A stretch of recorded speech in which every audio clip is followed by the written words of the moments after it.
This audio presentation of The Sickle by William W. Walter is brought to you by audioenlightenment.com. Copyright 2014, all rights reserved. Preface. This book was written for the thinker and not the trifler. It was not written to benefit the writer, but to enlighten the honest searcher for truth. The price was placed at $25 to prevent its fall into the hands of the trifler, for the trifler takes paper and binding and size into consideration in determining the value of a book. The thinker scans the contents. To the trifler, it would be dear at any price, and to the actual thinker, it would be cheap at any price. That large sales or financial gains were not the intent of the writer should be evident. Were this true, the book could have been on the market at the usual price. This is a metaphysical work, and therefore the determination of its price was based upon the metaphysical or mental viewpoint, that the human mind values cheaply that which it estimates as cheap, but craves that which it finds difficulty in obtaining. Introduction. That a misconception is responsible for 90, if not 100%, of all the ills, troubles, suffering, etc. of this life can be logically proved. That a misconception can be handed down for thousands of years and only occasionally perceived as a misconception seems incredible, but such is a fact, for a misconception has been handed down from father to son as actual truth for the past 19 centuries, and not until the last 50 years has the magnitude of this misconception been fully revealed. Those who have had the courage previously to dispute this age-long mistake have been called unbelievers, lost sheep, etc. The misconception of which I speak is that regarding God and man and their true relation to each other. To state merely that there is a misconception with pointing it out clearly so that all may understand is but partially to do the good of which one is capable. Had not the misconception been hidden under the cloak of religion, thinkers no doubt would have unearthed this father of all lies and destroyed it with self-evident truth. But whenever a thinker, in his search for truth, intruded upon the so-called confines of church or religion, he was subtly made to understand that his research must be abandoned insofar as it assailed the religious tenets of the church. Progress in all other lines of endeavor was permissible, but religious doctrines must ever be those of our forefathers, regardless of crudity or errors. A few, possessing the courage born of conviction, made known their discovery of the truth, only to meet with ridicule. Nevertheless, the advanced ideas promulgated by these few are today bringing forth their fruition in the higher understanding of cause and effect, God and man. No doubt these sincere thinkers were greatly handicapped in telling plainly what they had discovered because of the ridicule heaped upon them, and because they feared they would be misunderstood. This book is written for the express purpose of destroying the age-long misconception regarding God and man, and I claim no special mission from a personal God, neither do I claim to have been especially inspired by such a God. This book is the outcome or fruit of years of study of the most advanced thought of this and past ages. Nearly all of the various students and writers who wrote of the primal cause or God have contributed to my enlightenment to the point that this book became possible. Every system and theory advocated by these various writers promising help or enlightenment regarding the power of mind or thought was conscientiously tested in actual application. The wheat in each instance was slowly sifted from the chaff by actual demonstration and carefully garnered, the chaff discarded. I have experimented in this metaphysical work with as much care as any chemist ever exercised in his painstaking tasks. Every experiment in my work has been carefully watched and noted. After years of conscientious study and practice, a sure foundation has been acquired, and also ability to present the facts on which this foundation rests, so clear that anyone willing to apply himself as diligently to this study as he would to the study of music or mathematics can gain an understanding of the science of life. He can demonstrate what he has learned of his science only so far as he has progressed in his knowledge, the same as would be true of music or mathematics. In the science of music, the fruit or effect of one's musical knowledge is shown in the harmony that flows from pen, voice, or instrument, and in the science of life, the fruit or effect of one's understanding is shown in the harmony, health, and love that one can bring into one's life through the application of right thought. You are not asked to blindly believe or accept what I have written in this book. In fact, to blindly accept or believe is a detriment to the believer. You are asked to use your reasoning powers and to put them into actual application, the much or little understanding that you may gain by reading or studying this book. The results or blessings received from a conscientious study and right application of the truth or true thought, herein contained, will be sufficient proof to convince the most skeptical. if he approaches the work with an honest determination to prove the truth or error of what is herein written. Chapter 1. Emptying out. You cannot add to a vessel already full. First you must empty the contents. Then there will be room for the new. This statement applies equally as well to the mentality of the individual as to a vessel. It is illustrative of the fact that an individual who believes that what he knows is the truth, even though it be an error, will not accept the actual truth when presented to his mentality. Therefore, I have found in my metaphysical work that it is first necessary to show the individual that which he believes to be truth is in reality error, before the actual truth can be accepted or understood by him. The individual mentality, having been emptied of the error that filled it, is ready to have truth take the place of the error. Jesus of Nazareth was the greatest metaphysician of all time, and the same error in the mentality of the people in the time of Jesus, and which filled it so completely that there was no room for actual truth, is in the mentality of the people today. As this error pertains to life, God and man, the reflection or image of God, it is the direct reason for the inability of humanity, even to this day, to understand the actual truth of life when it is presented. Truth is always mental. It is the knowing of actuality or fact. Error is always mental. It is delusion or self-deception. The way to become free from an illusion or delusion is to become aware of the facts regarding it, and then the delusion or self-deception vanishes and the corresponding fact takes its place in the mentality. The disillusioned mankind of an error that has been viewed as truth since the world began seems almost an impossible task. Nevertheless, one universal delusion that had stood for centuries as truth has been destroyed through the light of reason and experience, namely that the earth is flat. So why might not another universal delusion be banished through the same means? It is a desire of the writer to prove to the reader of this book that the beliefs which are responsible for the ills and poverty in this world are but delusions. To do this, it will be necessary to gain and retain the interest of the reader, that he may be induced to read carefully and thoughtfully the matter presented. This will tend to clear a vessel hitherto filled with erring human beliefs. Another factor in proving that ills and poverty are but delusions rests upon the consent or refusal of the reader to accept the facts presented. Whether he is so blinded by old beliefs and superstitions as to be unwilling or unable to think for himself, and is satisfied to abide what his father believed before him, or is open to conviction. It will also depend upon the ability of the writer to state clearly the truth which he wishes to impart, in order that the student may grasp an understanding readily. The vital error of mankind is the belief regarding their God and man. The almost universal belief is that the Creator and ruler of heaven and earth is a personal God, presumably sitting upon a throne, reigning much as would a human king. For thousands of years, those who have found themselves in trouble or ill health have prayed and pleaded, and some have virtually groveled at the feet of a so-called almighty personal God, begging for mercy, though unaware how this terrible God had been offended. Some, never having received an answer, have tried to console themselves with the thought that it was God's will that they must suffer. Others have claimed positive answers to their prayers and have maintained this despite the Bible teaching that God is no respecter of persons, and despite the manifest fact that if what they claim is true, this personal God respects the prayers of a certain few of his children and disregards others. Either the Bible teaching is wrong or these friends are self-deceived. Is the Bible teaching at fault? Is there truth or reason in the assertion that one receives an answer to his prayers and another does not? Can we dismiss this by saying that one did not pray aright? This personal God is said to have power to read the human heart. Ought not sincerity and honesty of purpose to prove as effective in one case as in the other? We might contend that dishonest intent in the one case may be responsible for lack of response.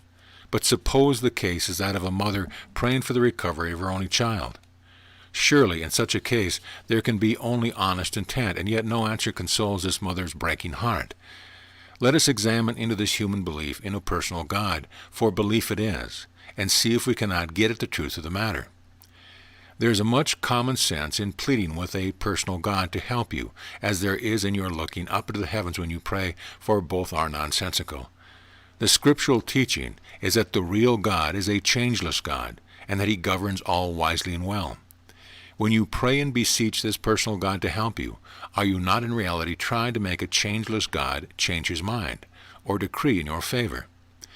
If you are sick or in trouble by the decree of God, then God becomes a changeable God to grant your prayers for relief.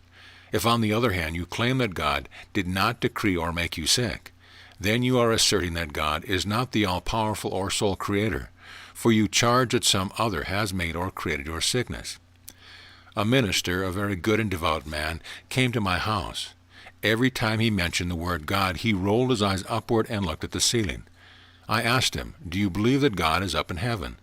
He answered, "God is everywhere, but his throne is up in heaven."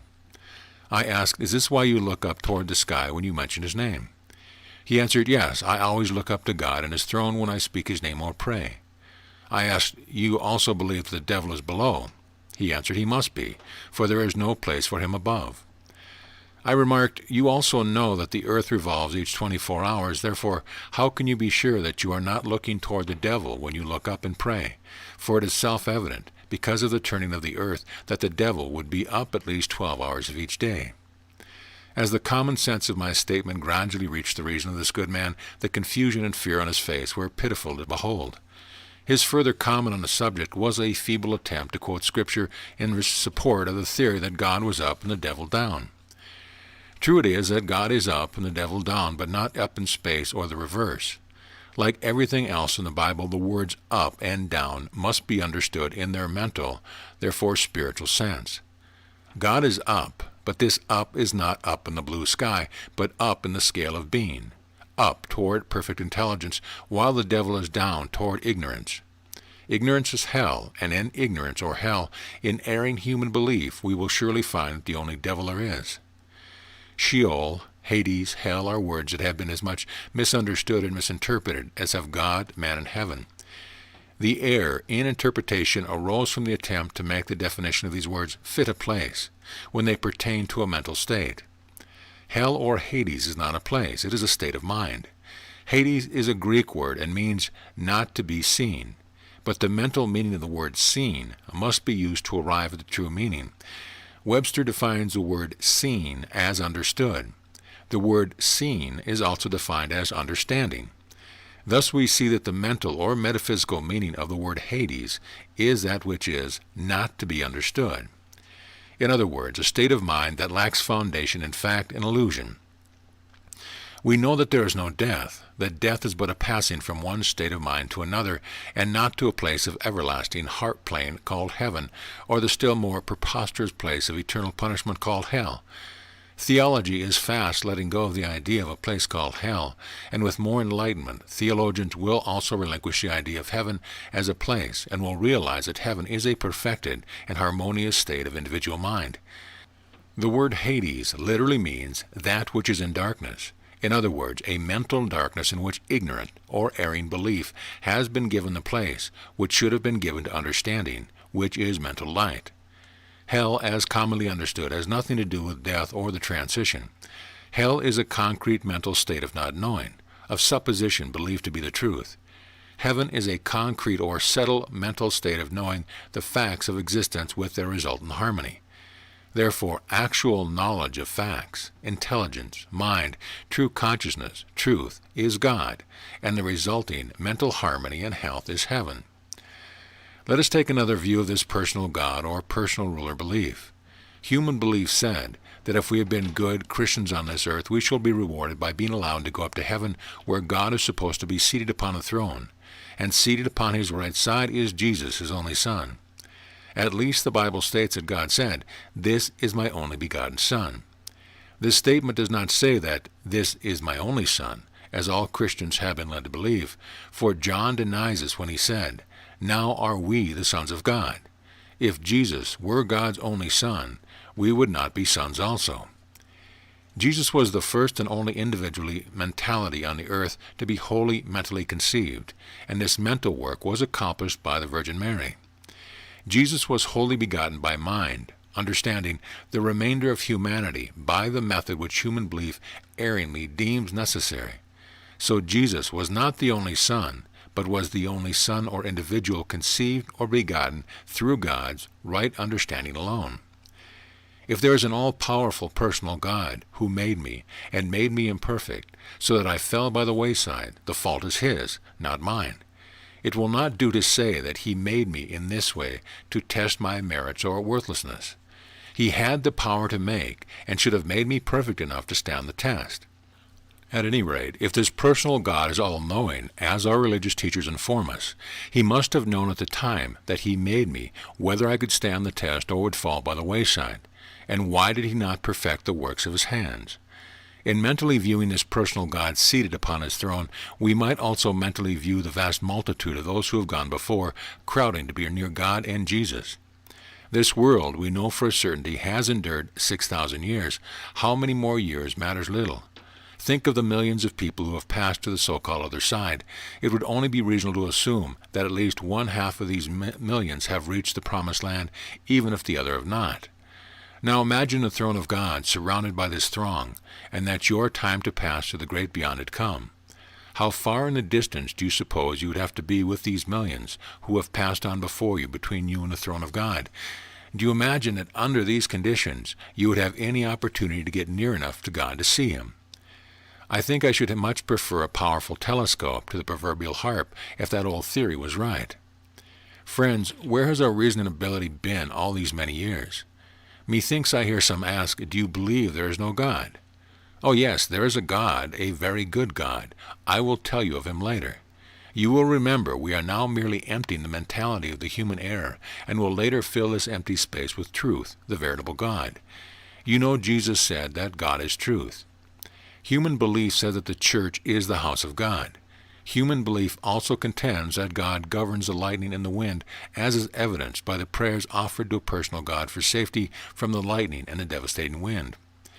Is it not rather remarkable that this personal God should so forget himself as to permit his lightning to strike his own house and destroy it, or so careless as to allow his tornado to wreck it? That God was displeased with some of the members of that particular church, or for that reason permitted its destruction, is not believable. When an entire city is destroyed by fire, are the homes, stores, and factories alone burned, and are the so-called houses of God unharmed? Why is not your own home as much the house of God as any other building? In speaking to a very devout man regarding a crippled and helpless child, I asked him whether, in his opinion, that innocent little child could have done anything to merit such a punishment from an almighty God. He replied earnestly that it was his belief that the child was not crippled because of anything it had done, but that it was God's method of inflicting punishment upon the parents. Now, in what respect does this so-called enlightened man's conception of his God differ from that of his heathen brother? Would a God, who the Bible teaches is kinder than any earthly parent, avenge himself for wrongs committed by the parents by inflicting lifelong torture upon their innocent child? Such theories have outlived their time, and the mind of mankind must be cleared to make room for the true and the good God. I have either read or heard a story told of two little orphan boys who were making their living by selling papers, running errands, etc. Jim and Tim were their names, I believe, and they had been chums and companions in misery for a number of years. One day, as Tim was returning to the attic, which they called home, he saw a large crowd at a nearby corner. Tim elbowed his way to the center of the throng, and there on the ground lay the mangled and dead form of a little Jim, his chum. A clergyman among the bystanders walked over and lifted the sobbing boy, who had thrown himself beside his chum. Endeavoring to console him, he said, "Remember, my boy, that it is God's will that your little friend depart this life, for God governs all."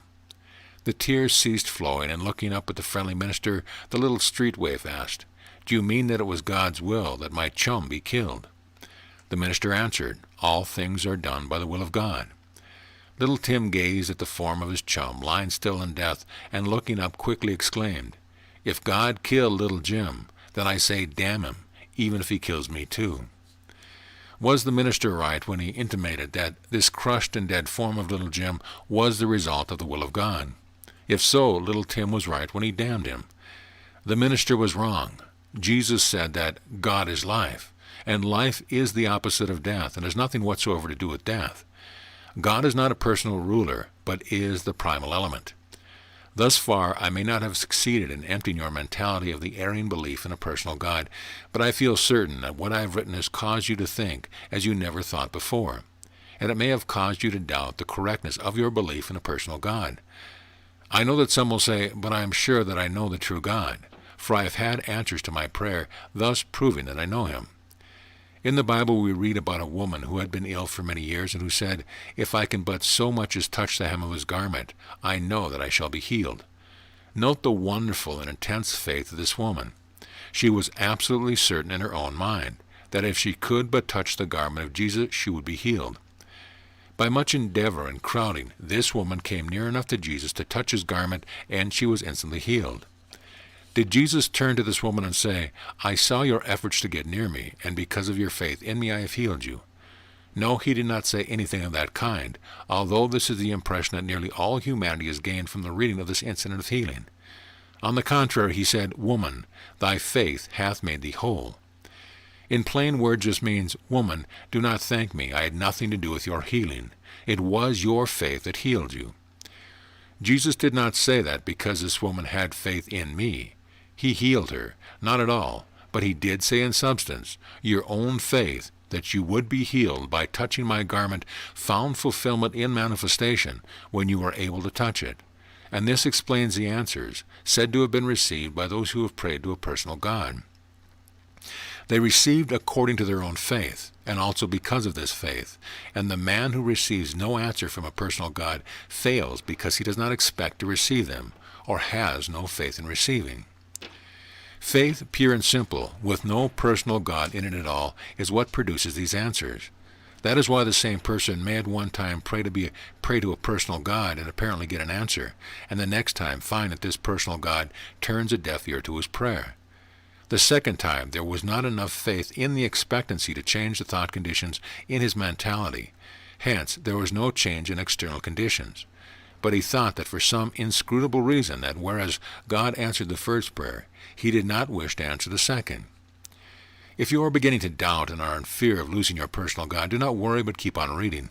It is not my intent to leave you godless, but on the contrary, I wish to acquaint you with the true God, a God that has nothing to do with sickness, poverty, or death, a God that is ever present, a God that is love, a God who will prove your greatest helper in times of stress. Further on in the book, I shall point out to you the true God, and I shall endeavor to prove to you that he is the only real God. At present, we must not forget that we are still engaged in our emptying out process, so that later there may be room for the acceptance of the true God. Having so far dealt almost entirely with the error of belief in a personal God, I shall now point out some of the delusions under which nearly all are laboring in regard to man. To begin with, let me ask, are you a physical or a mental being?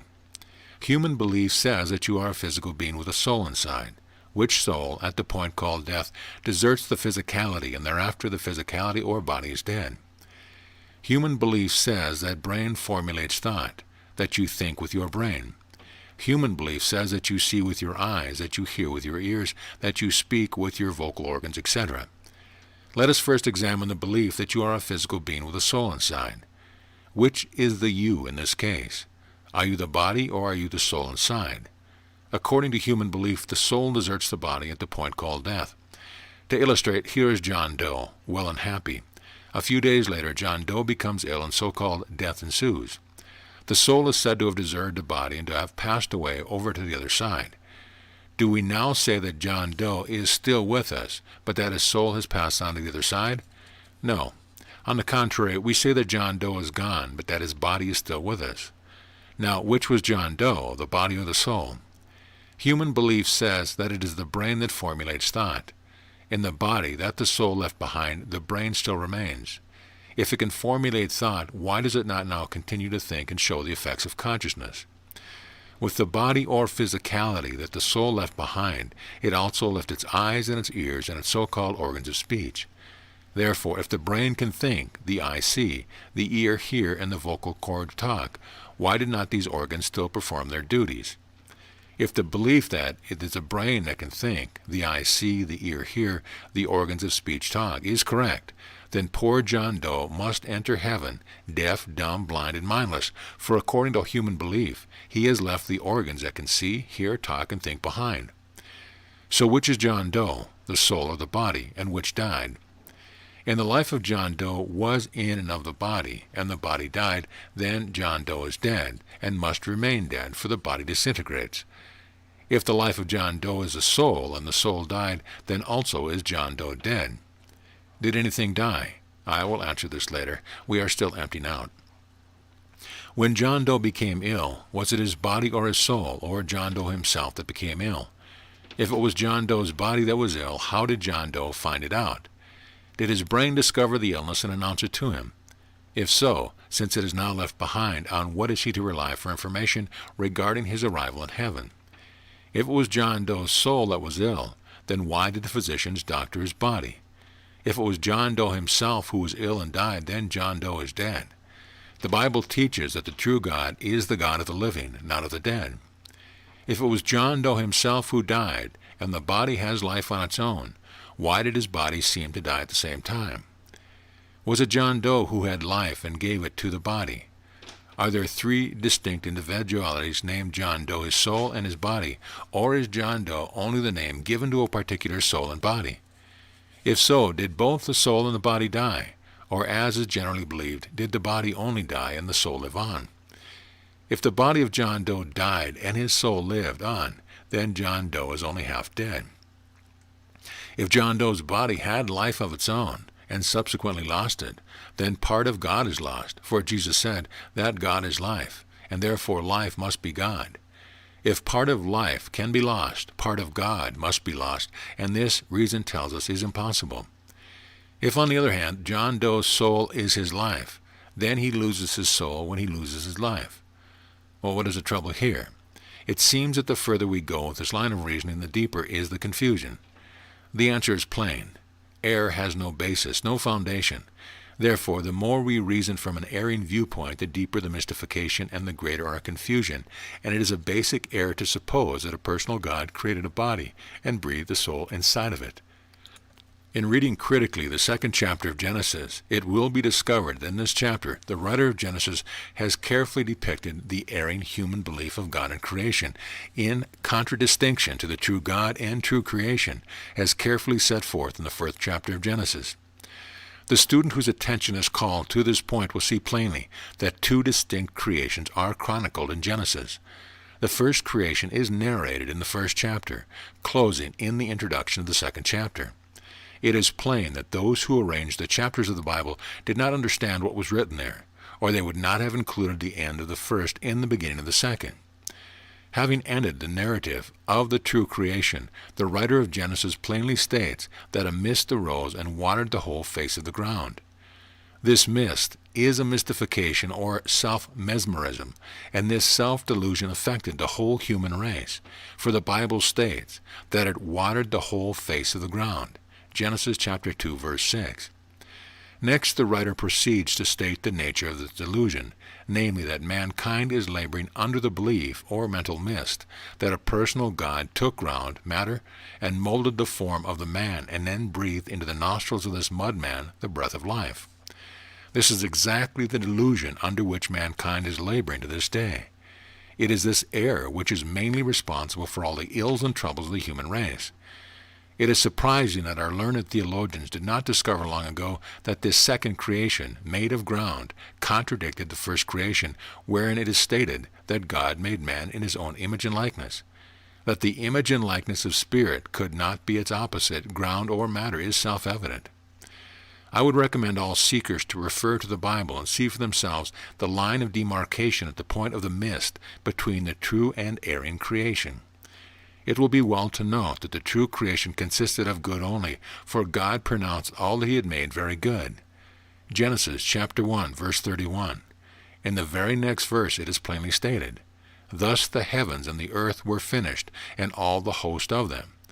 Whereas shortly after the beginning of the second or false narrative, he is supposed to have cursed the very ground from which he made his mudman, and he condemned this mudman to till the soil, and to live by the sweat of his brow. This shows plainly that the mudman was not the work of his hand, for God would not curse that which he had really made. To the present day this supposed curse holds sway, for all mankind, clinging to a sense of matter as substance, condemns itself through this illusion to cultivate this accursed matter ground to maintain life. Hoping that what I have thus far pointed out has sufficiently cleared your mentality so that actual truth may be placed, I will now endeavor to point out the reality of life and God. End of chapter. Chapter 2. God. Who or what is God? Is it possible to definitely determine who or what is the primal cause or creator of all? I shall give you the results of my years of reasoning on the subject and leave the question to you whether my decision is correct and conclusive as to who or what the primal cause or creator is. According to reason, revelation, and the Scriptures, that which was first must have been the primal cause or creator. I think there is no question of this in the mind of any Christian.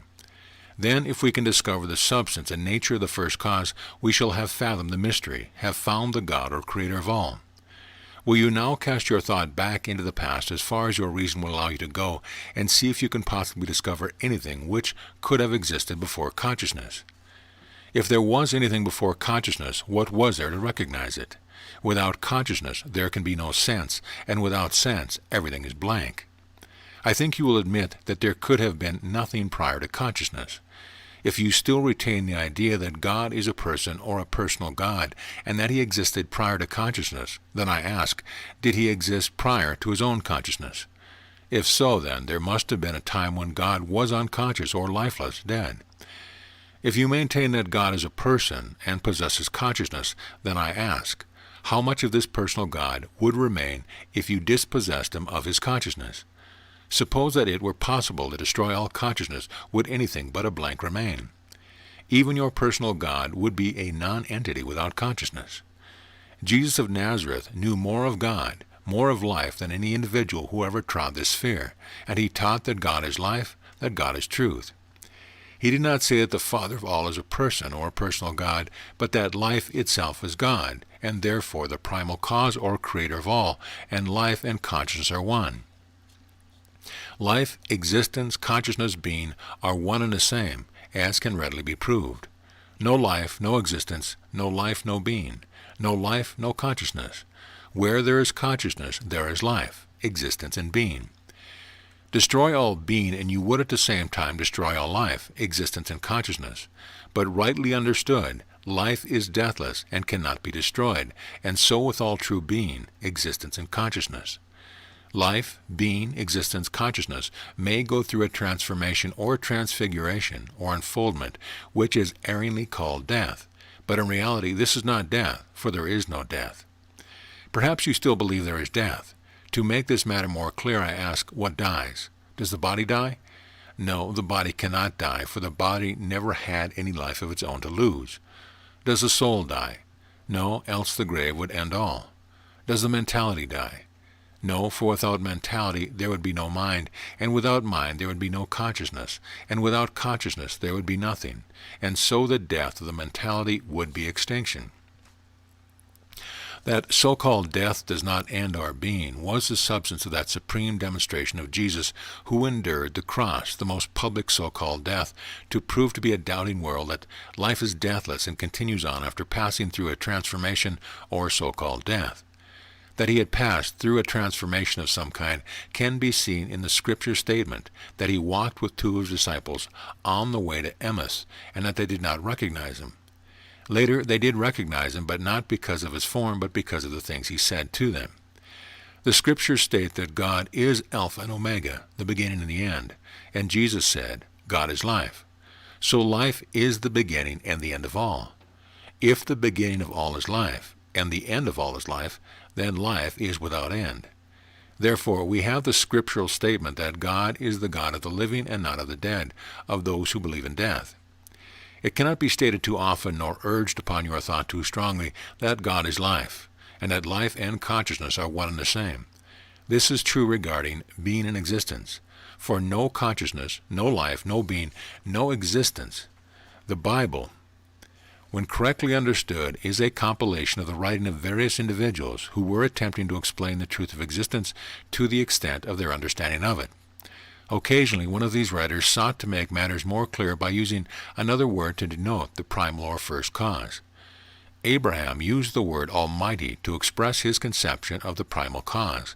He used this word because his understanding of existence enabled him to see that the creative first cause was the all and the only power. He realized that all that existed was because of this first cause, hence he named it the Almighty. Abraham makes no mention of its being a personal creator or God. It was only natural that the pronoun he rather than she was used to designate the all-power after it was personalized, For in those early days the female was little less than a slave, and the male always the master. Thus to speak of God as he seemed more fitting to his thought of the Creator. The primal cause is as much she as it is he, and in fact as much it as he or she. Moses realized this, as is shown in the first chapter of Genesis, where he wrote, "And God said, Let us make man in our image." Here it is, an us, which makes or creates the image, and the statement is, in our image, and not in my image, as a purely personal God would have said. The word spirit is frequently used to designate God or the primal cause. Often during the time when I was under the theological belief in a personal God, I wondered how God could be a person and spirit also, for this always seemed incredible to me. But like millions of others, I was told that there were many things about God which I was not supposed to understand. Thus the truth that was seeking expression through my reasoning mentality was pushed aside by me, and I again erringly accepted the idea that God was a person.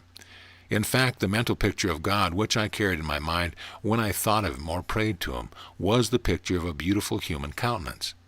This picture I gained as a child from seeing a beautiful fresco, presumably of Jesus in a church, and though I never saw this picture after I was 9 years old, I can still vividly recall every detail. We frequently say of those who have departed, his spirit have left him and ascended to God. We note that when his spirit left him, his life left him. Was his spirit his life? Are they two or one? If they are one, then we said in substance, his life left him.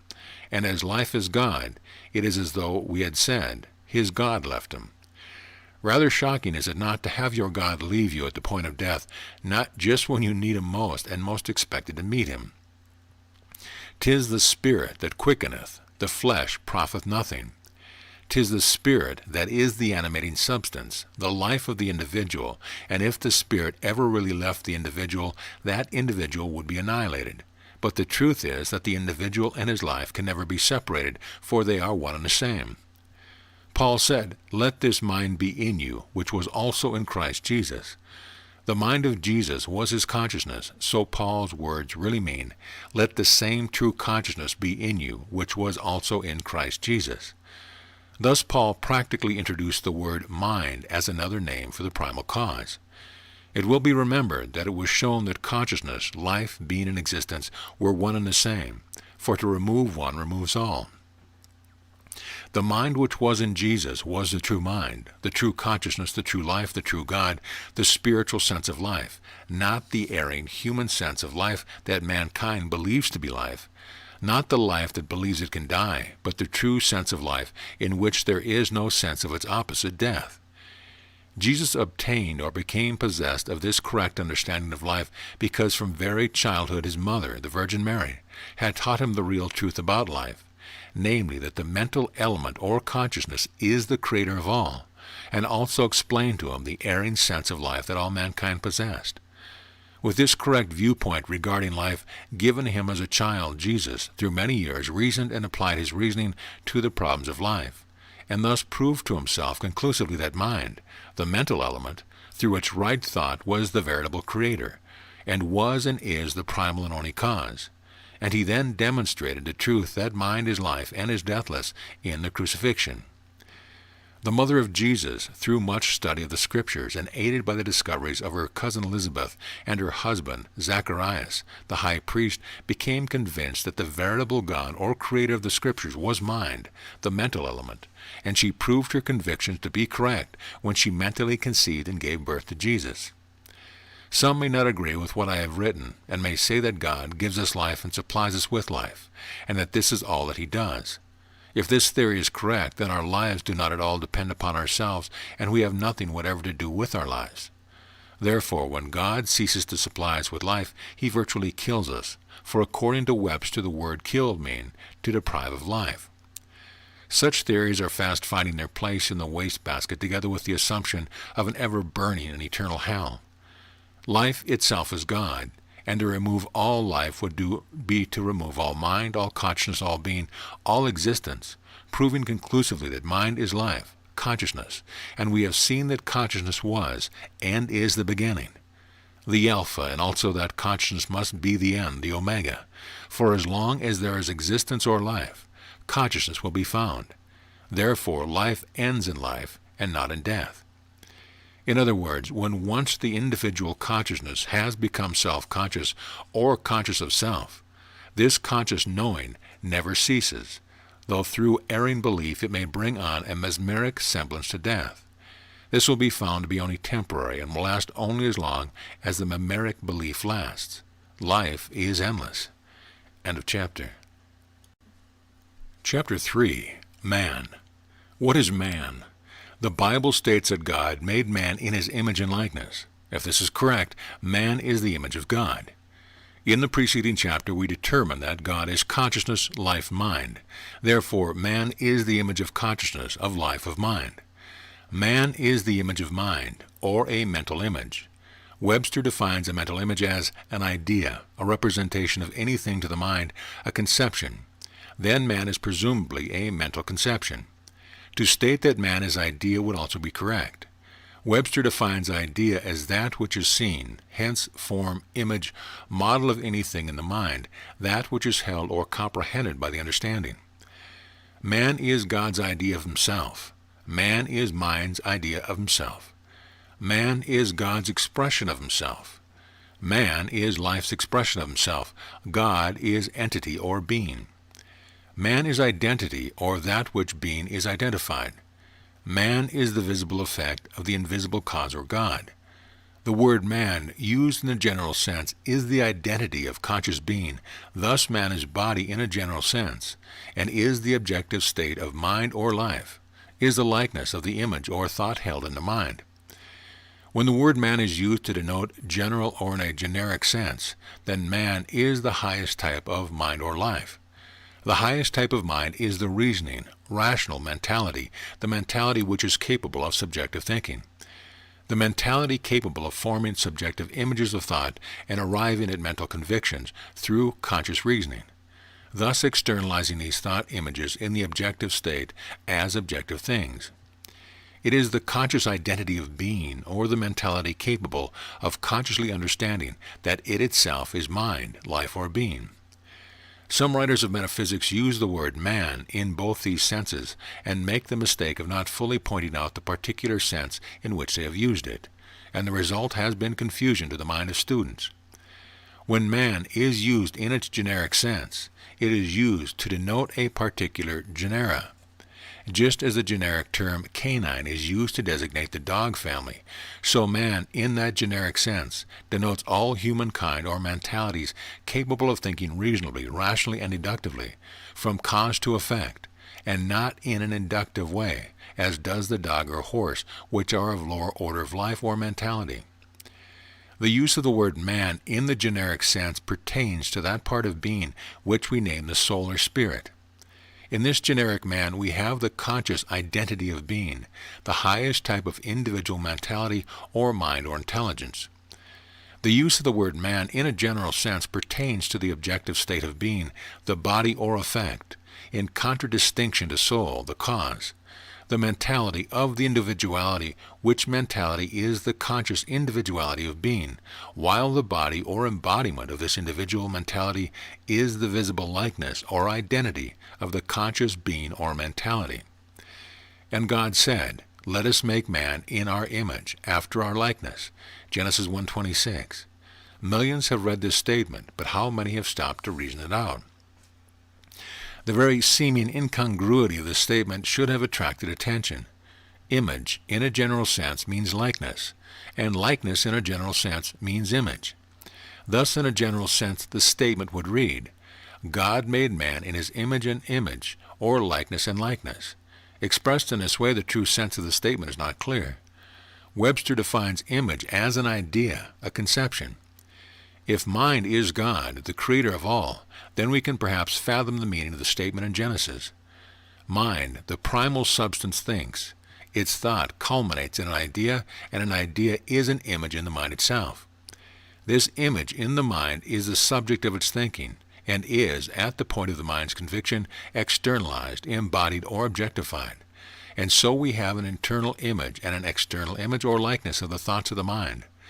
Therefore, God made man in his image and likeness. Jesus used the word life to denote God, and you will have much less confusion of thought if you will supply the word life where the word God is used if the meaning seems obscure. God, life, manifests itself first as thought in the mind, and next as idea or object. That is, the idea is objectified or embodied. The objects of life have no separate life of their own.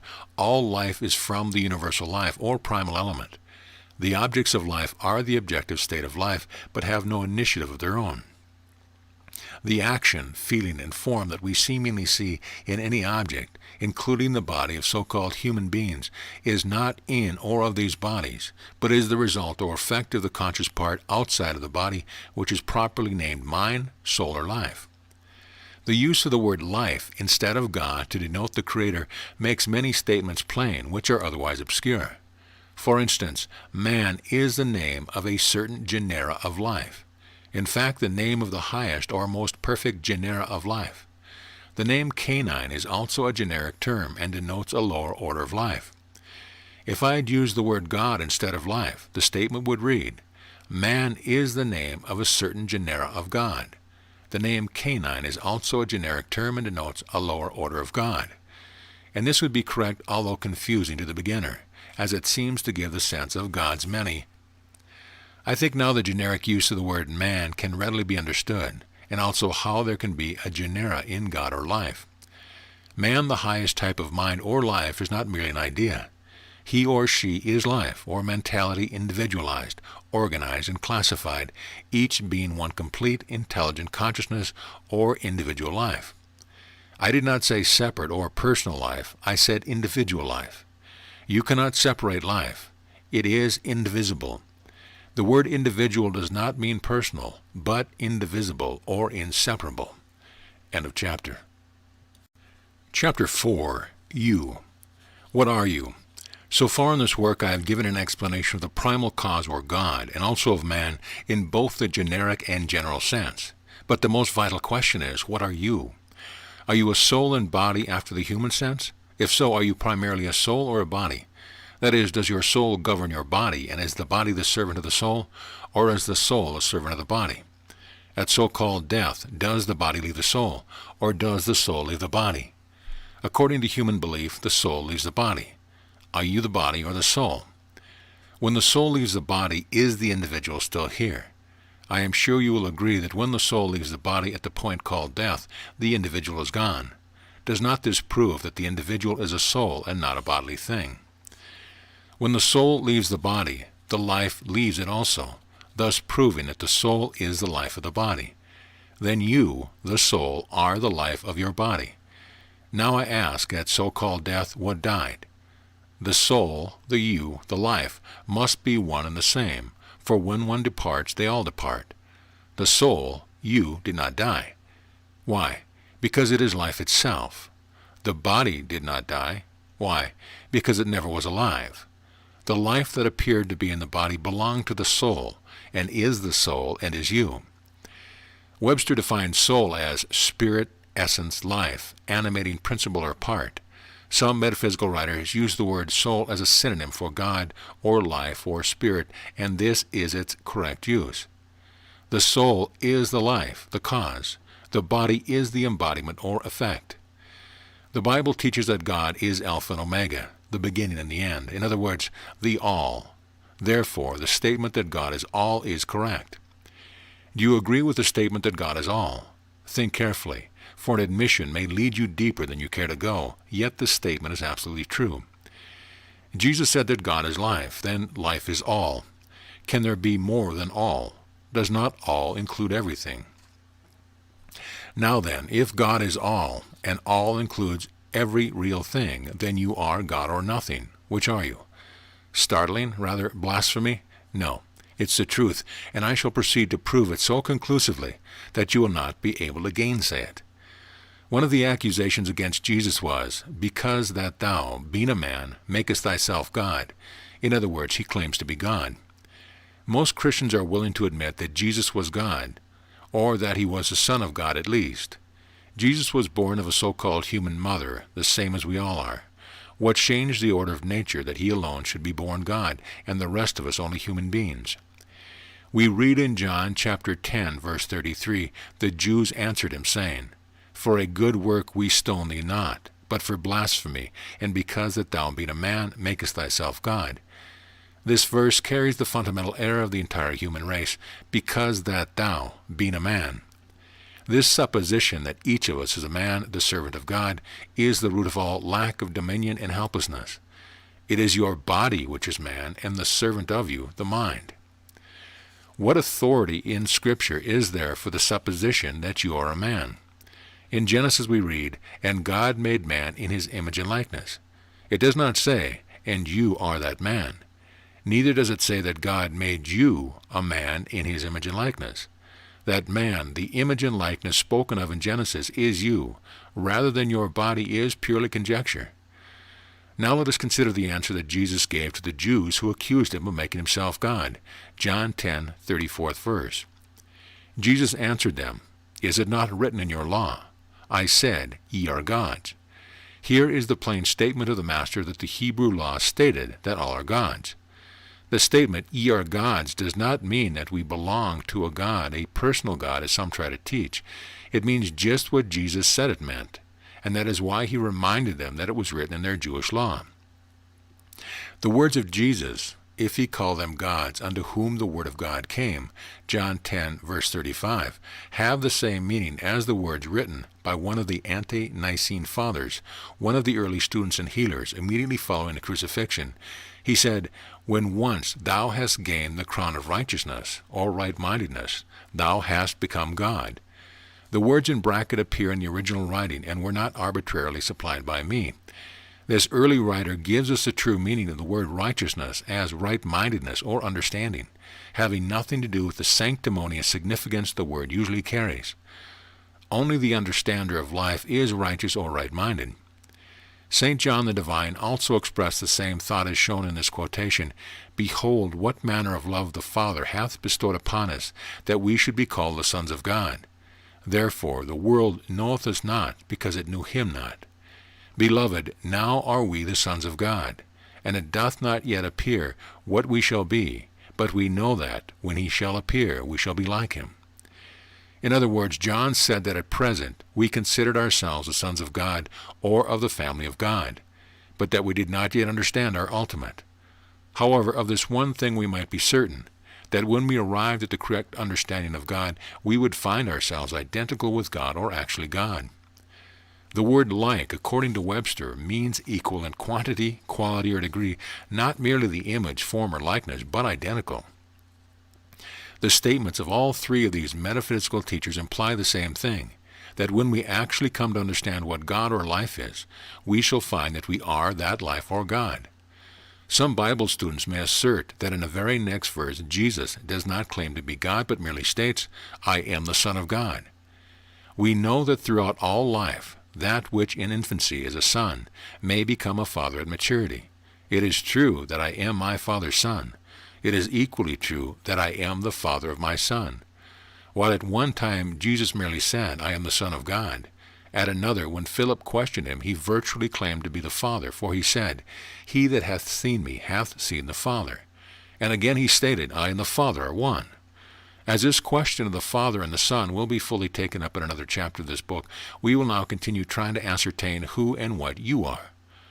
I made the statement that God is all, and cautioned you about admitting this, unless you were willing to admit all that it implied.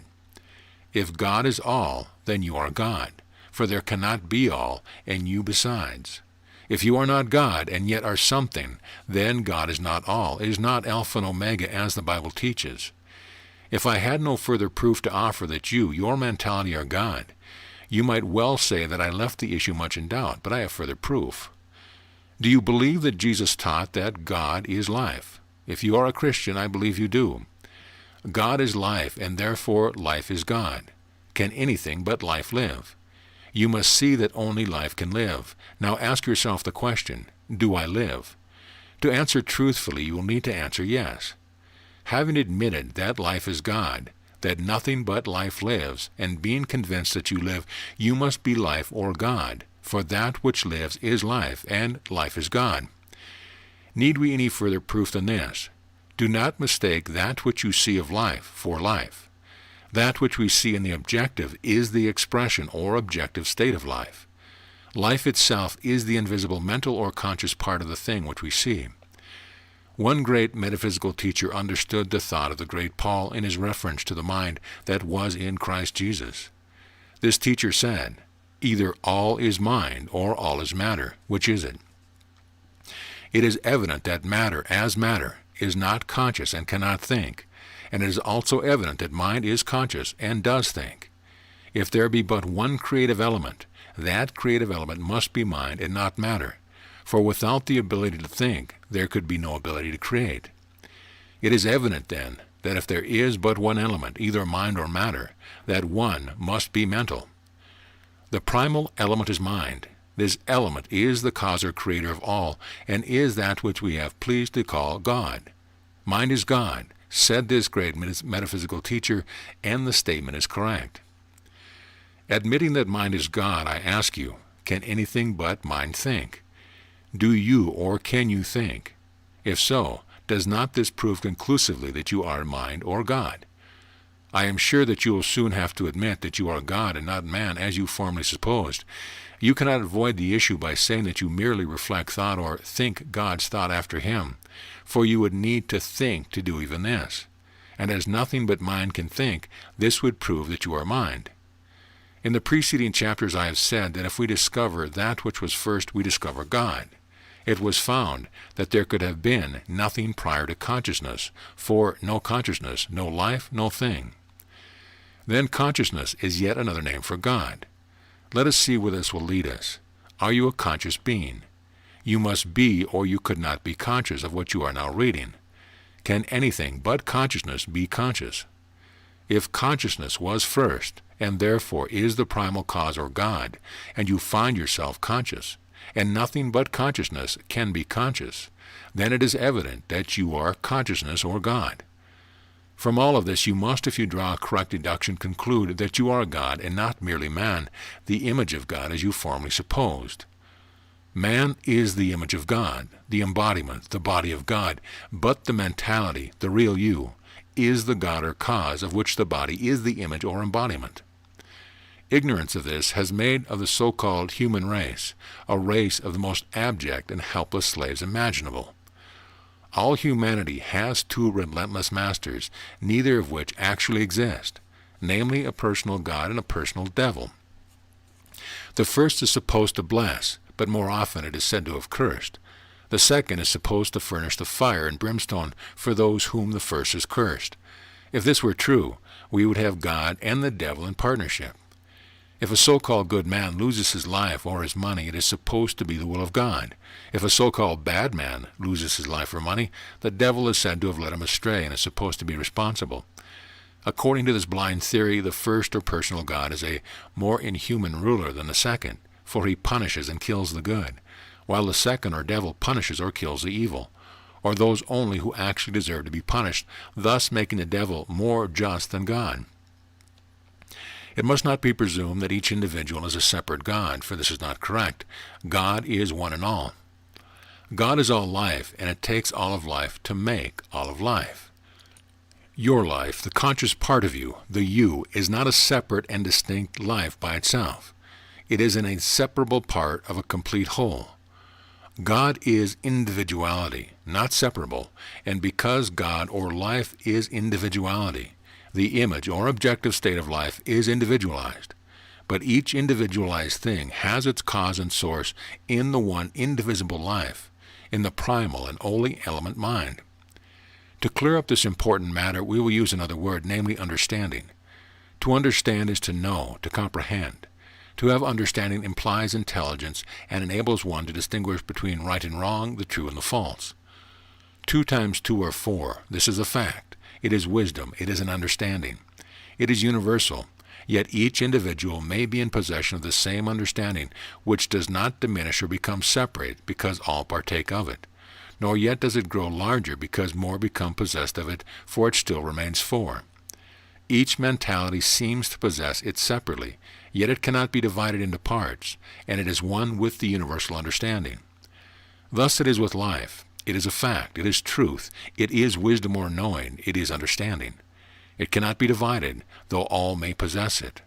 One may even possess all of life, all of wisdom, yet this does not deprive anyone else from possessing all of it at the same time. Life is mental. Like the multiplication table, anyone may possess it in part, but this does not separate this part from the remainder.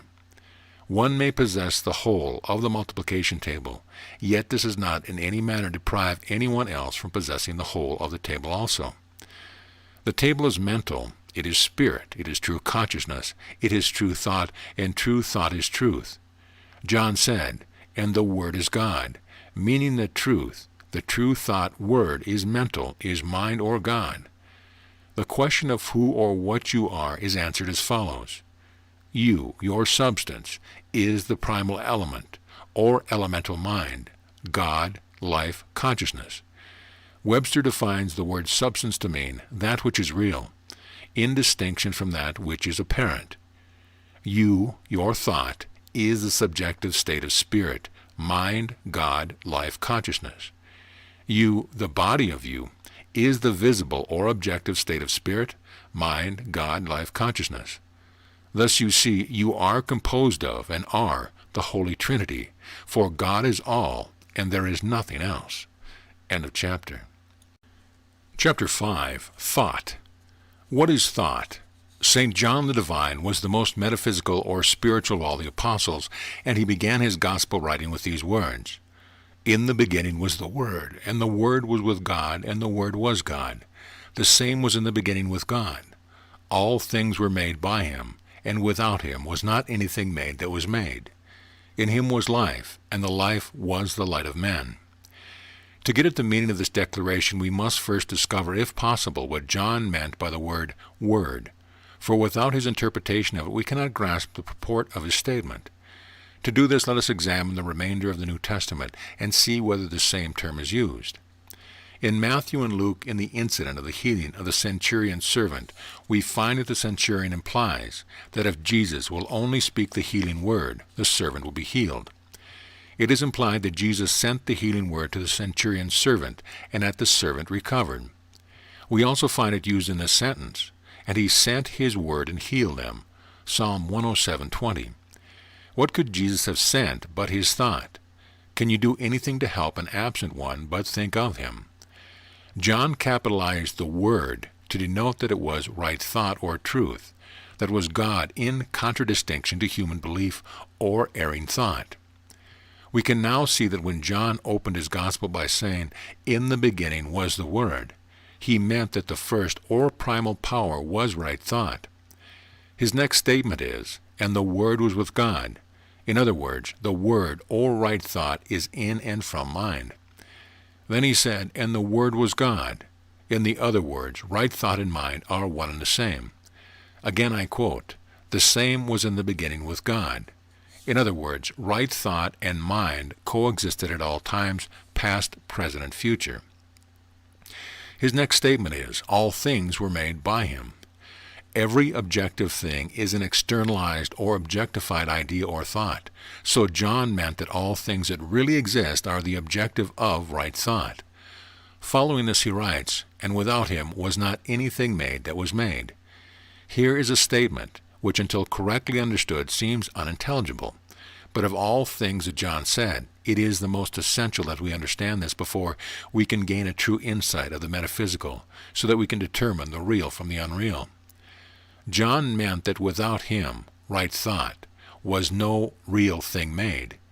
He knew that in our present state there are many things that have the semblance of being real, but which are, according to truth, merely the objectification of erring imagination or erring thought, with no foundation in fact. These were not made by him, right thought, and consequently are not real, even though they have an appearance of reality. John knew that all thought convictions have their objective state.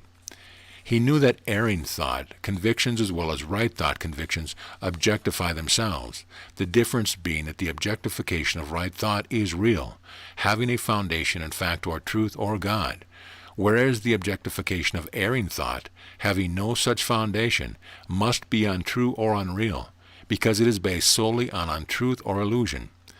That is why Jesus spoke of evil or error as he did. He said, "He was a murderer from the beginning, and abode not in the truth, because there is not truth in him." Therefore the objective of erring thought, all evil of every nature, though plainly visible or having an objectified state, is never real, and is at best but a phenomena of the erring human sense and thought. All that is made or objectified by right or true thought is the objective of truth.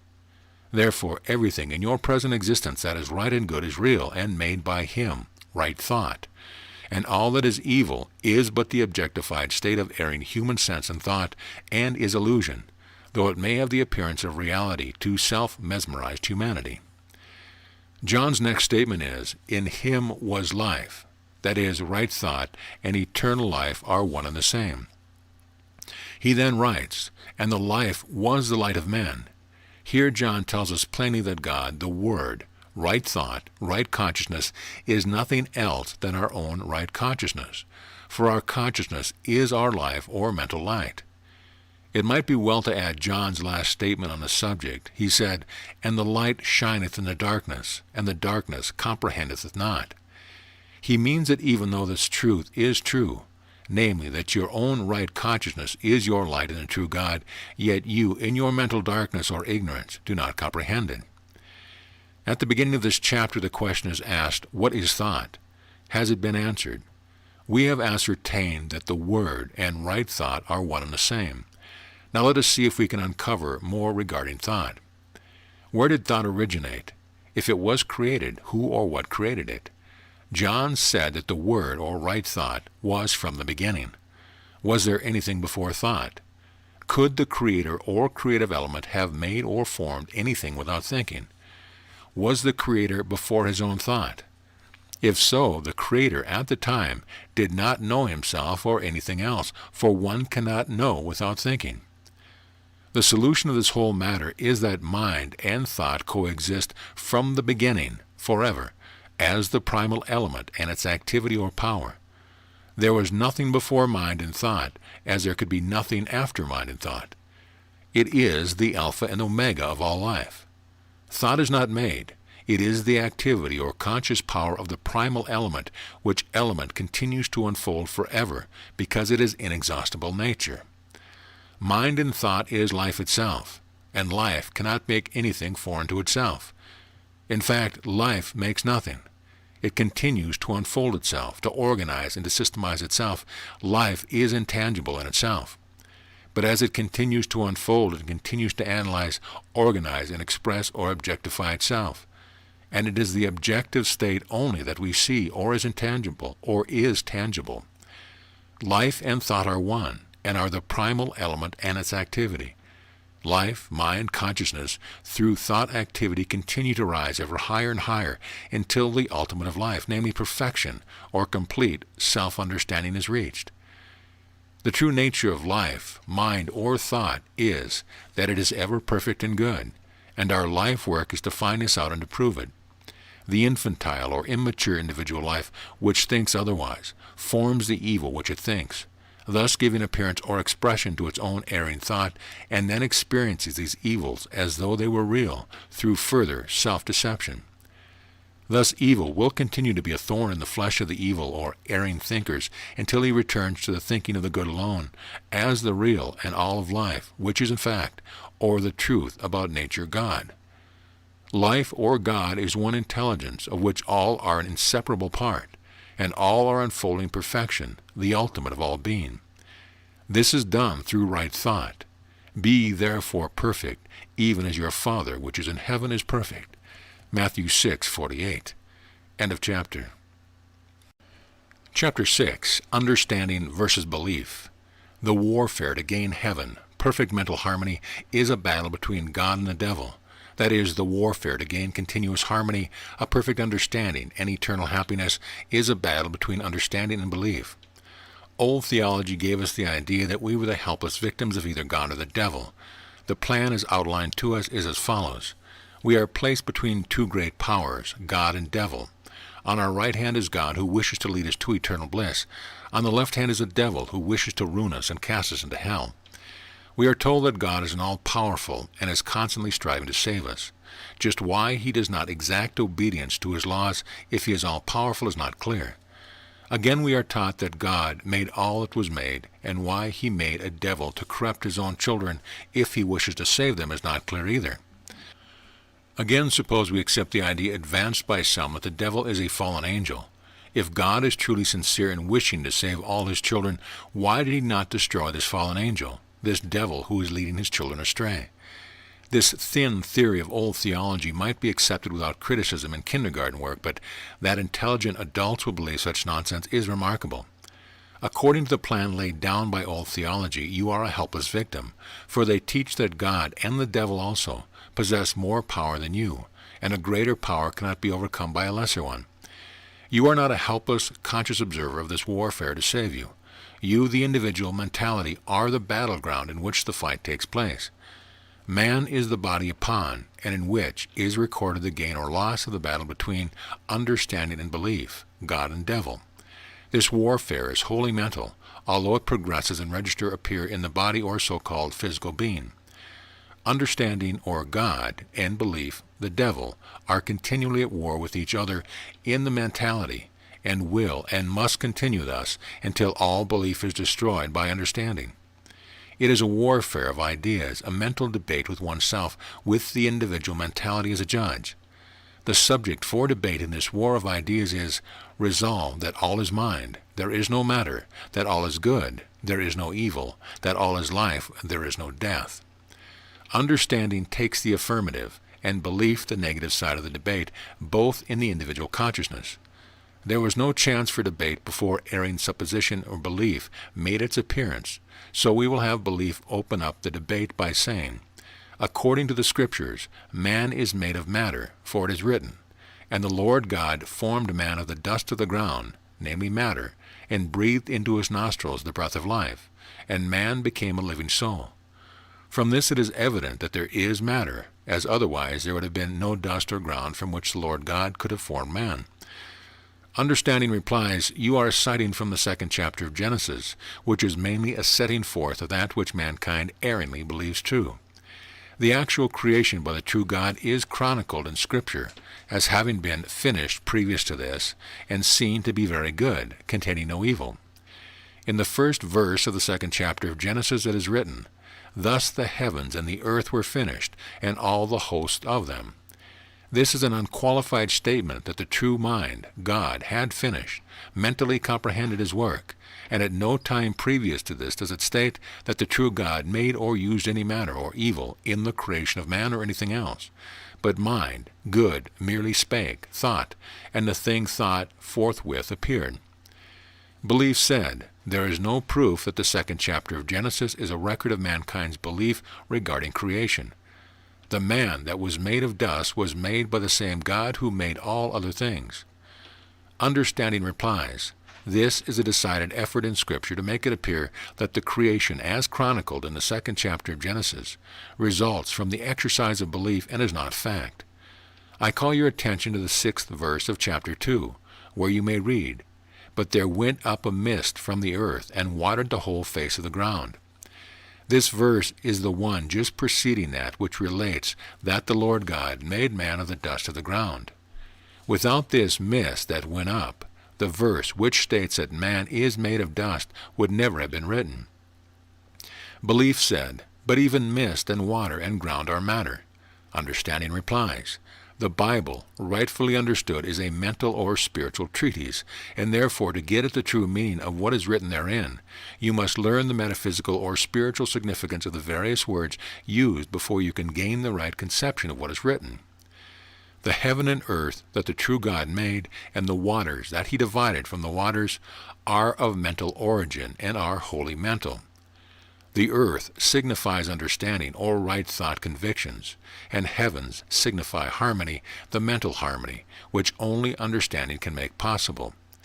The waters that were divided from the waters so that the earth or dry land understanding appeared, is metaphoric of thought in solution, the mental element previous to systematization and organization. God or mind, the true creator, divided or systematized thought, so that the dry land or understanding made its appearance. The mist that arose from the earth was a mental mist, and was misunderstanding, mystification, or belief. And this is your Lord God, who made your dust man. That this misunderstanding was universal is shown in that the mist watered the whole face of the ground, that is, the misunderstanding, through wrong thought, the water, affected all immature consciousness in this plane of existence. Belief asks, but why does it state that God made man of dust of the ground? Was God also subject to this mystification or misunderstanding? Understanding replies, no, the true God cannot misunderstand nor be mystified, for he is perfect understanding himself, itself. If you will look closely, you will find that it was not God, the universal and all-perfect understanding, who made this dust man. It was the Lord God who did it. Belief asks, are not these one and the same? Understanding replies, they ought to be and would be the same, were it not for the fact that this Lord God becomes careless, and does not always prove his thinking to be the truth before he accepts as truth. This Lord God is the immature or infantile mentality, the child mind, the unfolding mind, and it is this infantile mentality which misunderstands and creates, or gives form, to its erring imaginations, whereas it ought always to conform its thinking and expressing to universal understanding. From this we see that the so-called dust man was not made by the true Creator, perfect understanding, but by misunderstanding, erring mentality, namely belief and not truth. Human belief said, I believe in one God only, and you seem to imply that there are two, namely God and Lord God. Therefore you have departed from Holy Writ. Understanding replies, you claim to believe in only one God, but the fact is you not only believe in two gods or creators, but 200. You believe that the wind can make or create a cold. Thus you believe the wind to be a creator. You believe that what you eat can make you sick, thus making a creator or god of that which you eat. You believe that drugs can make you well, thus making a creator or god of medicine. Verily I tell you that instead of having one God, you have 200. Nevertheless, I do not advocate that there are two gods, namely God and the Lord God. There is only one God, namely perfect understanding or mind. He is the true creator of all that is real or fact. The infantile or unperfected, yet unfolding individual understanding or mentality, it has pleased the writer of the Scripture to designate in the 2nd chapter of Genesis as Lord God, the same as we call a child. Master James, to distinguish him from the head of the house. Master James is of the same household and of the identical substance of the head of the house, but he has not yet matured to the father position. Mind or understanding is one as to the substance of quality, but many as to the individuality. If you will turn to the Scriptures, you will find where it is written, and he sent his word and healed him, thus proving the oneness of mind or understanding. For if there were minds many, the sick man would not have received the thought that was in the mind of Jesus. Human belief said, nevertheless I maintain that we are all separate and distinct human beings. For if we were all one, all would die if one died. Understanding replies, Jesus used the wind to typify spirit, mind, or understanding, and we can do no better than to use the air or wind to illustrate the truth of the oneness of mind. Is the wind, air, or atmosphere about as separate from that in other lands? Are we not all in, and do we not all breathe this same wind or air? Is the air in this room or in my lungs separated from that which is outside? Is that which is in my lungs my own personal possession? Can I forcibly retain it? When I use it, do I destroy it? No, must be the answer to all these questions, for although I may use it individually, yet it is not mine to retain. Neither can I permanently destroy it, for it is self-purifying. So with spirit or mind, all may partake of it, all may possess it, none can retain it as his own, although all are in touch with it and through it. Therefore all are inseparably linked together through and by spirit, although all seem separate human beings.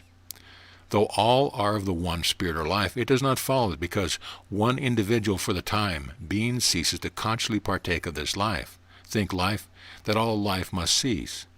Even the one who has temporarily ceased to consciously partake of life, because of his human belief of death, will at some time awaken from his self-mesmerism, from his belief in the reality of death, and again consciously partaking of the life that is universal, he will again be consciously living. Human belief said, the human body is composed of blood, bones, and flesh. Surely these are matter. Understanding replies, man, the body, is image and likeness, the expressed shadow of something else, and that something else is the mentality. The image and likeness of mentality could not be its opposite matter. That which belief has named blood, bones, and flesh is the objective state of mentality, the objective state of thought, erringly called matter. The great Paul understood this, as can be seen in the Acts of the Apostles. Paul was imprisoned within brick walls and placed in their stocks, but knowing that brick is but the objective state of thought and therefore subject to mind, he, with his right thought convictions, crumbled the prison walls which surrounded him. The bricks, by responding to his thought, proved that they were the objective of mind and subject to mind, though they were supposed to be so-called matter. Human belief said, if it is true that the body is merely the image or shadow of the mentality, another limb should appear in place of one removed from the image, for the mentality, which you say casts the shadow, would not have been changed or touched. Understanding replies, the body is a mental image, the image of the thought conviction, and the image of what the mentality thinks itself to be, and corresponds at all times to these thought convictions. You are in error if you think that you could remove a limb from the image of mentality without the knowledge of the mentality, and if it becomes aware of it, then you have touched the mentality. The erring mentality, being self-deceived as to its body, also believes that the body is matter and subject to dismemberment. And as it sees this belief taking place, there is a change produced in the thought of itself held by the mentality. For whereas the mentality formerly thought that it had all its limbs and shadowed them forth, it now believes, or has the thought conviction, that it has been deprived of one of them, and so casts the image of itself minus the limb which it erringly believes has been removed. Had a limb been removed from the body of Jesus, he could have instantly reproduced it. That he had the understanding and ability to do this is evidence in that he could make his entire body disappear and reappear at will. Having command of his entire image or body, he certainly could have reproduced any part of it at will. The disappearing and reappearing of the body of Jesus is added proof that the image or body is a mental and or mental origin. Else he could not, by the mere exercise of his thought, have made it appear or disappear. Human belief says, but if the body is shadow, it would not be ponderable, and it would have no solidity, as we see the human bodies have. Understanding replies, the ponderosity and the solidity which the image or body seems to have, it obtains from the individual mentality erring belief in its direction.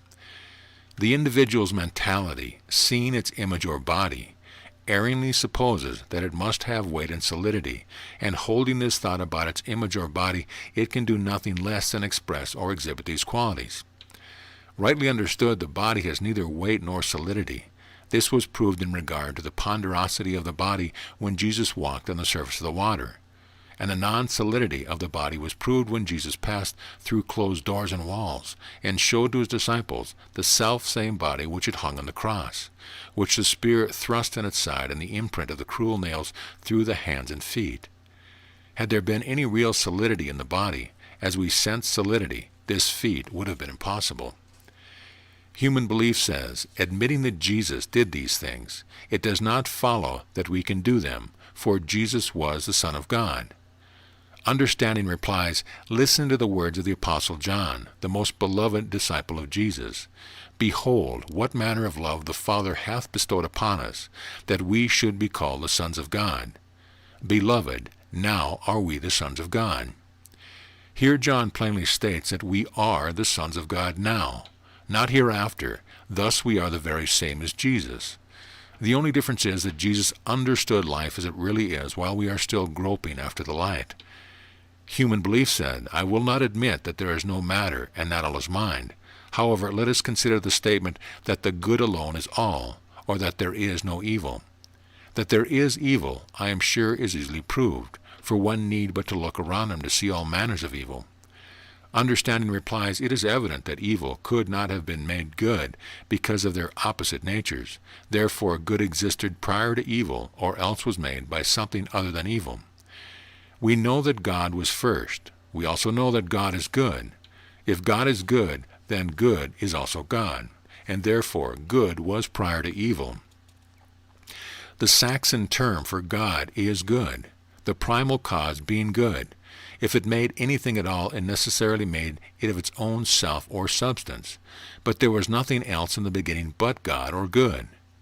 If good made all that was made, and made it out of its own good substance, then all remains good to this day, and evil is a myth, even though this myth may have an appearance of reality. Human belief said, evil is not a myth. Evil is as real as good. Understanding replies, intelligence is good, and therefore ignorance, its opposite, must be evil, for evil is the opposite of good. I am sure you will not contradict this. Intelligence goes to the blackboard and illustrates a problem, namely that 2 times 2 equals 4. This is truth, is a fact, is real, and is good. Ignorance goes to the blackboard and illustrates the same problem, 2 times 2, giving the result, however, as 5, 6, or 8. This is not truth, is not fact, is not real. From this it can be seen that intelligence, being true, its expression is real and capable of being proved, while the expression of ignorance is neither true, good, nor real, having no foundation in actual fact, and being incapable of proof, although you may see the erring expression on the blackboard. Human belief said, what you say may be true regarding mathematics, but take something more tangible, a pain in the knee, for instance. Surely you will not contend that the pain which a sick man actually feels in his knee is not real. Understanding replies, can the knee of the sick man think? If not, how can it feel? Without the ability to think, there can be no ability to feel, and without ability to feel, there can be no pain. I claim that that which cannot think or feel cannot possibly have a pain. So if there is a claim of pain where there is no feeling, it must be pure illusion. Human belief said, but the pain seems to be in the knee. Understanding replies, seems to be is correct. It is solely a seeming and not an actuality. The image, body, or shadow of the so-called sick man has no feeling, and if he seems to have a pain in the knee, it is but a self-deception and not a real pain. Human belief said, but the sick man has a sense of pain, and if it is not in his knee, where is it? At any rate, it must be real, or he could not sense it. Understanding replies, you have said it. The so-called sick man has a sense of pain, and that is all that he can have. For pain is but a sense, and an erring sense. He senses the pain as in his knee, and that is why it appears to be there. But if he would change his sense, and sense it in his hand, in due time it would appear there. And if he would sense the pain as leaving or gone, it would cease, proving that pain was but a sense in the mentality and not in the body, and never a real thing. So it is with all sickness. It is never real. It is but a false sense. An individual takes on or accepts a sense of sickness, and his image or body records this sense. If he changes the mental sense of sickness to a sense of health and maintains his harmonious sense, the image or body will change and record a sense of health. Thus we see that sickness is never an actuality, and is but the imaging forth of an erring mental sense called sickness. The bodily appearance of sickness is never the appearance of a real condition, but merely the externalized appearance of an erring thought or sense held in the individual mentality. If it were real or a fact, it could not be changed, for facts are changeless, so it must at best be belief. Human belief says, if it is true that sickness is but a sense of seeming, why employ a physician or even a metaphysician? Understanding replies, the sick do not know that they are suffering from an erring sense of sickness instead of real sickness. Not knowing the fact, they are in much fear and incapacitated for self-help. A physician is called and he examines the image of the body and becomes the mentality of the patient thinks that the physician will probably help him. It loses some of its fear. This in itself tends to change the patient's sense from sickness to health. If the visit of the physician or the medicine he leaves succeeds in changing the patient's thought from a sense that he is sick to a sense that he is recovering, the body will exhibit this change. If the patient's sense could be instantly changed from sickness to health through change of belief or faith or actual understanding, his body would show instantaneous healing. The trouble with blind faith healing is that it is not permanent, for there has been nothing done to enlighten the so-called sick man as to the real condition of affairs. On the morrow he may again entertain a sense or belief of sickness, if not the same sickness, then some other. If a metaphysician be called one who understands thoughts and its effect on the body, he will give no material medicine, but will appeal to the intelligence of his patient, and will endeavor through mental enlightenment to change the patient's thought from a sense of sickness to a sense of health. The real metaphysician will also in the meantime explain to the patient the cause of the sick condition, namely that it was sick thought indulged, and that a change from this erring thought or sense to a true or correct sense of himself as always well is what healed him. The patient, now understanding the effect of right and wrong thought upon the body, will in the future strive to keep from sensing or thinking sickness, and will not be so likely to become sick. But even if he should, he will never again be filled with the same amount of fear of sickness that he formerly had, for he now knows that he has a sure remedy in his own right thought. Human belief said, I still maintain that if evil has an appearance the same as good, that it must be as real as good, and the appearance of evil must also be as necessary as the appearance of good, or we could not know evil from good. Understanding replies, the knowledge of evil is not necessary, neither is the appearance of evil necessary to enable us to recognize the good. When the mentality actually knows what a thing is, it at the same time knows all that it is not. For instance, to know that 2 times 2 are 4 enables one at the same time to know that it is not anything else. Evil means only a mental mistake, misconception, misunderstanding, erring belief, and all its appearances are but expressions or externalizations of the misconception of erring infantile mentality.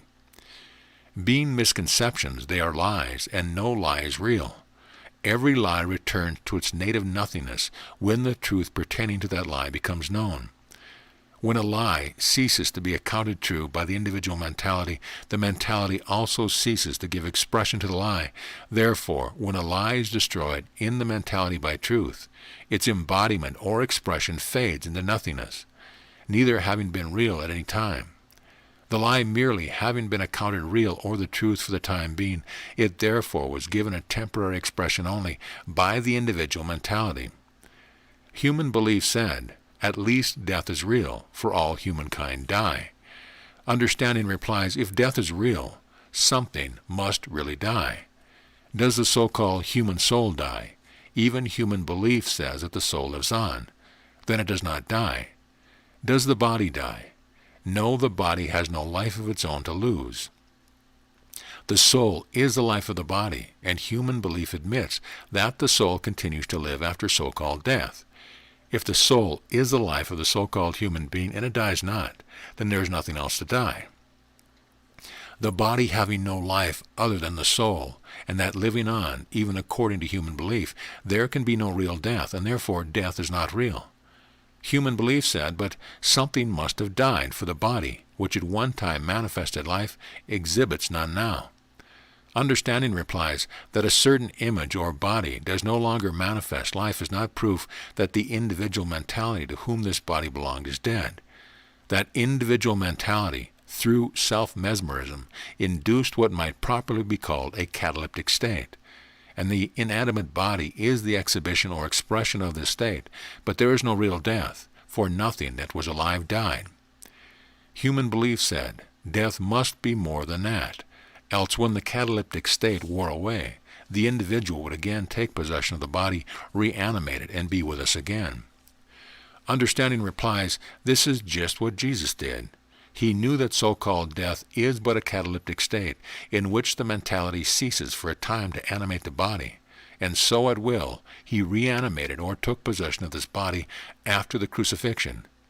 Jesus produced this cataleptic condition or suspended animation consciously and dispelled it consciously, while those who think they die bring on this cataleptic condition unwittingly. Those who think they die have the further belief that they are going to a different plane of existence. This belief of having departed works itself out as does any other belief, and the so-called dead awaken from their self-induced catalepsy in what some are pleased to call the next plane of life. Their belief conviction that they have departed and our belief conviction that they are gone is all that separates us from them. So-called death is a mere transition from one state of mind to another state, and not a change from one place to another place. Human belief said, even though you call death but a transition, yet every one must pass through death to get to the next plane of existence. Understanding replies, this is not true. It is not necessary that we pass through so-called death to be translated to the highest, purely mental plane of life. Enoch walked with God and was not. Enoch gained the necessary understanding, walked with God, and then translated himself from this sphere, was not here anymore. Elijah rode to heaven in a chariot of fire. Elijah accomplished the transition consciously through a fervent sense of love. Jesus ascended slowly to heaven with the disciples watching him until he disappeared in the clouds. Jesus, for the benefit of his disciples, accomplished the transition consciously and did it slowly, so that they might gain the understanding of it. But as the transition progressed, their human belief beclouded their reason, so they did not grasp or understand the last part of it. He arose in a cloud. To the individual mentality which believes that death is necessary to the transition, death will be necessary to fulfill this belief. But to another individual mentality with sufficient understanding of life to actually know that life is eternal, no death is needed to accomplish the transition, for with this better and true understanding of life, he will be able to accomplish the transition consciously. Thus we see that in reality there is no death, for nothing dies. Furthermore, there is really no necessity for death, for the transition should be accomplished understandingly or consciously. For on such as these, the second death hath no power. They already have overcome the first death, proved that in reality there is no death at all. End of chapter. Chapter 7. The Holy Trinity. Who or what is the Holy Trinity? The scriptural names for the Holy Trinity are the Father, the Son, and the Holy Ghost, as all Bible readers know. Are these three persons in one God, or are they three gods in one person? The Holy Trinity has nothing at all to do with person. The Father, Son, and Holy Ghost are scriptural names given to certain qualities or states of mind, the one and only God. Mind and consciousness are one and the same, and are the primal cause or only creative element. When speaking of consciousness as the fundamental or primal element, the name Father was given it, because all desire originates in the primal element, and desire is ever the father of the corresponding thought. Consciousness is life, and the source from which all life unfolds. When speaking of the activity or mental force of the primal element or consciousness, namely its thought or thinking, the name Son was given to this activity. For although thought is one with consciousness, yet it originates, or is the activity, in and through consciousness. This thinking or thought is not another consciousness, but it is the same element in the active or subjective position. Consciousness, the primal element, generates thoughts of itself, and passes these very thoughts before itself, thus viewing the subject of its own thinking. In fact, thought is consciousness in the subjective state, and as consciousness creates or gives birth to its thought, thought therefore is the son or offspring, and also the sun, S-U-N, or light of the mind, or consciousness. In speaking of the activity of consciousness in relation to the elemental consciousness, Jesus said, "The Father judgeth no man, but hath committed all judgment unto the Son."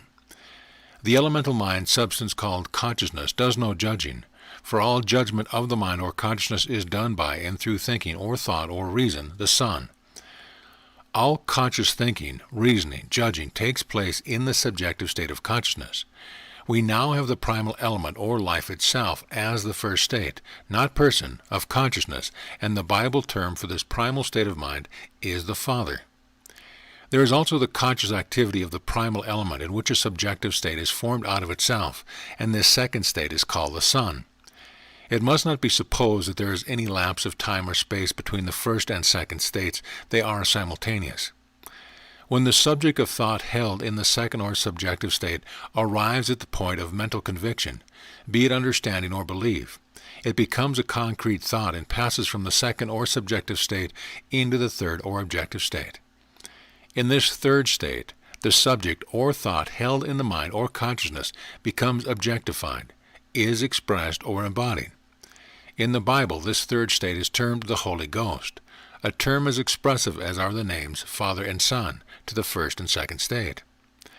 The word holy is a corruption of the word whole, W-H-O-L-E, meaning complete or perfect, and the word ghost is easily understood as shadow. Thus, the third or Holy Ghost state of consciousness is but the whole shadow or image of the mind's thinking, namely its convictions of thought, objectified or expressed, either as action, feeling, or form, according to whether the thought held in mind is one of action, feeling, or form. It is always the image and likeness of consciousness and its activity. It is the understanding, right or wrong, or fixed position at which the mental element arrives through its process of reason. It is the residue of all that the mental element thinks.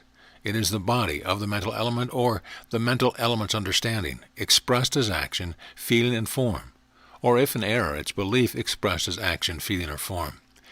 Webster defines body as that which is set or fixed. It is the mind's understanding of itself.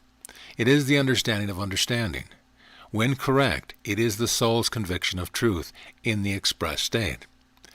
That is why the great Paul said that salvation or adoption is, to wit, the redemption of our body. In other words, salvation consists of redeeming or regaining the proper understanding, redeeming the body of life as it really is. The human body, with all its frailty, which we see today, is rather an unholy ghost, for it is as much the image and likeness of misunderstanding and belief as of understanding. As we gradually gain the true understanding of life as purely mental, the body, or the whole shadow of the mind's conviction, will change from its present so-called material or imperfect state to a more mental, spiritual, or true state. Paul said, "I die daily," meaning that each day he was losing some of his erring sense of life as matter, and gaining a corresponding amount of understanding or spirituality. The body is the residue of the mind's thinking. It is the part of the mind's thought which it is sifted from all the rest of its thinking and which it believes true, and therefore the body is the express image, not of the fleeting thoughts of the mentality, but of its convictions and conclusions of understanding. If the mentality has based its conclusions on misapprehension or misunderstanding, then its conclusions can be but mere belief, and this belief is externalized and is unholy, or not the truth. If its conclusions are based upon truth, the facts of being, the embodiment is necessarily truth in the embodied state of the Holy Ghost. Some metaphysical writers have used the words life, truth, love to designate the Holy Trinity. John gives us some light on love. He wrote, "Love is the fulfilling of the law." The law is always the right thought, and this right thinking or right desiring is fulfilled, expressed, or imaged forth at the point of love, at the point of the mind's feeling of conviction. That is why faith has its reward in external expression. Faith is the soul's conviction or feeling of certainty without actual knowing, and as the soul or mind objectifies itself at the point of conviction, the sound conviction of faith are externalized, and humanity erringly thanks a personal God for the blessing which it obtains through the operation, or objectifications made possible through its own faith. This is illustrated in the case of the woman who touched the hem of the garment of Jesus, as he had been previously pointed out. Her faith was such that she thought if she could only touch the hem of his garment she would be healed. When she accomplished this, the culmination of her faith was reached, and she was healed. That Jesus did not heal the woman, but that she healed herself by her own faith, is seen in the words which Jesus spoke to her. For he turned and said, "Woman, thy faith hath made thee whole." Humankind has been taught that Jesus meant that her faith in God or in Jesus was the reason for the healing wrought, but Jesus meant nothing of the kind. He said in substance, "Your own faith that you would be healed is what healed you." Blind faith of this nature will often change the mental convictions of an individual, and as the bodily condition is contingent upon the mental convictions, the body changes when these convictions are changed. The only drawback to faith healing is that blind faith fluctuates, not resting on an understood principle, the thing or thought that one has faith in today, one may have no faith in tomorrow. Faith, born or induced through actual understanding, is not blind faith, but is the right kind of faith. It is a feeling of certainty engendered through what we understand, and does not change with every wind that blows.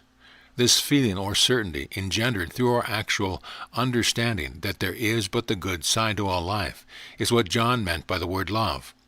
And this feeling of certainty that the good is all is what gives the soul its conviction in the good, and therefore externalizes the good in the objective, thus fulfilling the law or right thought or right desire of the individual mentality in health and blessedness.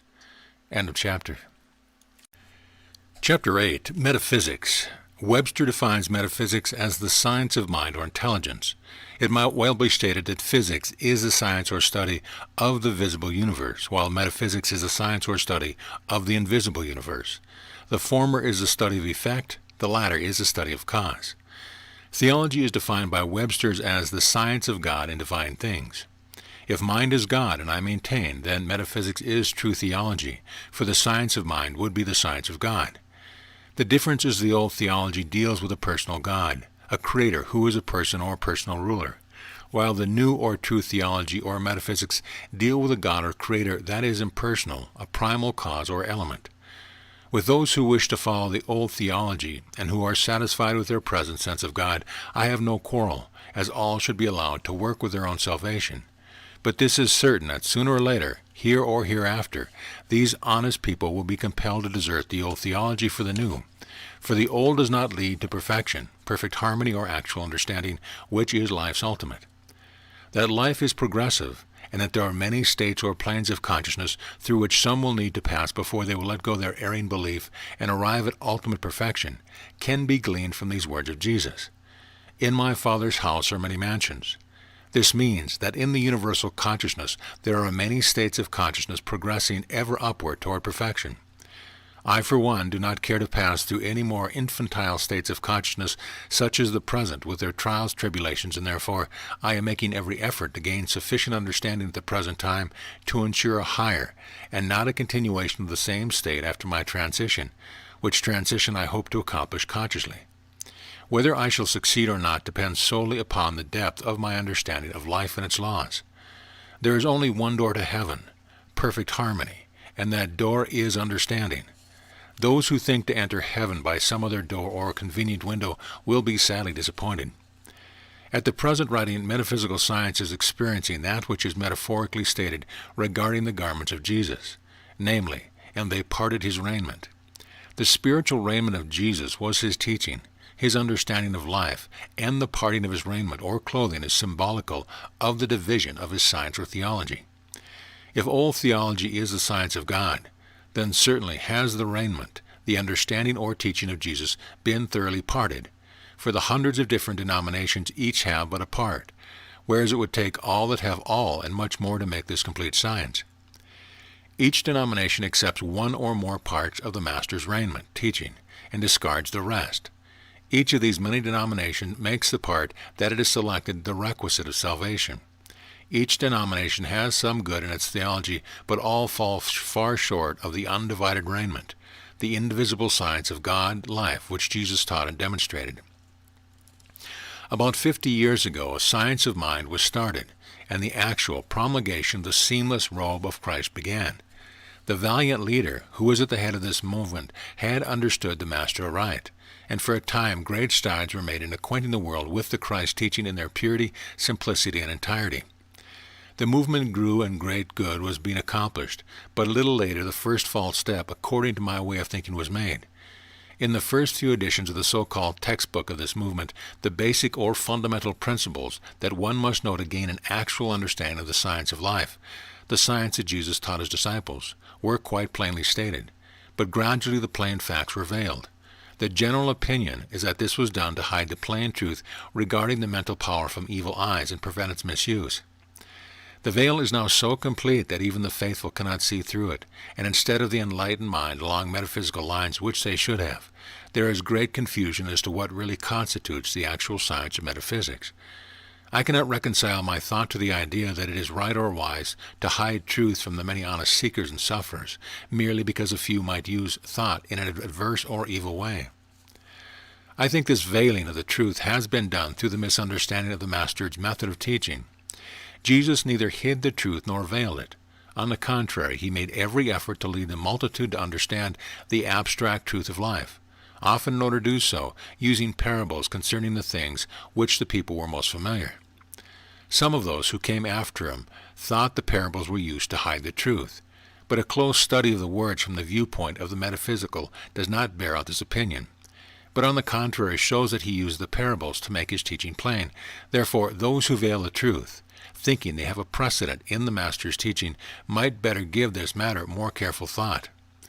At the present time, there is being poured on the market a deluge of books which minutely describe the use of thought power from the erring or human standpoint. It is time that someone placed on the market a plain exposition of the right use of the mental or spiritual power. Mental suggestion, hypnotism, concentration of thought, so-called mental sciences, etc., are fully described. Then why endeavor to hide the right use of the mental power from the honest seeker for truth? Through this veiling of the truth, misunderstanding has crept into the field of metaphysics, and once again the parting of the Master's raiment has begun in this wonderful movement. Even at the present time, the one-time pure, white and seamless robe of the science of life, which Jesus wore and understood, and which was rediscovered in this age, is being dyed and discolored with the many hues of fear, superstition, mysticism, church organization, and ignorance. Many patches that have no rightful place there have been added to the seamless robe through ecclesiastical bylaws, and is no longer a seamless or undivided science, but according to my thought, simply a church organization based upon faith cure. Truth is too broad and too all-inclusive to be confined in the narrow limits of any church or creed. What occurrence or stress of circumstance at the beginning of this movement induced Mrs. Eddy, the rediscoverer of the Christ method of healing, to change her thought and organize a church after decrying the need of church organization and purely spiritual teaching, I cannot say positively. I know that many who are zealous church workers and who think that a church and its organization must be given explicit obedience will be surprised by the following statement of Mrs. Eddy. And it is because I see plainly that this church worshiping has held the honest individual in bondage, just as any other material error holds the individual mentality in its bondage as long as observed. Then I have decided to quote a few statements from the first edition of Science and Health and leave the matter to the judgment of the reader. In the first edition of Science and Health, page 118, line 25, Mrs. Eddy wrote, Jesus paid no homage to diplomas, to forms of church worship, or the theories of man, but acted and spake as he was moved by Spirit, the principle of being. The comment I have to make on this statement is that it is absolutely correct, and we would do well not to pay homage to diplomas, to the letters CS or CSB or CSD, or to any other form of church worship whatever. On page 166, line 9 of the same edition, Mrs. Eddy wrote, We have no needs of creeds and church organization to sustain or explain a demonstrable platform that defines itself in healing the sick and casting out error. Would it not be practically saying the same thing to say that we have no need of bylaws, church manuals, and churches? On the same page, Mrs. Eddy wrote, The mistake the disciples of Jesus made to found religious organizations and the church rites, if indeed they did this, was one the Master did not make. The temple for the worshippers of truth is spirit and not matter. If the Master did not make any mistake in not founding religious organizations and church rites, what must we say of Mrs. Eddy's founding of her church with its elaborate church organization and its church rite, the bylaws, and the lesson sermon observed by all these churches? Again on the same page, Mrs. Eddy wrote, No time was lost by our Master in organizations, rites, and ceremonies, or in proselytizing for certain forms of belief. Members of his church must answer to themselves, in the secret sanctuary of soul, questions of the most solemn import. This statement is so concise and plain that those who have more zeal for church organization and church attendance than actual understanding stand self-convicting. On page 167 of the same edition of Science and Health, Mrs. Eddy wrote, We have no record that forms of church worship were instituted by our great spiritual teacher, Jesus of Nazareth, and we learn the improbability of this in the science of God that he taught and demonstrated. Said he, The time now is when they that worship the Father should worship him in spirit, and no longer in Jerusalem, the wealth and learning of our temples, a magnificent edifice, was not the sign of Christ's church. How wonderfully pure and clear Mrs. Eddy's thought was in those early days of the movement when she counseled only with her own clear thought of truth and before the days that material success brought human counselors many. One could hardly write a more stinging disapproval of the Christian Science Church and its wealthy and intellectually learned organization and its beautiful edifices of today. Comments as to the right conduct of the truth seekers for truth would be superfluous. Some have said that Mrs. Eddy changed her convictions as she gained more understanding of truth. I ask, did Jesus also change his convictions and start churches governed by a set of bylaws?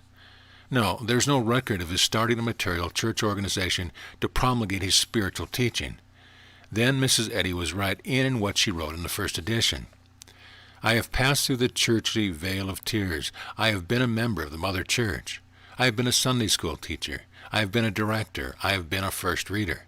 I have worked early and late to establish harmony in our local and other church organizations and wondered at the little permanent success that attended my best efforts. I have since learned that truth cannot be made of error. Error must be cast out, destroyed, get rid of. You cannot build a permanent and safe spiritual teaching upon a material church organization or creed foundation. The error that is in the foundation makes the whole building unsafe, and not until the error in the foundation, the material church organization, is destroyed, cast out of one's own consciousness, can you hope for universal harmony and an individual loving thought towards all other individuals. We need but to expose the error of material church organization in promulgating a purely spiritual teaching, then leave it entirely alone and progress will do the rest. On page 168 of this first edition of Science and Health, Mrs. Eddy wrote, in centuries past, Jesus found Christianity on the spiritual basis that neither ritualism, doctrine, nor belief, but wisdom, truth, love, make Christians and cast out error and heal the sick. But today, church forms are held responsible for Christianity. In other words, it is not the observance of bylaws or church manuals or other belief, but understanding and the right application of thought of truth and thoughts of love to the casting out of error and the healing of the sick that determines a Christian, a follower of the Christ teaching.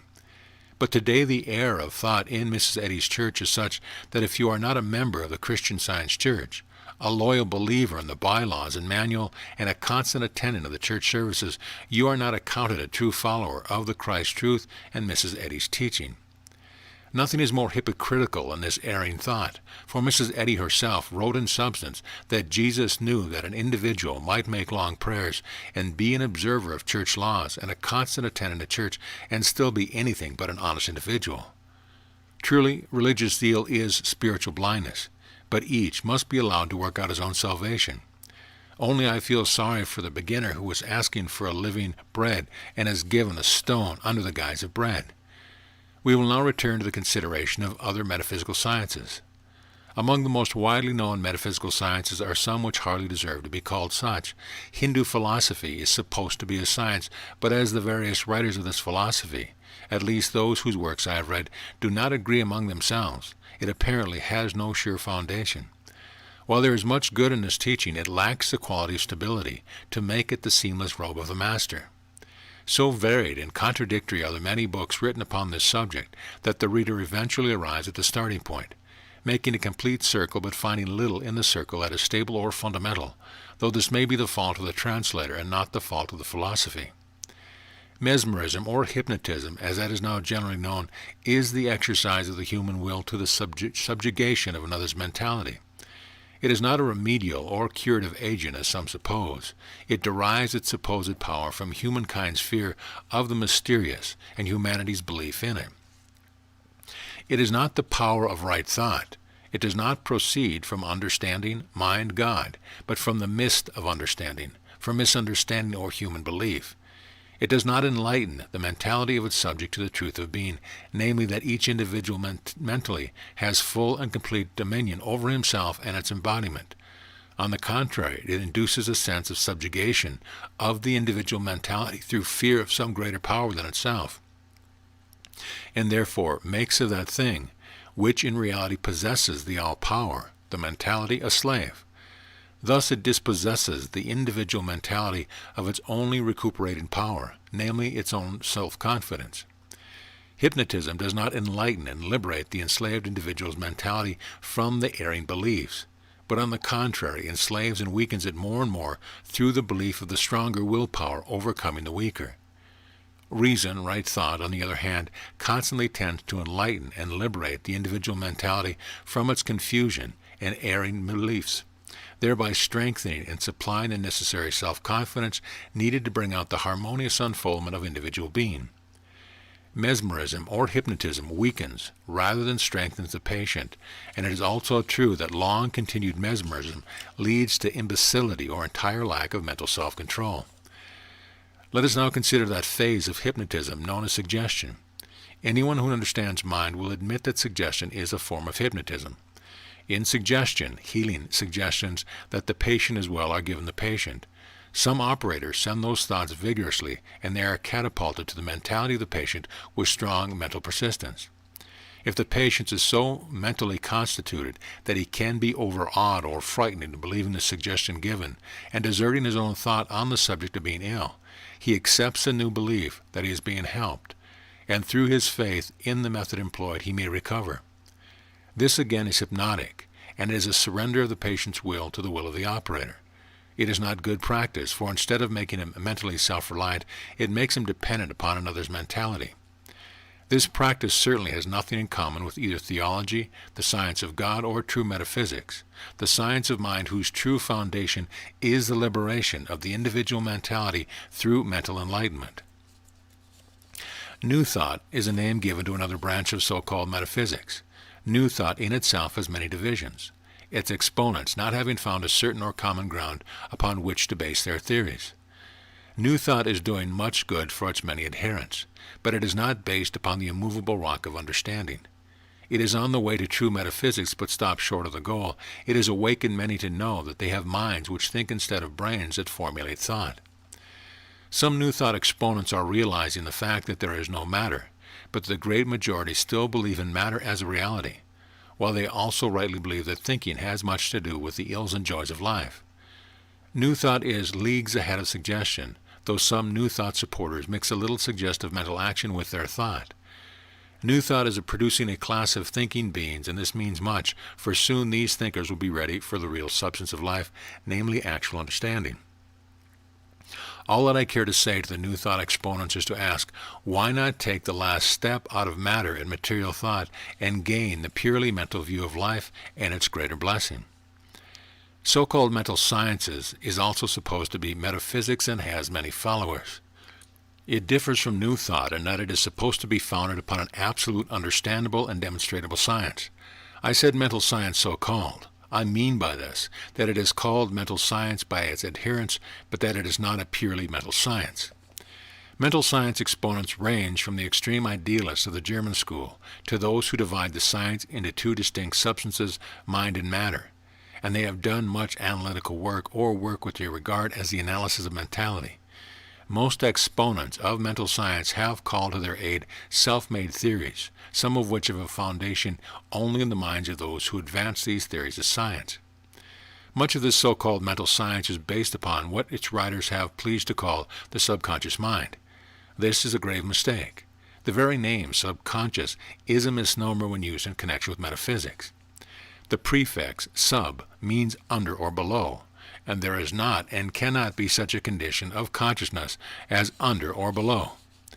Either consciousness is consciousness or it is not. There is no under or below consciousness. There is a condition of consciousness which might properly be termed latent consciousness, but latent consciousness would not be capable of that which these theorists ascribe to the subconscious mind. Latent consciousness may be defined as the storage in memory, or that which is not or cannot be readily recalled. The consciousness or knowing is there but cannot be recalled at the moment. But the mental scientists have, in theory, manufactured a consciousness which is below or under the consciousness, and some suppose that mental impressions given to the under or subconscious stratum of mind are carried along by the substratum to wherever sent and then express themselves. They need some such subterfuge to give their theories a semblance of working, but fortunately or otherwise there is no such substratum in mind. The theory no doubt arose from the observance of hypnotized subjects given the suggestion to do something at a stated time.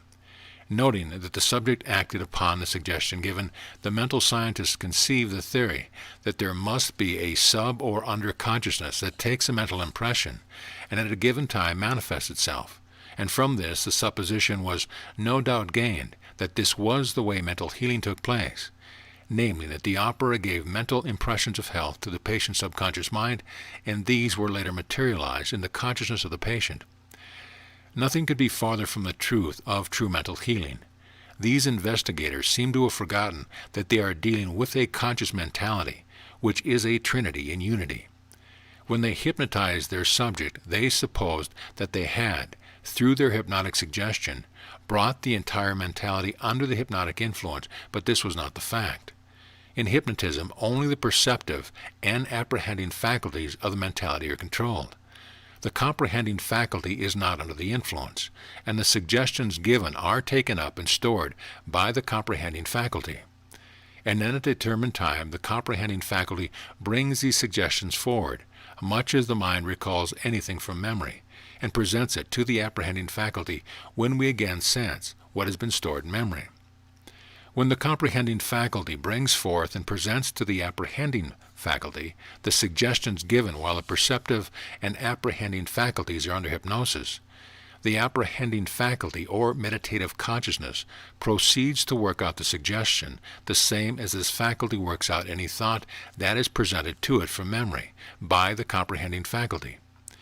There is no need of a subconscious stratum of mind to explain this phenomenon of mind.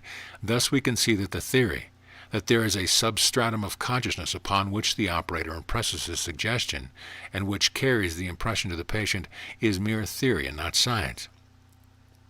Another great error that many exponents of so-called mental science make is that they believe matter to be matter, but that is the subject to mind. A science which admits that half of the universe is matter and the other half mind cannot rightly be entitled to the name mental sciences. For to be a true mental science, it should treat everything in the universe as mental. Mental science, so-called, hardly raises beyond the viewpoint of the mortal or human state of mind.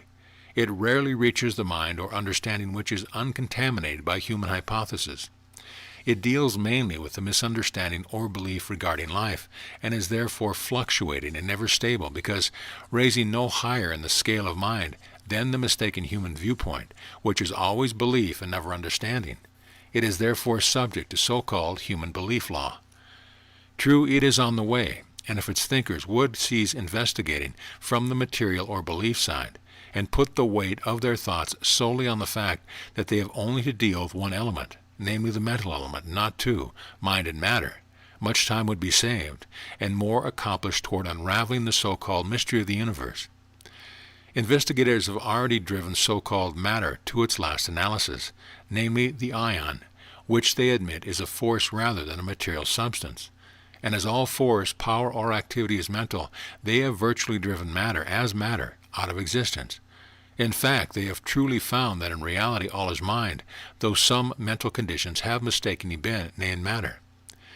There are other so-called metaphysical sciences, all offshoots from these already mentioned. Emanuel Swedenborg, with his extensive writings and theory of a law of correspondence, when understood, comes nearer the real. But he did not reach far enough, nor give an understanding sure foundation from which to begin reasoning. Material science, so-called, has reduced matter to the atom, and the atom to the electron, and the electron has been found to be not matter but energy. That which we see in the objective is not matter, though called that. It is the effect of energy, and energy is the unseen cause. This energy is mind, consciousness, or life, and is the primal cause or creator of all. About 50 years ago, Mary Baker Eddy, a very careful thinker, in her observance of life and its effect, came to the conclusion that all effect was traceable to a mental cause. In other words, she discovered that all causation is mental, and at once set out to prove this conclusion to herself and later to the scoffing world. She first called her discovery The Science of Man, and wrote a book and gave that title to the book. Later she changed the name of her discovery. As she searched and experimented, she became aware of the fact that this was the same science of life that Jesus of Nazareth, nearly 2,000 years previously, had taught his disciples. Because this science was good and helpful, and had been promulgated by Jesus the Christ, she called it Christian. As she realized that the Master's teaching was an actual, demonstrable science, she changed the name from the Science of Man to Christian Science.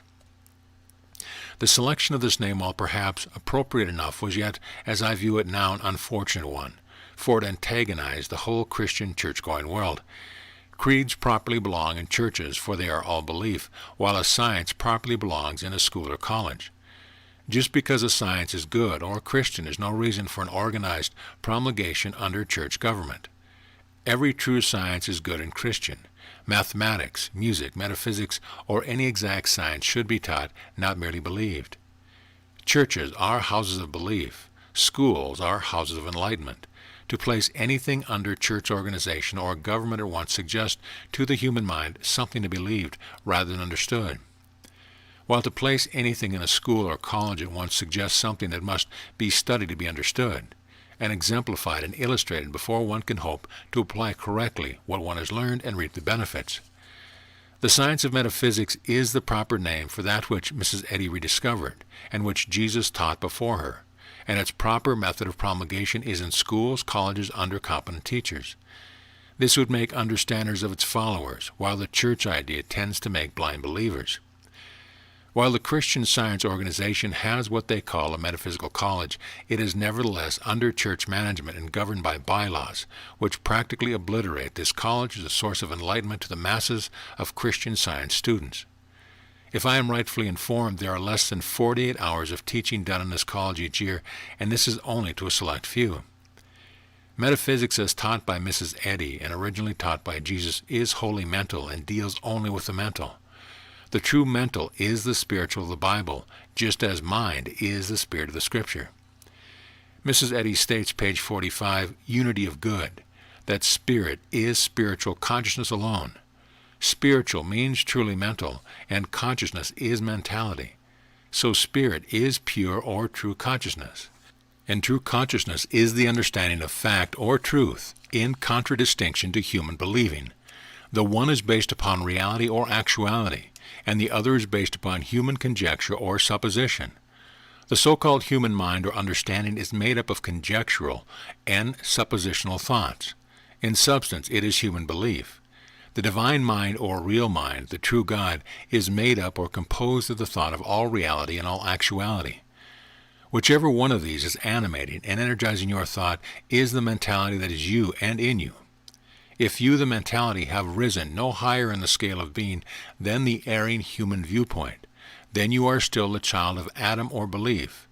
If, on the other hand, the mentality has unfolded to the point where you begin to understand actuality and think in conformity with actuality, then you have risen out of belief into understanding, out of belief that matter is substance to the understanding that mind is the all and only substance.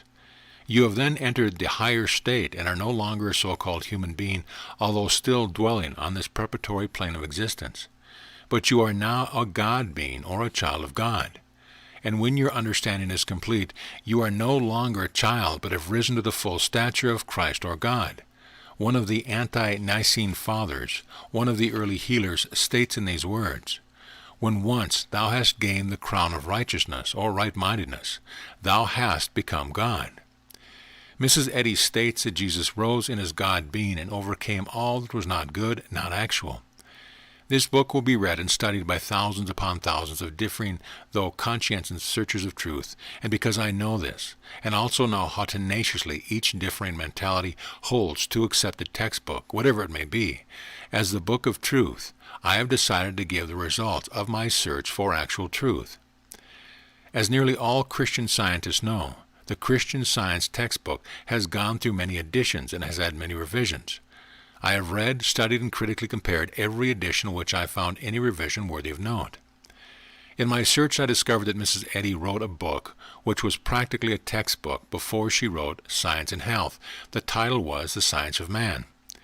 Next she wrote Science and Health, and the chapter under the title of Recapitulation is much the same as the book entitled The Science of Man. I traced Mrs. Eddy's thought through the first edition, then the second, third, sixth, seventh, eighth, and so on up to the very last edition supposed to have been revised by her.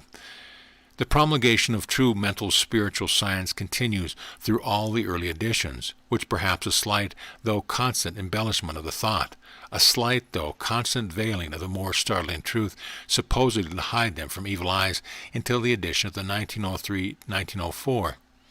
From this time her edition, in my opinion, emphasized more and more the thought of faith rather than the absolute necessity of understanding. The change seems to have been from actual understanding to a faith basis. Whether Mrs. Eddy, at the above date, instructed the further promulgation of science to hands other than her own, future enlightenment may show. The result, according to my finding and understanding, has been that through this gradual deviation from a former straight line, the textbook of Christian Science has lost much of its power to heal, to enlighten a self-deceived mentality, and has become the textbook of a beautiful religious faith cure instead of actual science. The many letters which I constantly receive from all over the science field piteously asking, "Where am I?" are no small part of the reason for writing this book. In substantiation of what I have said, I shall give a number of statements from Mrs. Eddy's early edition of Science and Health, and shall also give citations from some of her writings other than the present edition of the textbook, to show that although the textbook seems to have drifted from understanding to faith as a basis, the other works of Mrs. Eddy still remain substantially in full accord with even the first edition of Science and Health, although written years later. Some of these statements will no doubt startle many of the believers in the present textbook who think they have understood Mrs. Eddy's teaching, but I ask them to bear in mind that these statements are Mrs. Eddy's and not mine, and as I shall cite edition and page of Science and Health where the statements can be found, such readers may readily verify what I have cited, and note that no wrong meaning has been given them by lifting them from their context. Recently, there has arisen a misunderstanding among the students of Christian Science regarding the correctness of the early editions of the Science and Health with key to the Scriptures. Some maintain that merely reading the early editions once gave them a much greater depth of understanding and consequently greater healing power than years of study spent under the later editions. Others maintain that Christian Science, in its complete purity, is not to be found in the early editions, and further state that Mrs. Eddy later repudiated these early editions as being incorrect in principle. Mrs. Eddy's own words ought to be the best authority on this question. She wrote, page 55, Retrospection and Introspection, under the chapter heading of The Precious Volume. The first edition of my most important work, Science and Health, containing the complete statement of Christian Science, the term employed by me to express the divine or spiritual science of mind healing, was published in 1875. The statement, the first edition of my most important work, Science and Health, containing the complete statement of Christian Science, was undoubtedly written in 1891, or 16 years after the publishing of the first edition. Thus we see that after 16 years of teaching, writing, and practice, Mrs. Eddy still maintained that the first edition was the precious volume, and the one that contained the complete statement of Christian Science. If Mrs. Eddy repudiated the teaching given the world as proven truth in her first edition of Science and Health, then she had a mere theory instead of understanding at the time she wrote her first textbook. How then can we be sure that the present textbook is correct science? For if she had not passed on, she might in another 25 years repudiated the present textbook as incorrect. Mrs. Eddy had a correct understanding of metaphysical healing when she wrote the first edition of Science and Health, and she at no time repudiated any edition of that work. Numerous articles written by Mrs. Eddy before and during the time that she was searching for the truth, and in which she merely gave her then unproved opinion to others, had gained wide circulation, and it is these early lispings which Mrs. Eddy repudiated as complete science. Having now plainly shown that Mrs. Eddy referred to the first edition of Science and Health as the precious volume, and that she plainly stated that the first edition contained the complete statement of Christian Science, I will give a few citations from it for comparison and comment. Capitalization in the following citation taken from the first edition should be carefully noted and meditated upon. First edition, Science and Health, page 10. Opinions and beliefs regarding God and man, or soul and body, are the foundations of all error. Note carefully that Mrs. Eddy calls this the foundation of all error. You will also note that in this statement Mrs. Eddy points out that soul is only another name for God, and that man is only another name for body. You cannot gain actual understanding until you change your thought convictions regarding the basic error that you are man, when in reality you are God, and your body is man. First edition, Science and Health, page 11. We learn from science mind is universal, the first and only cause of all it really is. There is no veiling of the plain facts in this statement, that the mentality or mental element is the first and only cause for all that is real, for the word mind is not capitalized. So the erring impression that the first cause or God is a faraway mind does not in this statement confuse your thought. First edition, page 11. All is mind, and mind produces mind only. Nature, reason, and revelation decide that like produces like. No capital is in this statement to confuse the mentality. So from beginning to end, mind produces mind, or God produces or unfolds more God. God is all, therefore there is nothing else to produce or unfold, hence you must be God or nothing. First edition, page 13. Spirit is the understanding and possession of truth, life, and intelligence. In other words, spirit, God, and actual understanding, true consciousness, are one and the same. You possess God when you possess actual understanding, and you become an understander of truth or life, you become God. First edition, page 14. We are spirit, soul, and not body. Note the capitals. If we are spirit, soul, and not body, as this statement implies, then we are primarily God, and our body is man, the image and likeness. This is the foundation of Mrs. Eddy's teaching, when she is understood. First edition, page 39. To know we are soul and not body is starting right.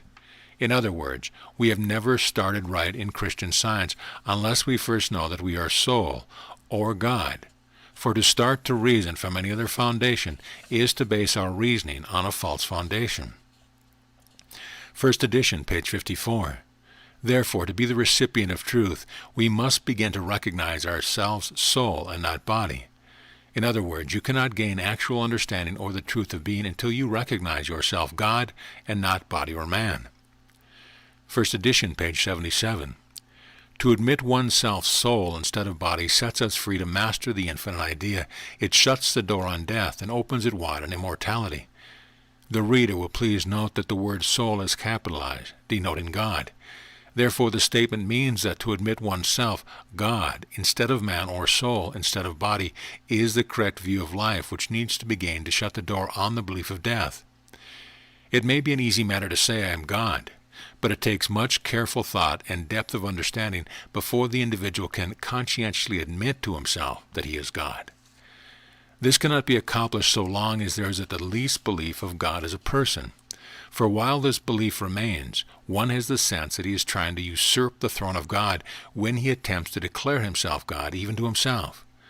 Not until it is thoroughly fixed in the thought that God is an element, the primal element, and that all that proceeds from this primal element and is of it because there is nothing else, can one consistently admit to himself that he might be God because he is of this life element. First edition, page 77. The final understanding that we are spirit must come. Please note again that the word spirit is capitalized, denoting God. Therefore, the meaning is plain that we must finally understand ourselves God, now or hereafter, before the truth of life is grasped. First edition, page 155. That we are spirit, and spirit is God, is undeniably true. Why not state plainly that we are God? A science must be stated plainly to be clearly understood. If it shocks the believer, it may also awaken him. First edition, page 169. We are soul, spirit, and not matter. If we are soul or spirit, as this statement plainly states, then we are God. Therefore, why evade the plain statement that we are God? There should be no evasion of so vital a question. Even the statement that we are soul, spirit, is better and more enlightening than the veiled one that God is all, which now appears in the latest edition of Science and Health, though it means that we are God or nothing. First edition, page 218. To be out of an imaginary existence in matter and realize oneself, not body but soul, is the ultimatum of being. Life is progression, and the ultimatum or highest mental, that is, spiritual point to be attained, is to fully realize that we are God and not man. That is, soul and not body. The belief that we are physical beings with a God above us is an erring human or infantile opinion regarding life, and this error of thought is responsible for all our present troubles and misery. First edition, page 222. The compound idea named man is unintelligent. It is a lifeless image and reflection of principle or soul, which is the life, intelligence, and substance of this idea. This statement is the rock which divides the understander from the believer. In my estimation, a great error was committed when this statement, so vital to understanding, was veiled or removed from the Christian Science textbook. Because this statement does not plainly appear in the present edition of Science and Health, practically the whole student field has gained an erroneous understanding of Mrs. Eddy's teaching. Frequently, in testing the depth of understanding of a Christian Science student, practitioner, or teacher, I have said, as I understand Mrs. Eddy, she teaches that your mind is God and that your body is man. I am sorry to say that I have not found one who agreed with my statement, each advancing the idea that he was man, the reflection or image of God, but not God. This is the belief held by all Christians and other churches, therefore, what need of a new movement? The idea that you, the individual mentality, are man, and but the reflection of God, is thoroughly destroyed by this last statement of Mrs. Eddy's. For she says that compound idea named man, the body, is the lifeless image and reflection of God or mind, and that man, the body, is unintelligent. Therefore, it is certain that you, the individual mentality, are not man, as nearly all Christian scientists suppose, for the individual is conscious or intelligent. The previous statement is that all realize that we are soul or God in the ultimatum of being. Therefore, all who have gained the idea from the present Christian Science textbook that they are man, the body, or lifeless image and reflection of principle, never reach the ultimate of being or perfect understanding while they hold on to this delusion. On page 301, line 5 of the latest edition of Science and Health, Mrs. Eddy wrote, "Few persons comprehend what Christian Science means by the word reflection. This no doubt is true. According to Webster, the word reflection means to consider attentively, to revolve in the mind, to contemplate. In other words, to subjectively think about anything. Webster also defines the word reflection to mean the expression of thought. If God is mind, then for mind to think is for mind to reflect, and the reflection of mind would be the visible expression of mind's thinking or thought. If God or mind or soul is all, then you are God or mind or soul. Your mentality is soul, and when you think or consider attentively or contemplate or reflect, the thoughts which you indulge to the point of mental convictions are given objective expression, or are the reflection of your own mind and thought. Your body is the embodiment of your thought convictions, your thought objectively expressed. In other words, your body is the visible objective expression or mental reflection of what you, the soul, actually think in regard to action, feeling, and form as pertaining to self. First edition, page 225. We are spirit, but knowing this not, we go on to vainly suppose ourselves body and not soul. Christian scientists awake, for when you think or teach that you are God's idea or man, you are on the wrong trail. Cease believing that you are man and realize that you are God. You will never gain this most necessary understanding while reading and following those who promulgate the idea that you are man, the reflection of God, instead of teaching you the truth as Mrs. Eddy taught it, namely that you, your mentality, are God, and which must be correct if Mrs. Eddy is correct, for God is all. Need I give further citations from the first edition of Science and Health to prove that when you understand correctly, you will find that you, the individual mentality, are God, and that the body is man, whereas you now suppose God to be something other than your mentality, and yourself to be the image or reflection of God. Mrs. Eddy positively teaches that the unintelligent and lifeless body is man, is idea, and is the image, likeness, or reflection of the mental or spiritual part, which mental part is life, or the real God. There are many more statements in the first edition of the same import, so there is no mistaking Mrs. Eddy's real meaning. Was she mistaken when she wrote the first edition? Did she later change this basic principle of all her teaching? No, for she carried the same import through all subsequent revisions, although the statements are gradually veiled more and more until in the present edition. Few, if any, who do not already understand can see it. The statement in the latest edition that all is mind, or that God is all, means that you are mind or God, for there cannot be more than all. The third edition of Science and Health was published in 1882, 6 years after the first, or about 14 years after her first discovery. If one were to think Mrs. Eddy's thought not fully matured when she wrote the first edition, it should have matured through 6 years of writing, teaching, and healing, and therefore what she wrote in the third edition 6 years after the first edition should be substantial. I will give a few citations from the third edition. 3rd edition, page 23. Soul and body are God and man, principle and its idea. If this means anything at all, it means that your soul or mentality is God and your body is man. 3rd edition, page 66. He maketh himself as God, was the justification by Christ. Truth, for there is no other self with the Christian. Here Mrs. Eddy plainly states that one is not a Christian, a follower of Christ's teaching, who does not claim himself to be God.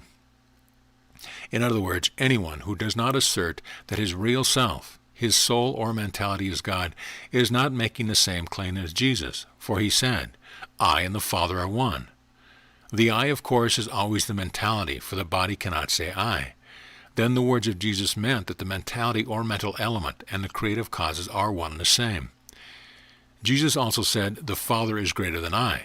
This means that Jesus realized that his own individual mentality was not the all of the I or mental element, but that the Father embraced all mentality or mind. On page 183, line 15, Miscellaneous Writings by Mary Baker Eddy, we find this statement. Asserting a selfhood apart from God is a denial of man's spiritual sonship, for it claims another father.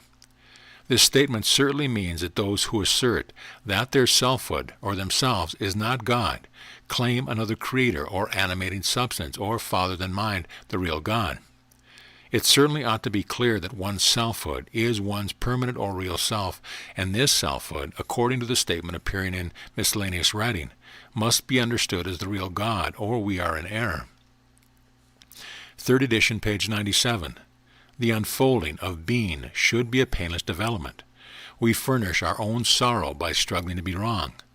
This statement implies that the unfoldment of the individual mentality should be a harmonious development or a growth in the understanding of life. But we, by persistently insisting we are not God, but are merely the helpless reflection of God with no power of our own, are thus struggling to maintain the old erring Adam dream, and thus furnish our own sorrows and troubles.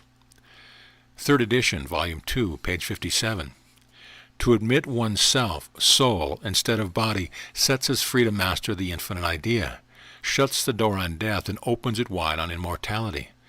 This same basic statement appears in the 1st edition and is carried through to the present or latest edition, but in the latest edition, in the attempt to veil its significance, this vital statement has been so distorted that no one who has not seen the original statement could possibly gain the correct understanding from it. I shall unveil this statement later. Same volume, page 58. At present we know not what we are, but this is certain, that we shall be love, life, and truth, and when we understand them. You will note the capitals, and that the statement means that when we find our true selves, we shall find that we are God. Same volume, page 106. Every object in the universe resolved into thought, whose substance is mind instead of matter, is included in the generic term man, of which woman is in the highest species. The objective state or expression or manifestation is man. The embodiment or unintelligent bodies that we see are man, and the conscious part of these bodies is mentality or God.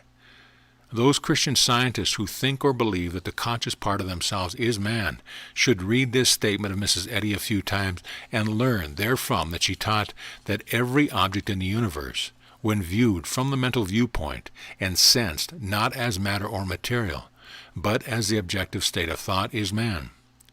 The tree, not its life, but its form or body. The horse, not its life, but its body. The child, not its life, but its form, body, is man. The life of all is the conscious part, and is consciousness of God. Have you arrived at this correct understanding from your present textbook? I doubt it. Yet until you do gain this correct understanding, your understanding is but human belief, though you may erringly call it Christian science or understanding. The 7th edition of Science and Health was published in 1884, 8 years after the 1st edition, or about 16 years after the discovery of Christian Science, and yet after 16 years of experience, Mrs. Eddy wrote 7th edition, volume 1, page 23, Soul and body are God and man, principle and its idea. 7th edition, volume 2, page 2.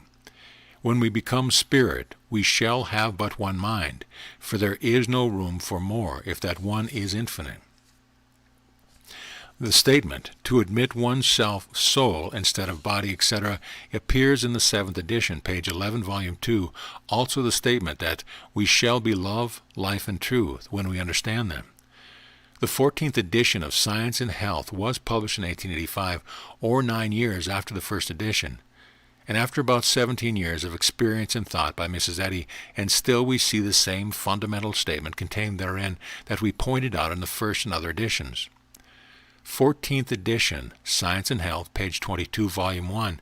The body of soul is man. The idea of this principle and his conscious life and intelligence is soul and not body.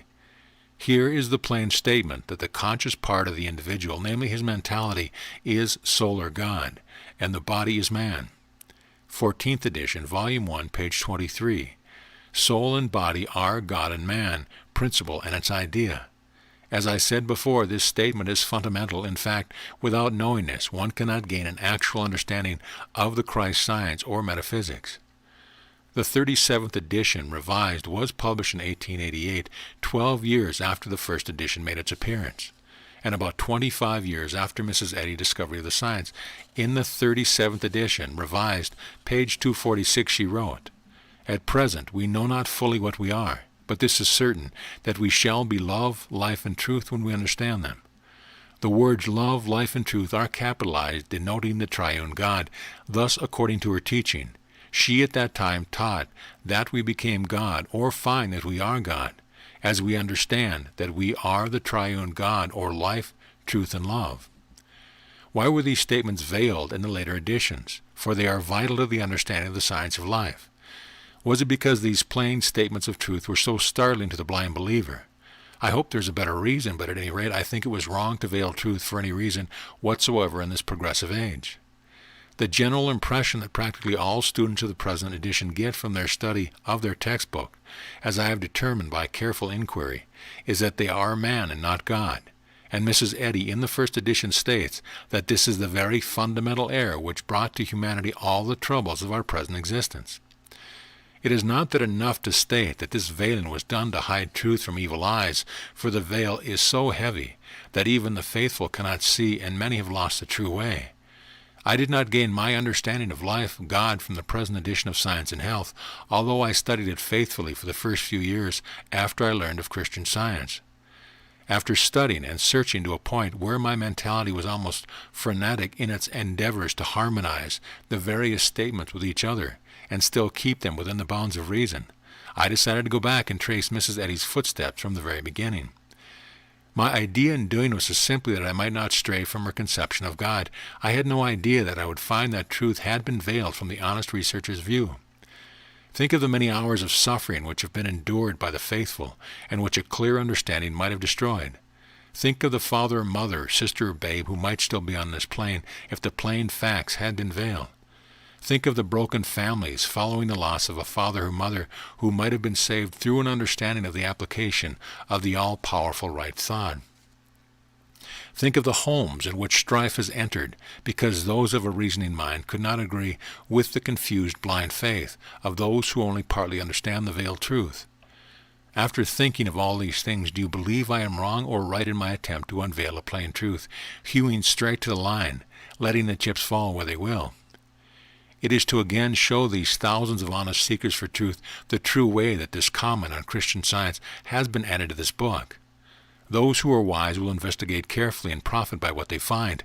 It would not surprise me if many, with more religious zeal and understanding, reviled me for having added these comments to the book. Mrs. Eddy has written something in this connection which I will quote, 3rd edition, page 122. If you have revelations and discoveries that others have not, and venture them upon the quiet surface of the thought, they disturb the waters. And if you have stripped air of its disguise, your good will be evil spoken of. This is the cross. Take it up. It wins the crown and wears it. Pilgrim on earth, thy home is heaven. Stranger here, thou art the guest of God. End of chapter. Chapter 9, Nature. Mary Baker Eddy was the greatest metaphysical teacher and healer since the time of Jesus and his disciples. Her understanding of life or God far surpassed that of anyone in the last 16 centuries. She discovered and understood that the works brought by Jesus and his disciples were divinely natural, the working out of natural law, and that they were not supernatural or so-called miracles. Nature is God, so says Mrs. Eddy. Jesus implied that life is God. My research has proved to me that nature, life, and God are one and the same. The works that Jesus and his disciples accomplished were done according to nature. Therefore, they were natural and not supernatural. It is our work to understand and apply the laws of nature, God, and thus free ourselves from the pain of sorrow that we unwittingly inflict upon ourselves through our ignorance of life or nature. In Miscellaneous Writings by Mrs. Eddy, page 217, she wrote, "To the material sense, everything is matter, but spiritualize human thought and our convictions change. For spiritual sense takes in new views in which nature becomes spirit, and spirit is God, and God is good. One can hardly construe these words to mean other than that as long as we believe matter to be real in substance, just as long as all things appear to be material. But when we gain the true or spiritual mental sense of life, our views and convictions change, and we find that God is not a personal ruler, but that nature is God, and that this nature is the primal element and is always good and never evil." In the later editions of Science and Health, Mrs. Eddy on page 118, line 26, wrote in substance that the definitions of material law as given by so-called natural science represented a kingdom divided against itself, because the material definitions portray laws as physical or material instead of spiritual or mental, which is the fact.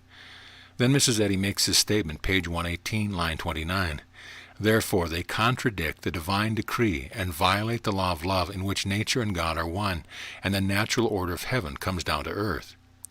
Here is the plain statement that, rightly understood, nature and God are one, but that nature is really mental instead of material. On page 119, line 17, Mrs. Eddy wrote, "In one sense God is identical with nature, but this nature is spiritual and is not expressed in matter. When nature is understood to be mental or spiritual, and the expressions or objectifications of nature are understood to be mental, the objective state of thought, instead of material then, is this mental sense is nature identical with God. What you see with the eye is not nature itself, but the expression or forms which nature assumes. Nature is the unseen cause of trees and grass and all that is in the universe, including the so-called human body. But these objects are only the effect of nature God. It cannot be successfully denied that the nature of a thing makes it what it is. Therefore, if a thing is what it is because of its nature, and nature changes not, then nature is the maker or cause of the thing made, and also the cause of its changeless continuity. Nature is the invisible mentality or consciousness of which the objects that we see are but the objective states. These objective states are mental in their nature, for their nature or substance is mentality, therefore subject to the power of mentality, which power is thought. Thus all that is, both in the invisible and the visible universe, is mental. Nature, the primal element, is mental, and being mentality is thinking or thought is mental. The thought is the mentality in the subjective state, and the objects that we see are the objectification of mentality or mentality thought in the objective state. End of chapter. Chapter 10. Sin. What is sin? Perhaps wrongdoing expresses the general concept of sin better than any other word. Webster defines sin as the voluntary departure of a moral agent from a known rule of vicissitude or duty prescribed by God. Webster's definition is good as far as it goes, but in life's experience, the involuntary departure from right brings the same punishment as the voluntary departure. In the broadest metaphysical sense, sin is mental mistake. Any violation of nature's law is a mistake, be it voluntary or involuntary. That is why we must know God, nature, and its law, if we wish to escape the seeming ills of our present existence. There are three procuring causes of sin, namely fear, ignorance, and intentional wrongdoing. Of the three, fear is the greatest cause of sin. Next in order is our ignorance of mental nature or God and its law, and last and least are the sins committed intentionally. In many cases of sin, fear and ignorance combine as the procuring cause, but there is also a class of sins, mental errors, that are directly caused by one or the other of these evils. When you make a mathematical mistake, you have violated the law of mathematics, that is, you have sinned against mathematics. Your punishment exactly fits the crime, for you get a wrong answer to a problem you are trying to solve. This wrong answer is the objectification or effect of your mental mistake. When a musician makes a mistake in the music he is rendering, he violates a law of musical harmony. He has sinned against the law of musical harmony. The false or inharmonious sound that is produced is the objectification or effect of the mental mistakes that he has made, and the punishment exactly fits the crime. If he strikes one false note, he produces only one false sound, while if he strikes two false notes, he produces two false sounds. In this connection, it can be readily seen that these mental mistakes originate or are made in the three procurian causes enumerated. The mistakes may be the result of fear, ignorance, or the mistake may be intentional. In each instance, whether the mistake is from fear, ignorance, or intention, the false note, the penalty is produced just the same. There is this difference in the punishment that we receive from intentional and unintentional violations of law. If the false note arises from fear, it is corrected by allaying the fear. If from ignorance, by gaining a proper understanding. In both instances, the player is willing and ready to change to the right when shown his mistake, but when it comes to intentional wrongdoing, the individual is not so ready to cease his mistakes, for in nearly all intentional wrongdoing, the doer does the wrong because he thinks he has pleasure in it or profits from it. And so he is not ready and willing to cease the wrongdoing when shown the wrong, thus he suffers longer. Many honest natures stop at once when shown the penalty for intentional wrongdoing, but others will go their way for a time or until the suffering occasioned by this intentional wrongdoing becomes so great that they feel that the pleasure or profit they derive therefrom does not counterbalance the ills they suffer, and even then they turn aside reluctantly. When you violate the laws of right living or right thinking and acting, the law of life, through fear, ignorance, or intention, you invariably receive the exact punishment which this violation merits. For the very thoughts you used when thinking wrongly externalize themselves, and you experience them in daily life. This is what the Scriptures call divine justice. It is the working out of natural law. It is the working out of inevitable mental nature, the primal cause of all. The scriptural statement, "As a man thinketh in his heart, so is he," is the stating of a law of God, a law of nature. The thoughts you mentally entertain to the point of conviction express themselves in your daily life experience. This is justice. For instance, if you think more of evil than good, you experience more evil than good. Why should you not? If you think so much more of evil than of good, you have the mental conviction that evil is more real than good, and you ought to be rewarded by that which you think most of. This is one of the fundamental laws of life, of nature, and no one can violate this law without receiving his just deserts. While it is true that the good alone is real and the evil unreal, this does not change the penalty for when you think of evil.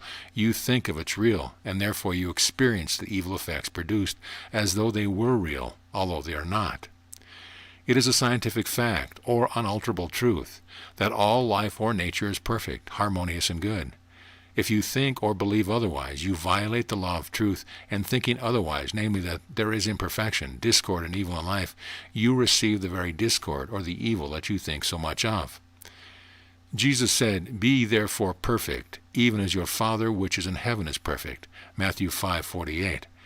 In other words, the primal element or life of which you are a part is absolutely perfect and harmonious, and therefore you have no right to think of yourself as otherwise than perfect and harmonious. You cannot violate the law of right thinking and escape the consequence. While there is no personal God who judges and sends you to everlasting punishment, there is a power that is ever with you and observes not only all that you do and say, but also takes note of even your most hidden and secret thoughts and rewards you justly. That power is your nature, your own mentality.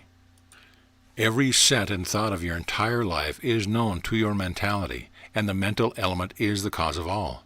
When you think, your mentality makes the convictions which you reach by your thinking.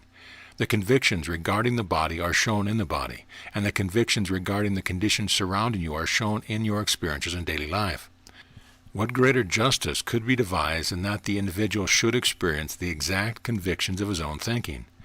If you do not relish the conditions that now surround you, you have but to change your thoughts about those conditions, and keep them changed until you gain a change of conviction.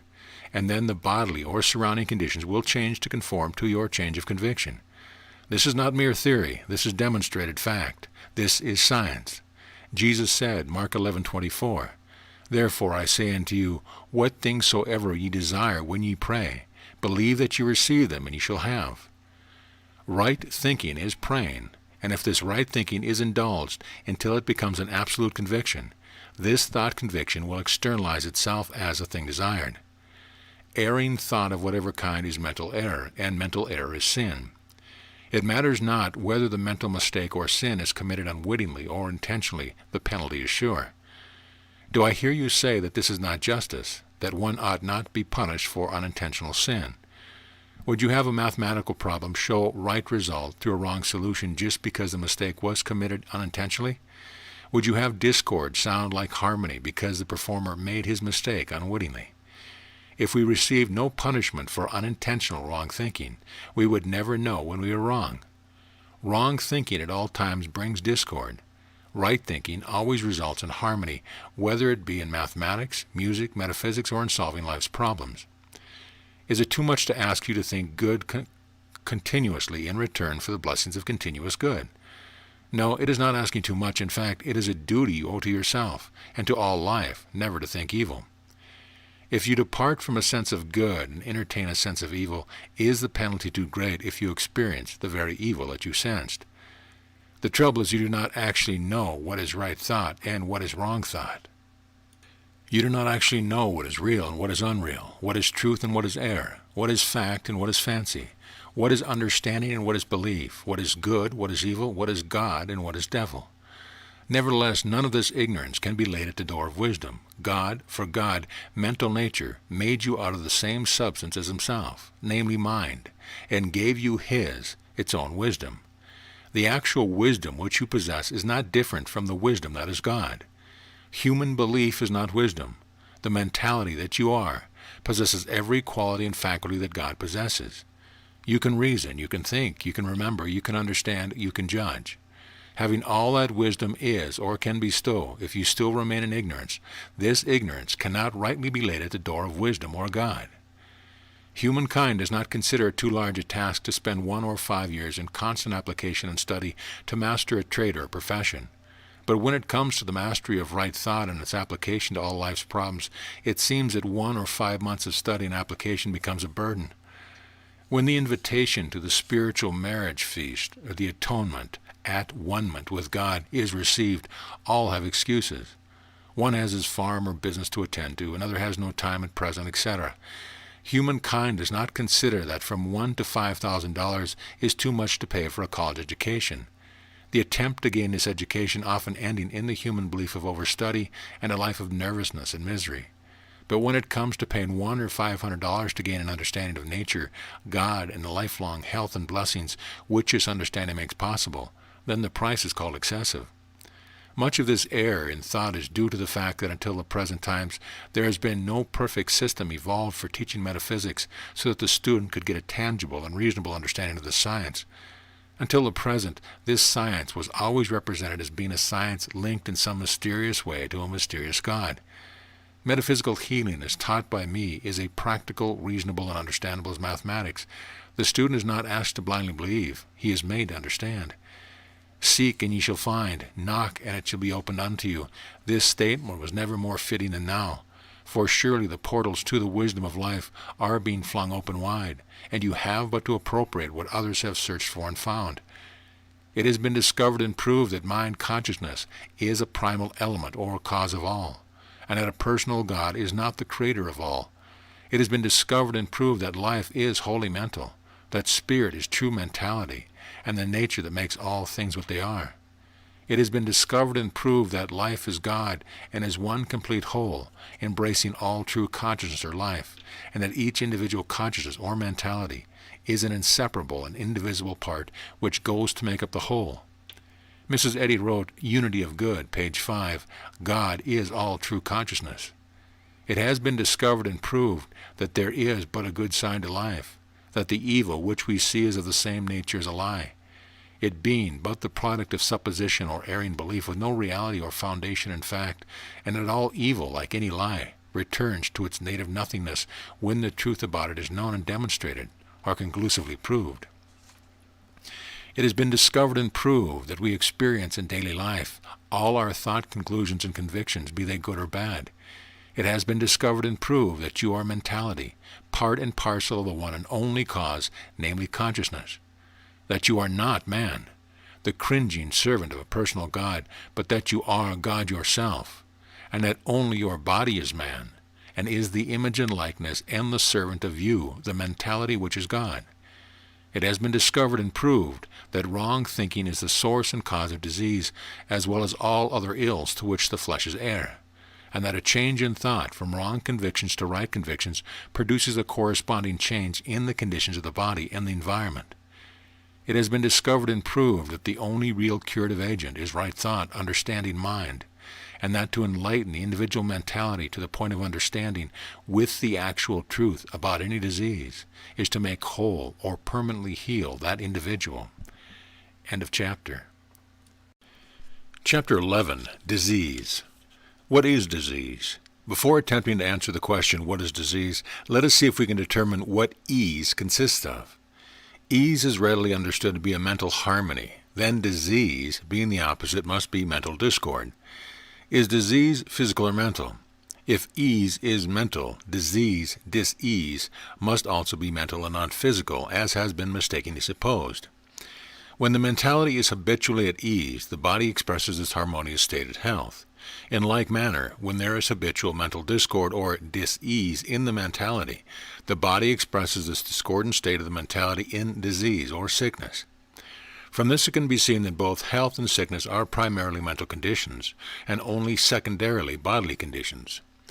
The body, being unable to think, can neither have a sense of ease nor dis-ease, but merely exhibits or expresses these opposite states of mentality. The body is the objective state of the mentality and objectifies or images forth the varying conditions of the mentality. The mentality determines the nature, quality, condition, and duration of the disease. In fact, the mentality, through varying thought, creates, continues, or discontinues every condition of the body. The body is but a mental mirror which images forth the thoughts or mental images of action, feeling, and form, which the mentality formulates or mentally entertains. That this is true can be seen in that when the soul or mentality thinks or senses a smile, the face images the smile. The same with sorrow, anger, laughter, fear, etc., and when a sense of death is entertained long enough or strong enough, the body thereafter shows no more action or feeling, and in due time even the form is obliterated. But this is not the annihilation of the soul or mentality, but merely the imaging forth or externalized expression of the mentality's erring belief that the body can die. In due time, the soul awakens from its self-measured belief in death and continues on in the next state of life unfoldment. Ease is a sense of harmony, mentally entertained. Disease is a sense of inharmony. If a sense of disease is mentally entertained for a sufficient length of time, that is, until a mental conviction of the actual presence of disease is gained, the body expresses this erring sense of disease. In the manner, if a sense of harmony or ease is mentally entertained for a sufficient length of time, the previous sense or conviction of disease is destroyed, and a sense of harmony or health takes its place. The body records these mental changes like the faithful mental mirror which it is. The type of disease exhibited by the body is but the reproduction of the type of discord or disease, erring mental belief, which is being mentally entertained. But you say, I never thought of this illness that I now have. Well, perhaps not in its present entirety. A disease may grow to a very large proportion from a very small seed of thought. For instance, one day after a hard day's work you said, I have worked until I feel exhausted. This false sense of weakness, having been once entertained, is apt to appear the very next time that you work. After frequent sensing or mentally entertaining the sense of exhaustion, it comes to mind with the least exertion, and you say, I cannot even walk up or down the stairs anymore without a sense of exhaustion. At last this sensing of weakness comes to full fruition in a general breakdown. Now you say, well, I never thought of a general breakdown. No, perhaps you did not think of a general breakdown, but you thought of all that causes one, and experience it as a result of the erring belief that you, mind, God, the All-Power, could become exhausted. Disease may result from hearing a friend vividly describe some ailment. If the description makes no mental impression, there is no fear of it, and no discordant note is introduced into the mentality, and there will be no reproduction of that disease. Fear and sympathy are of a feeling, and if the hearing of the description of a disease touches neither of these, then the mental seed of disease that you heard has fallen upon barren soil and will not propagate. That sympathy with disease as an avenue to disease is already shown by the fact that medical students who are sympathetic by nature very often contract many diseases which they are investigating or studying. In some cases, the student has been forced to stop his medical researches entirely because of his sympathetic nature. You may sympathize with the sick, not because they are really sick, but because of their ignorance of actual truth. Always view all sickness as the externalized exhibit or visible expression of someone's foolish, erring belief in sickness, and never as reality. Then you will be immune from all the ills that you see or hear about. Many of the worst types of disease that we suffer from are caused by our errors of disposition. Love is the natural and most harmonious of all feeling, and being natural, it is right feeling. And therefore any violation of right or good feeling is a violation of the law of love, and brings just punishment and illness and suffering. Fear and hate are the opposites of love, and if a sense of love brings a sense of harmony and joy to the mentality, it can readily be seen what a terribly disturbing element we introduce into our mental homes when we allow ourselves to fear and hate. Intense hate or fear can and does temporarily disarrange the entire harmony of the mentality, and in this way it can disarrange the harmonious action of the entire body. The remedy is plain. If fearful, strive to quiet and overcome your fear through sound reasoning. Know the truth that disease is not conscious, cannot think, and therefore has no power to reproduce itself. Calmly reassure yourself that you possess the almighty power in your own right thinking. If these directions are followed persistently, you will observe that in the same ratio that you establish self-confidence, your fear will subside, and when the fear is gone, all danger is past. If you are hateful, your remedy lies in the persistent exercise of patience and loving kindness. Our mental moods and feelings hold within themselves the possibility of constant health, joy and success, or continuous disease, pain, and poverty. That the individual can govern his mental moods and feelings we all know to be certain. True, it can take quite an effort at times, but it can be and should be done. There is nothing that compels you to become angry. You believe some incident to be the cause of your anger, but it is not the incident, but your own thought about the incident that makes you angry. And you know that you can control your own thinking if you wish to make the effort. The sense of hate that you entertain for some other individual or thing, where does it come from? Surely not from the other individual or thing. You must make it yourself with your thoughts of hate. If the other individual has hate for you, it is of his own making, and he gets the punishment for his hateful sense just as surely as you get the punishment for the sense of hate that you entertain. The objectification on the body of long-continued hate, envy, malice, impatience, dishonesty, unreasonableness, stubbornness, immorality, etc., are as easily read by the trained understanding of the metaphysician as an open book. I have often surprised patients whom I have never seen or heard of before by writing them a complete description of their mental moods, dispositions, and habitual thoughts, merely from their written description of symptoms and their ills.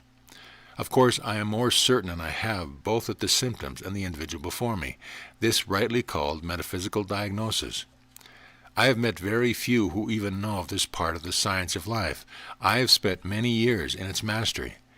The greatest healer of her age, Mrs. Eddy, wrote in Christian Healing, page 12, line 7, "The metaphysician goes to the fount to govern the streams. He diagnoses disease's mind, the basis of all action."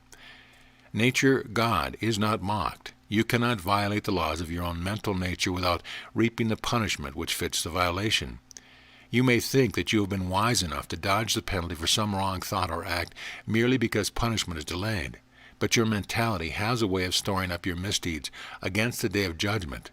Therefore, do not flatter yourself that because punishment for wrongdoing or whatever nature is not immediate, that you will escape the penalty.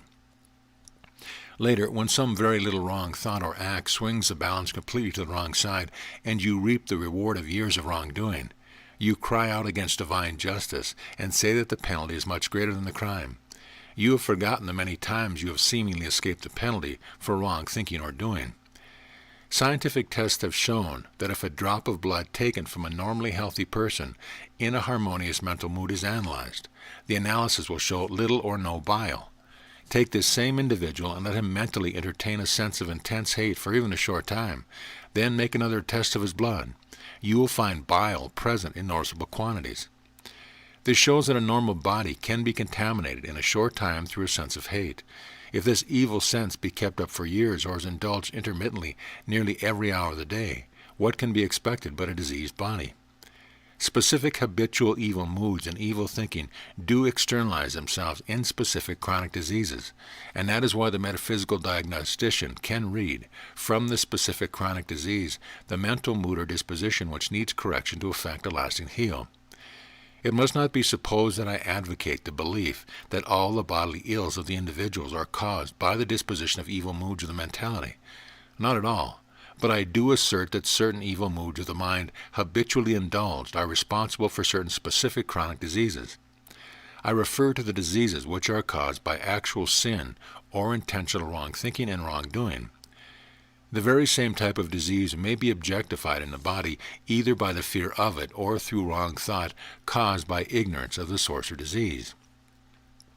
To illustrate this point, I will give you the result of a little research along this line.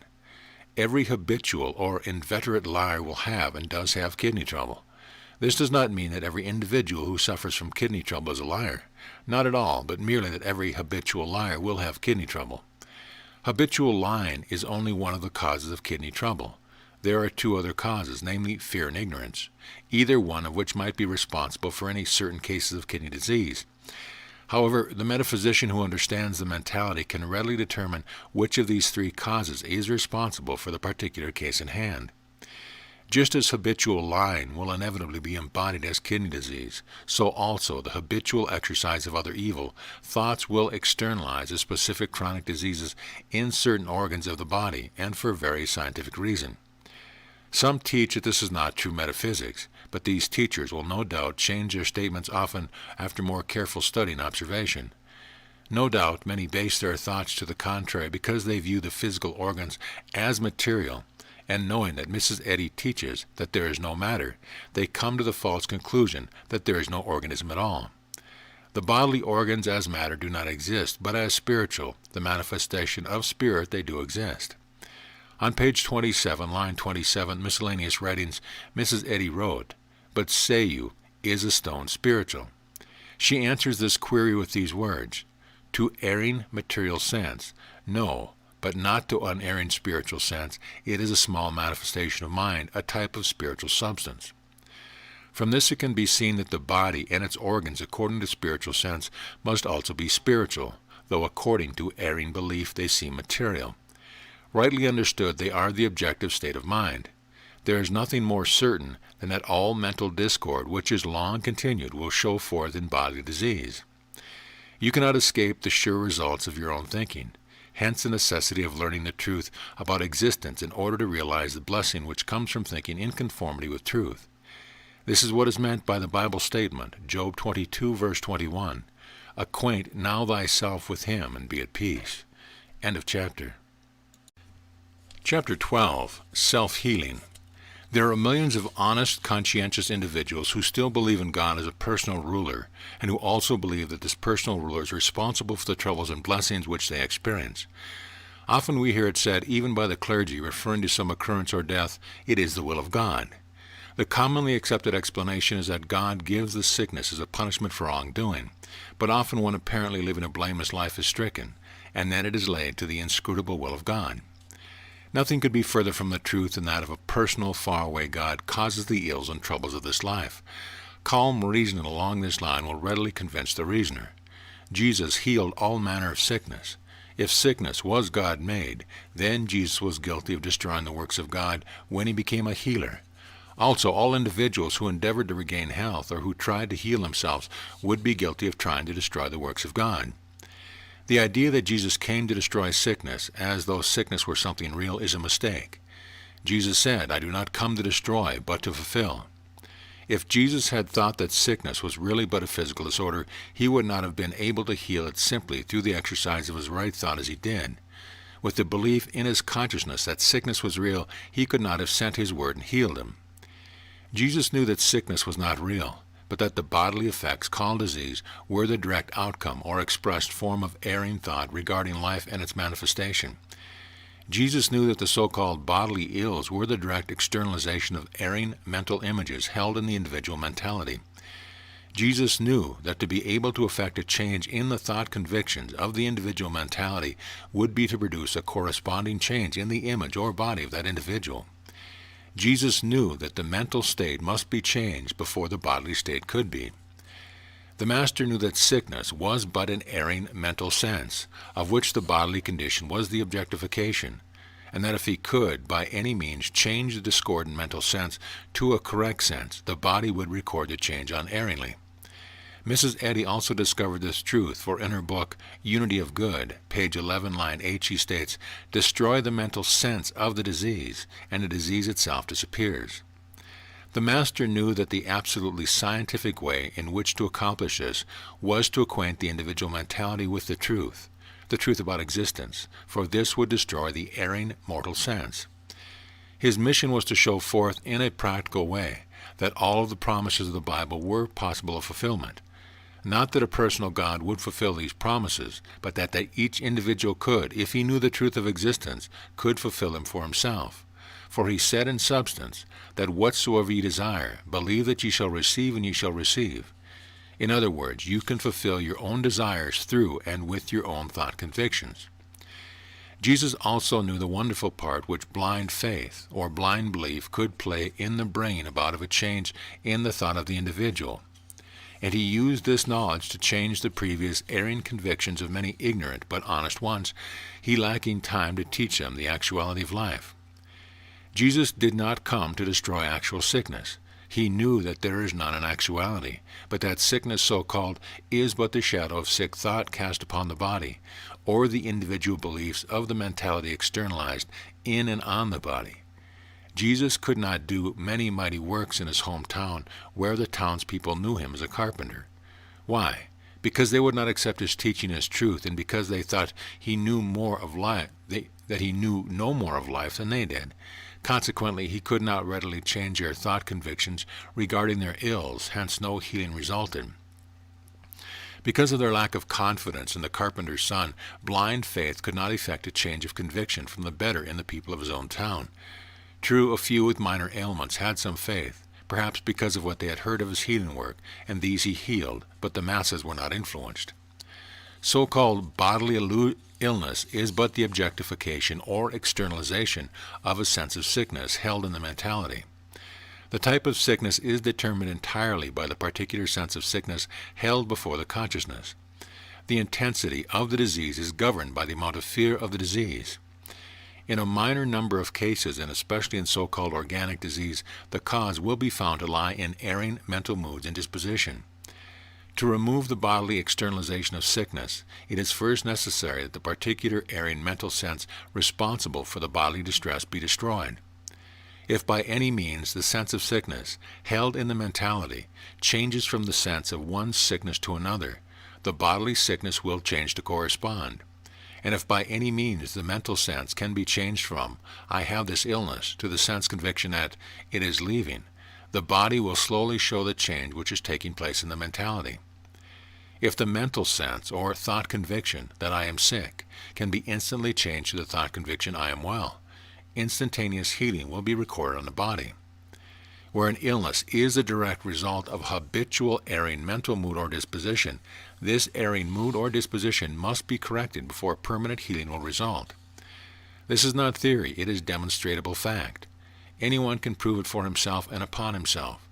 The trouble is that many who have attempted self-healing through a purely mental means did not know just what they were trying to do, and their sense that an outside God or power was needed to produce healing handicapped their own mentalities, so that they only had partial or no success in self-healing. The main point to work for in self-healing is the point of self-correction and self-conviction. For self-healing is the process by which the mentality convinces itself that it is not sick and it cannot be sick or imperfect. This becomes easier as the mentality grasps the true idea of life, namely that the mentality is God, and is absolutely and changeably perfect and well at all times. That it can no more be sick than that God can be sick, for in reality the mentality is an indivisible part of the whole of God or nature or natural good.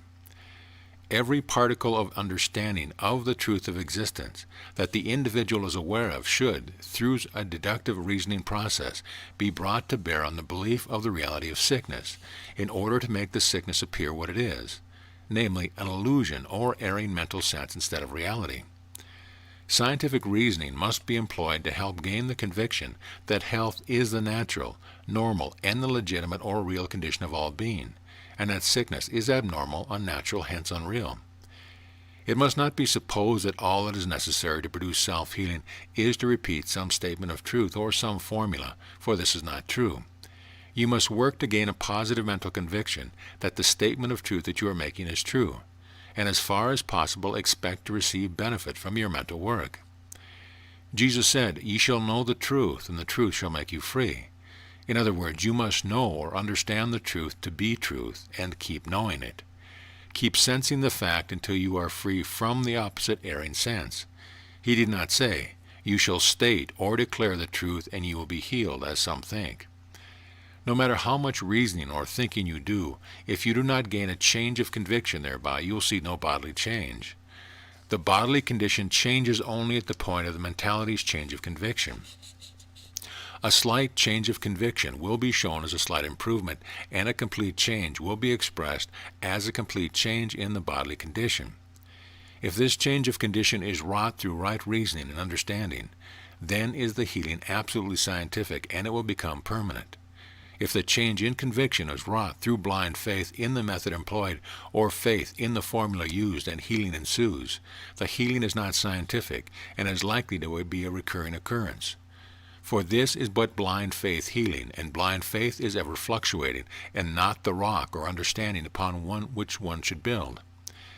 Faith gained through your own understanding of actuality, or faith in your own ability to cast out the erring sense through your own understanding, is scientific faith, and is the only kind worth having, and is extremely powerful in producing harmony or health. The problem which confronts you if you wish to heal yourself is twofold. First, you should gain a reasonable amount of actual understanding regarding life and its manifestation, mentality and its subjective and objective states. Second, you should acquaint yourself as far as possible with the nature of sickness, how induced, and with the best process of disabusing your mentality of the erring mental sense of sickness, of which the bodily sickness is the express manifestation or shadowing forth. The first can be obtained through reasoning practicality on the improbability of the real God being a personal ruler, as we have been unerringly taught from childhood. The improbable and ridiculous things which are ascribed to the reign of such a ruler should awaken us. If you will reason calmly about these things, you will be convinced of the improbability of the universe being governed by a personal God. The very logic of the thought which Jesus expressed as to the God being life itself, and the idea that all life is from the primal element, which is life itself, should lead you to change your thought regarding a personal God. The fact that Jesus brought to the remembrance of the Jews the scripture statement, "Ye are gods," and said that this scripture could not be broken, that is, that it was correct, ought to show you that you are part of the causative element or God. A little more thought will convince you that your consciousness or your mentality is your life and is you. When the mentality departs, your life departs, and you also depart, showing them to be one and the same. Having arrived at the point where you can at least dimly see that life, consciousness, must have been first, or the primal cause, because previous to consciousness all would be blank, and knowing that you are conscious, you now will understand that your consciousness must be the animating element in your very self. Realizing that consciousness can do but one thing, namely think, you are now ready to obey the scripture injunction, Philippians 2:12, work out your own salvation through right thinking. You are an individual consciousness, and your individual salvation depends solely upon your own thinking. Therefore, use the power of God, the power of mind, the almighty power of your own right thought, and harmoniously unfold your own mentality to the ultimate of all being, namely perfect intelligence, or harmonious eternal being.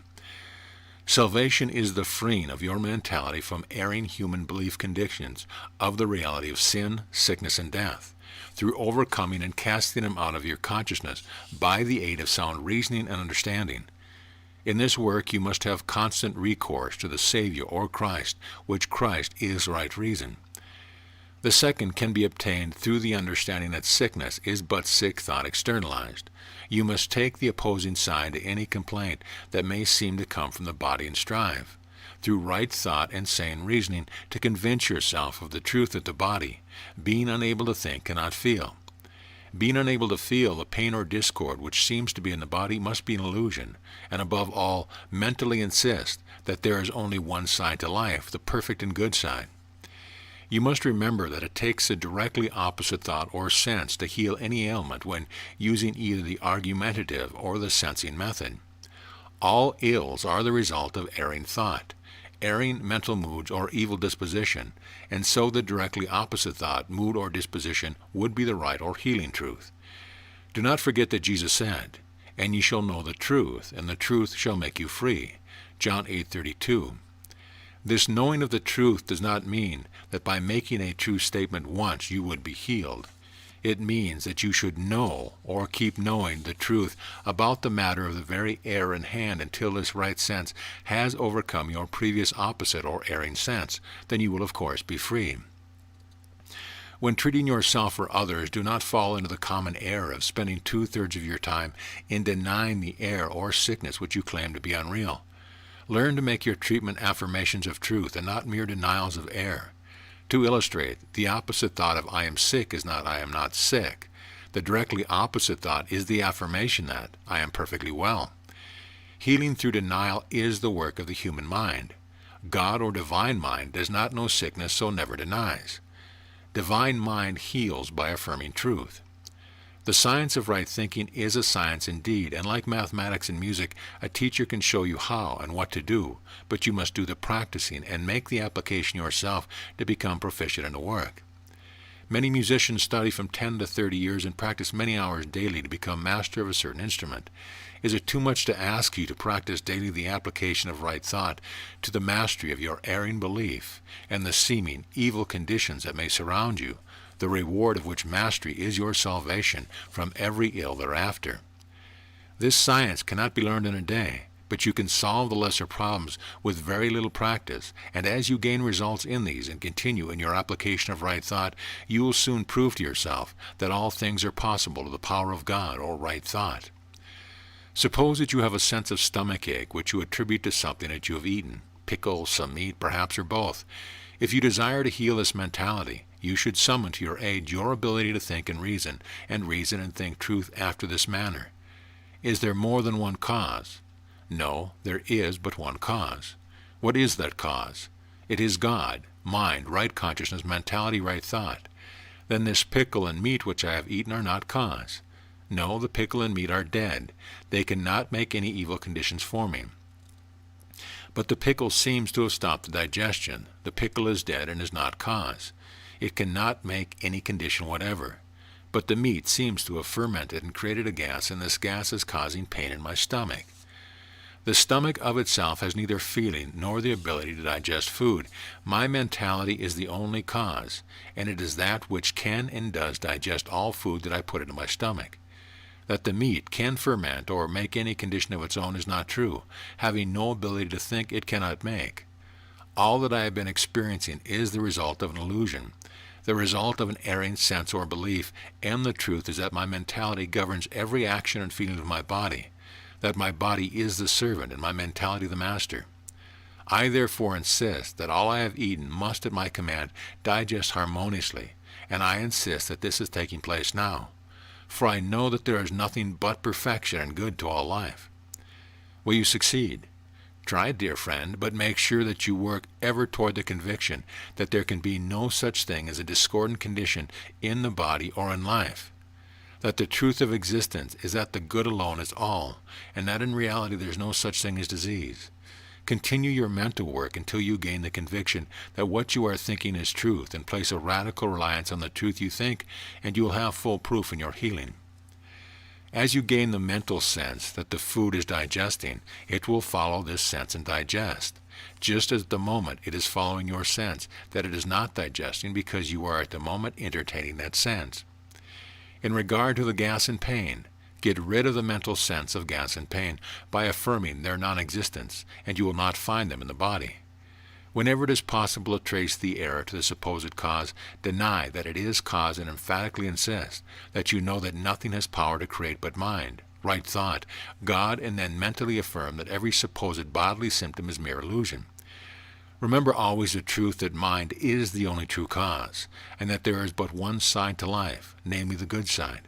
Be sure to exclude as far as possible all thought of the wrong sense and keep knowing, sensing, the truth of existence, that all is good and perfect. As you, through your affirming and reasoning, gradually gain a conviction of the reality of the good side of life, the body will respond to this right conviction. If the trouble is an acute attack, and not of a long standing, you will perhaps be able to gain a conviction of the reverse or truth in a short time, often instantly, after you become able to handle your thought as you should. If the trouble is a so-called chronic ailment, you must keep at it every day with vim and insistence, and in due time it will yield. It is harder to convince your own mind of the nothingness of a belief which you for years have believed to be real, than it is to get rid of the belief that has not yet made any deep or lasting mental impression. If the trouble is from evil disposition or intentional wrong thinking or doing, it is evident that you cannot heal the bodily effect of such wrong thought until you cease from such wrong doing or evil disposition, for the continued wrong thinking will rebuild the error as fast as you tear it down with your right thinking. And this is a house or mentality divided against itself, and it cannot stand, cannot win. If you fear the disease or imagine that you will not be able to conquer it, then this fear of the disease and fear of non-success in healing must be treated first. In treating your fear, use your thought after this manner. I am absolutely fearless, for I know that in reality I am indestructibly perfect and well. I have absolute faith in my understanding that my own right thought will destroy this illusion. I know that this seemingly bodily discord is only the externalization of a wrong sense held in my mentality. I am not obliged to change the body. I need but to effect the change in my thought or sense, and the body, which is the embodiment of my thought conviction, will change to correspond. I know that I can change my thought, and therefore all that I need do is to reason rightly to gain a conviction of the true fact, and this will automatically destroy the seeming trouble. You should reason to gain confidence in your own ability. You should reason to reassure yourself of your ability to bring out the condition you desire. Have more faith in good than in evil, more faith in God than in devil, more faith in the power of your right thought than in your erring thought. For you know that right is mightier than wrong, and by dwelling on your perfection with unflinching persistency, you will actually accomplish the change in mental conviction in the very face of the supposed opposition condition of the body, and then the body will change to conform. If you succeed in gaining a slight conviction, you will notice but a slight change for the better. If the mental conviction is positive, the healing will be complete. It is not necessary to illustrate how to handle every ailment. They are all of the same nature, namely an externalization of erring mental action or erring mental sense, held in the mentality, and all are healed in the same way by working for a mental conviction of perfection, and holding to this perfect sense to the destruction of the erring sense. At no time do you treat your body. It does no good, for the body is not conscious and cannot recognize your treatment. When trying to heal yourself, you treat your own wrong thought or erring beliefs about the body, either casting them out of mind entirely or changing them to conform to perfection, and the body automatically records the mental change. If treating someone else, you treat or strive to correct their thought, not their bodies. It is folly for you to say that you do not believe this method will succeed when the proof is so readily obtainable and in your own hand.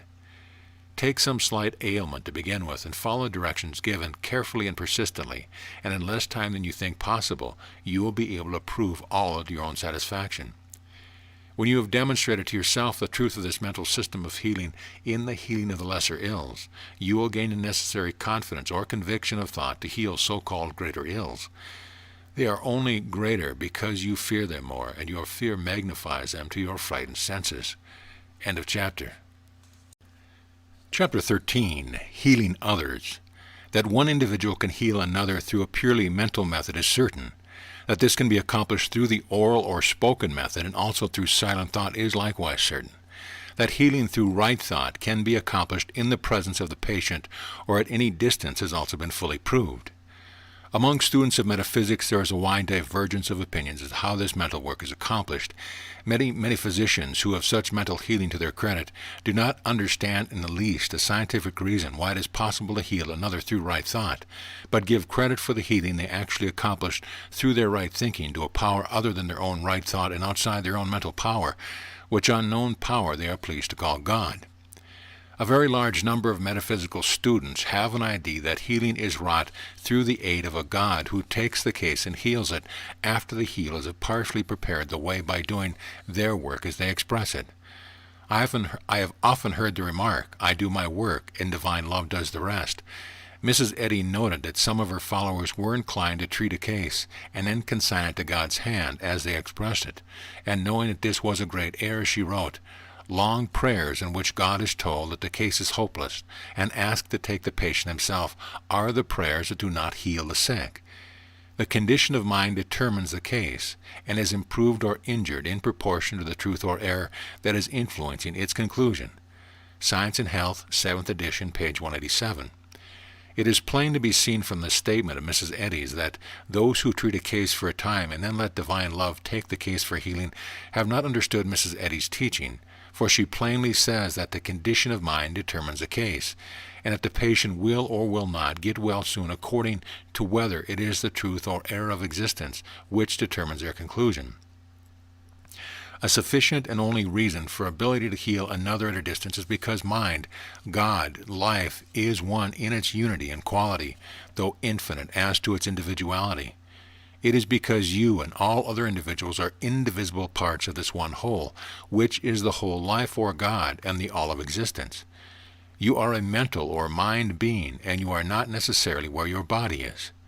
You are really where your thought is, and if you had not, in belief, given the sense of ponderosity and solidity to your body, the transitions now possible to your mentality would also be possible to your body as proved by the actions of Jesus. When you think of others, you are mentally in their mental presence, or in mental touch with their consciousness, and the sense of your silent thought that you think about them reaches their apprehending sense direct. The perceptive faculty of the one you think of it is not aware of your presence because you left the thought of your form behind, and so there is nothing for the perceptive faculty to perceive. It might be well at this point to show the difference between the action of the mentality when it receives a thought from external sources and when it creates a thought itself. The mentality, in the formation of its own thought, works from within out. For instance, the mental element formulates a desire, and this desire is the father or cause of a thought or idea which corresponds exactly to its desire. This very thought is the mental element in its subjective state, and at the point of conviction, this subjective thought or idea is expressed in the objective. In this state, it is still the very same subjective thought, the element of which is mind, but is now in its third position or objective state, thus giving form or visibility to the thought or desire. When the mentality receives a thought or mental impression from the objective world, be it a thing it sees, feels, or a word that it hears, it is taken in through the perceptive faculty of the mind, of which the eye, ear, and nerves are the embodiment. The perceptive faculty passes the sense perception inward to the apprehending sense, where meditation takes place, and as it is fully apprehended, the sense changes to comprehension, the third internal position or state, which is understanding. In oral healing, the statement or argument of truth, which the metaphysician uses to disabuse the patient's mentality of the error of thought responsible for his illness, is taken up by the perceptive faculty of the patient, passed on to the apprehending sense, and from there to the comprehension or understanding, and thus the understanding or mental conviction of the patient are changed from error to truth. As soon as a change of understanding is effected, the mentality of the patient begins to work from within out, that is, starts creating subjective thoughts to conform to its change of conviction or understanding. These changed subjective thoughts through conviction are then objectified or embodied as a changed condition of body, in feeling, action, or form, as the case may be, to correspond to the nature of the thought.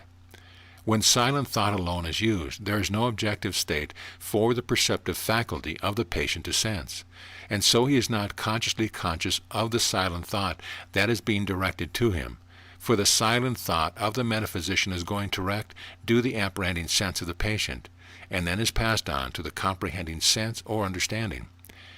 As a change of understanding is accomplished, the patient's mentality starts working from within out and creates new subjective thoughts to conform to its changed convictions, and the subjective thought becomes objectified or embodied the same as in the oral treatment. Occasionally, the metaphysician and his patient are in the same close mental harmony, and that the thoughts of the metaphysician are instantly accepted as true by the apprehending and comprehending sense of the patient, and his mentality starts at once to create a chained subjective state which instantly becomes objectified. Under such ideal condition, the patient distinctively feels the treatment and responds at once. Many times, patients whom I have treated absently have later come to me and said, "I was treating myself, and I got such a clear line of thought that the trouble left me almost instantly." When asked to tell me the line of thought they employed, they would repeat almost word for word the reasoning I had sent them. They had no intimation that it was my thought which they had accepted as truth, but supposed that they had reasoned it all themselves. I do not wish it understood that the patients got the words of my treatment, for they did not. They received the sense or feeling that I put into my words and expressed this sense of feeling in similar words. It is not impossible to heal without understanding the truth of existence, for blind faith can change thought convictions. The healer's faith that a faraway God is going to do the work gives his thought a measure of power. And if the patient accepts the healer's thought in faith, there will be a change in thought convictions and a corresponding bodily change. This is not scientific healing, but blind faith healing. This is exactly what occurs when a drug is taken and relief is experienced. If the taking of the drug causes a change in the mental conviction of the patient, there is a corresponding change in the body, and it matters not whether the drug given is a strong one or merely a bread pill. Such healing is merely a cure, for the patient is not healed or made whole, made to understand, but his belief in sickness is merely yielded to a belief in health, and the belief may change on the morrow. If a change of climate, bath, exercise, or the drinking of so-called mineral water produces a change of thought conviction, the body will show the change. If the change is for the worse, the patient will be worse, and if for the better, patient will be better. The thing you do or the remedy you take is merely the incident which is responsible for your change or thought conviction, and the latter are the real cause of the bodily changes which are experienced, but this is all the work of belief and not the work of understanding. To be a successful healer of others, the same thing is requisite that is necessary for self-healing, namely an understanding of the actual facts of existence, especially those facts regarding the true relation of God to man, of the soul to its image and likewise, of the mentality to its embodiment or body, and further at least a partial understanding of the real and the unreal. All evil, sickness, or discord of any kind must be understood to be the result of wrong mental activity and wrong thinking. Being unnatural, they are unreal. Through calm reasoning, we must strive to gain the conviction that the good and perfect are natural to life, hence the real. Having established this understanding as a mental platform in your own thought, you are now ready to combat successfully, through reason, based upon this correct understanding, the ills of your fellow man, because you know that these very ills are but the objectification of his erring thoughts regarding life, and that to heal the patient you have but to change or cast out the mental sense of sickness which he erringly believes true or real. If a friend came to you and told you that every time he tried to solve a certain mathematical problems he obtained a wrong answer, you would at once know that he either did not understand the mathematical rule which governed the problem, or else that he was making a wrong application of the rule. It would never enter your thought that mathematics was at fault, for you believe it to be infallible. When a friend comes to you and says he is sick, it is the same thing as though he said that all of life or God is not perfect, and your thought should be the same as in the case of the incorrect result of mathematics. You should know that life is indestructibly and unchangeably perfect, and that this friend is merely suffering either from ignorance of the rules or laws of life, or from wrong application of these laws to this life problem, and that the suffering is the wrong answer received from his wrong thinking. In the case of the mathematical mistake, were the friend to ask you for assistance, you would tell him the rule which governed his problem, and also show him the correct application of the rule. Should he say that he knew the law or rule, and that he had applied it as directed, you would know it to be untrue, having applied this rule repeatedly and obtained a correct answer. You would know that the friend was self-deceived in thinking, that he had been applying the rule as you had explained, and that he was not doing so. If you wish to give him more help, you would necessarily appeal to his reason, and you would do this by entering into a friendly discussion with him regarding the points on which he was mistaken.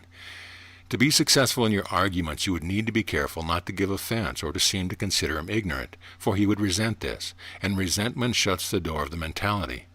The Bible said, "Be ye therefore wise, as serpents and harmless, not hurtful of his feelings, as a dove, for on some other subject his understanding might be far superior to your own." If you offend him, he would scarcely accept your arguments as correct. Your argument would therefore need to be tempered with a sense of kindly interest, a loving sense of honest desire to help him. There should be no harsh criticism or cutting statements calling attention to his ignorance, but on the contrary, helpful encouragement that he might be able to see the problem in its right light. You would also strive to instill in his thought a sense of self-confidence or self-sufficiency, and do everything you could to allay his sense of fear that he might not be able to understand the workings of the problem. You should know that when the mentality is held in the bonds of fear or resentment, it is nearly, if not entirely, incapacitated, and the removal of this fear and resentment is necessary before the mentality will resume its normal reasoning. In your argument regarding the mathematical problem, your arguments would be based upon what you know of mathematics, its rules, and their correct application.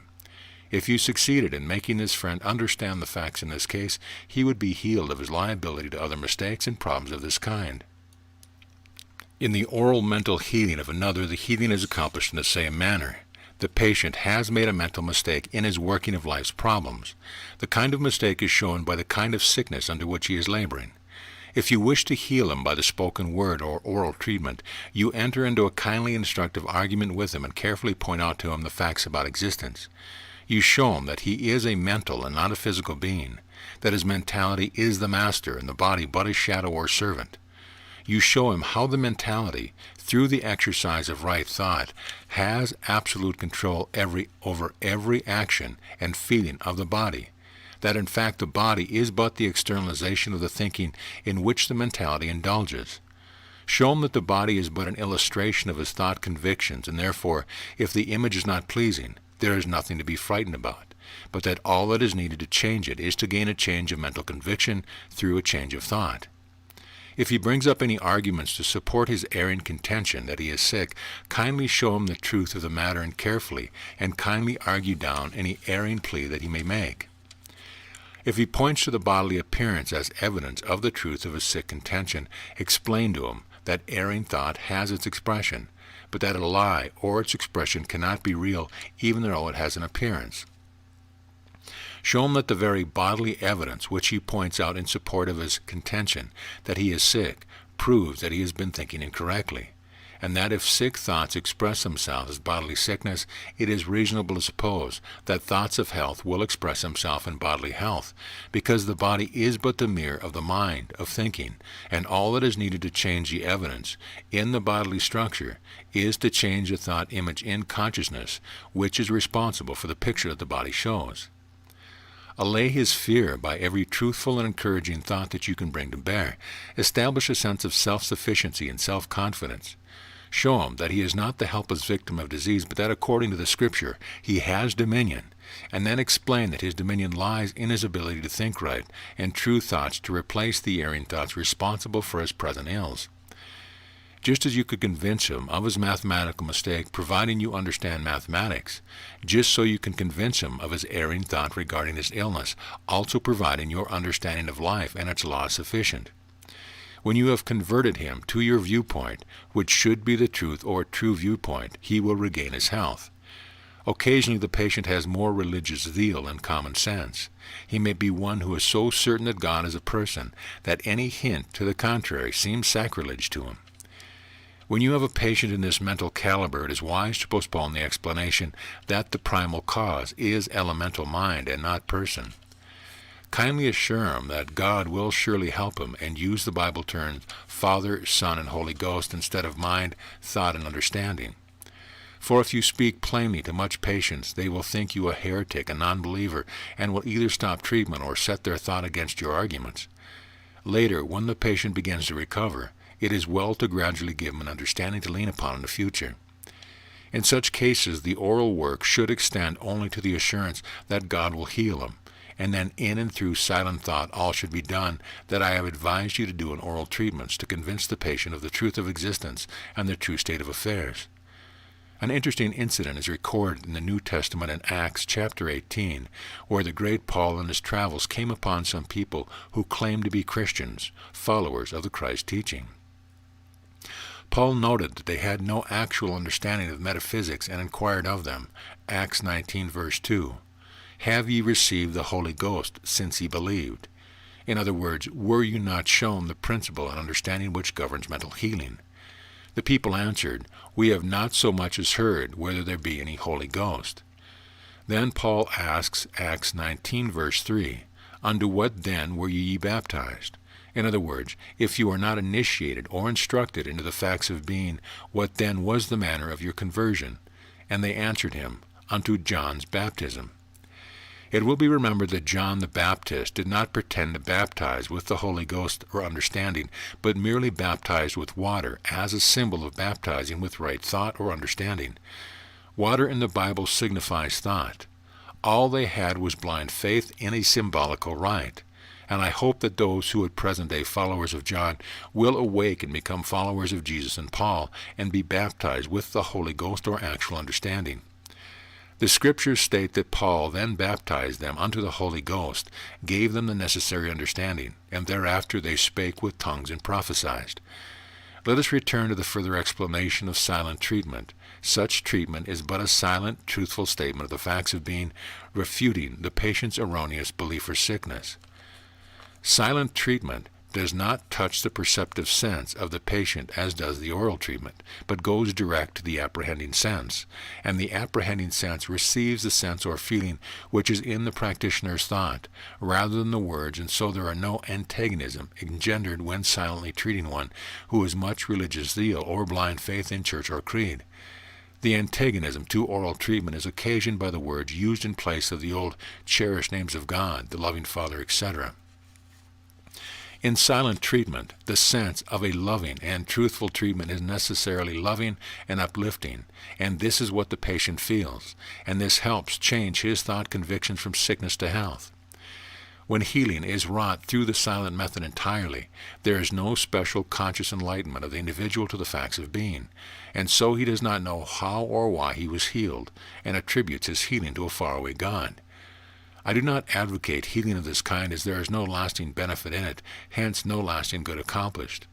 If, however, the mental condition of a patient is such that he would resent a plain statement of facts when he first comes for healing, it is wise to defer this plain talk until he is recovering, and then he is more ready to listen to the plain truth about life and God. At the time it should be told him gradually and kindly, so that he will not impute the benefit he has received to a power that does not exist, namely a personal God, located in heaven, or a mysterious divine love, unlocated. As the patient gains understanding, he gains self-reliance through the knowledge that his own evil or sick thinking has made him sick, and that it is his own good and right thinking that has made him well. No other power than his own thought can produce an effect upon the body, as Mrs. Eddy points out in the following statement.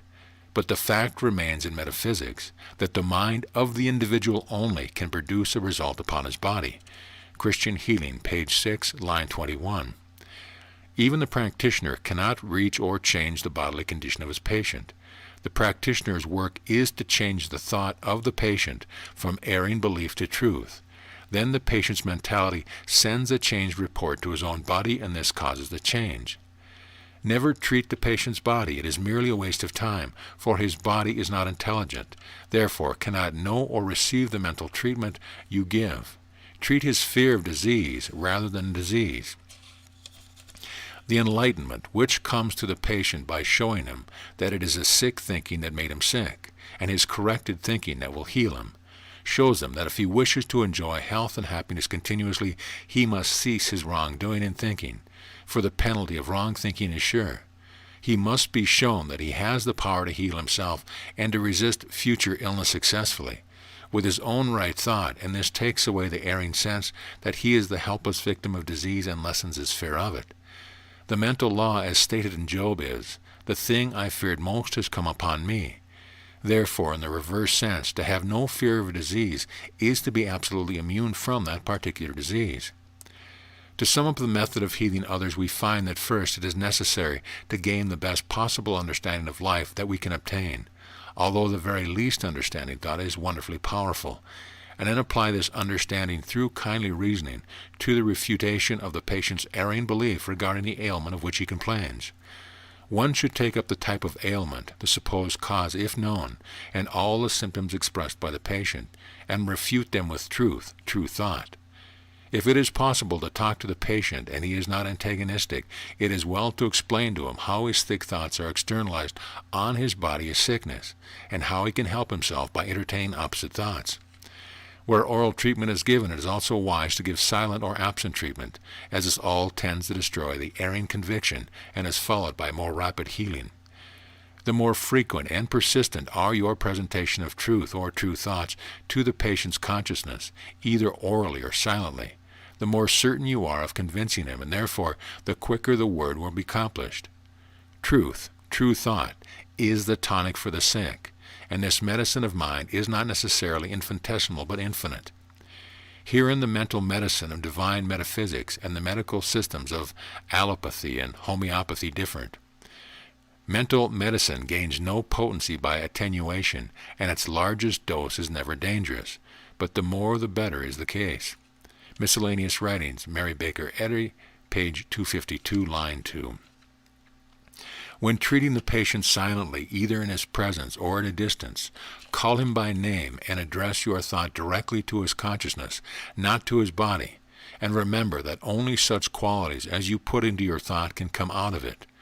Hence the great necessity that you have confidence and reliance that your treatment will heal. This system of healing is not a mere theory. It is a science, and is the same science which all the various healers of the Scriptures employed with such marked success, and which has brought me success in thousands of cases. It is the healing science that Jesus understood and taught in its entirety, and the system that was used by his disciples after the crucifixion and by the ante-Nicene Fathers for 325 years after the crucifixion, and then was gradually lost. The ante-Nicene library comprises many volumes in which have been compiled the writings covering the thoughts and acts of the early healers immediately following the time of the apostles. Many of these writers were in close touch with the various apostles and were taught the healing by them. Most of these books are very dry reading for the ordinary reader, and often one needs to read many pages to gain a little enlightenment.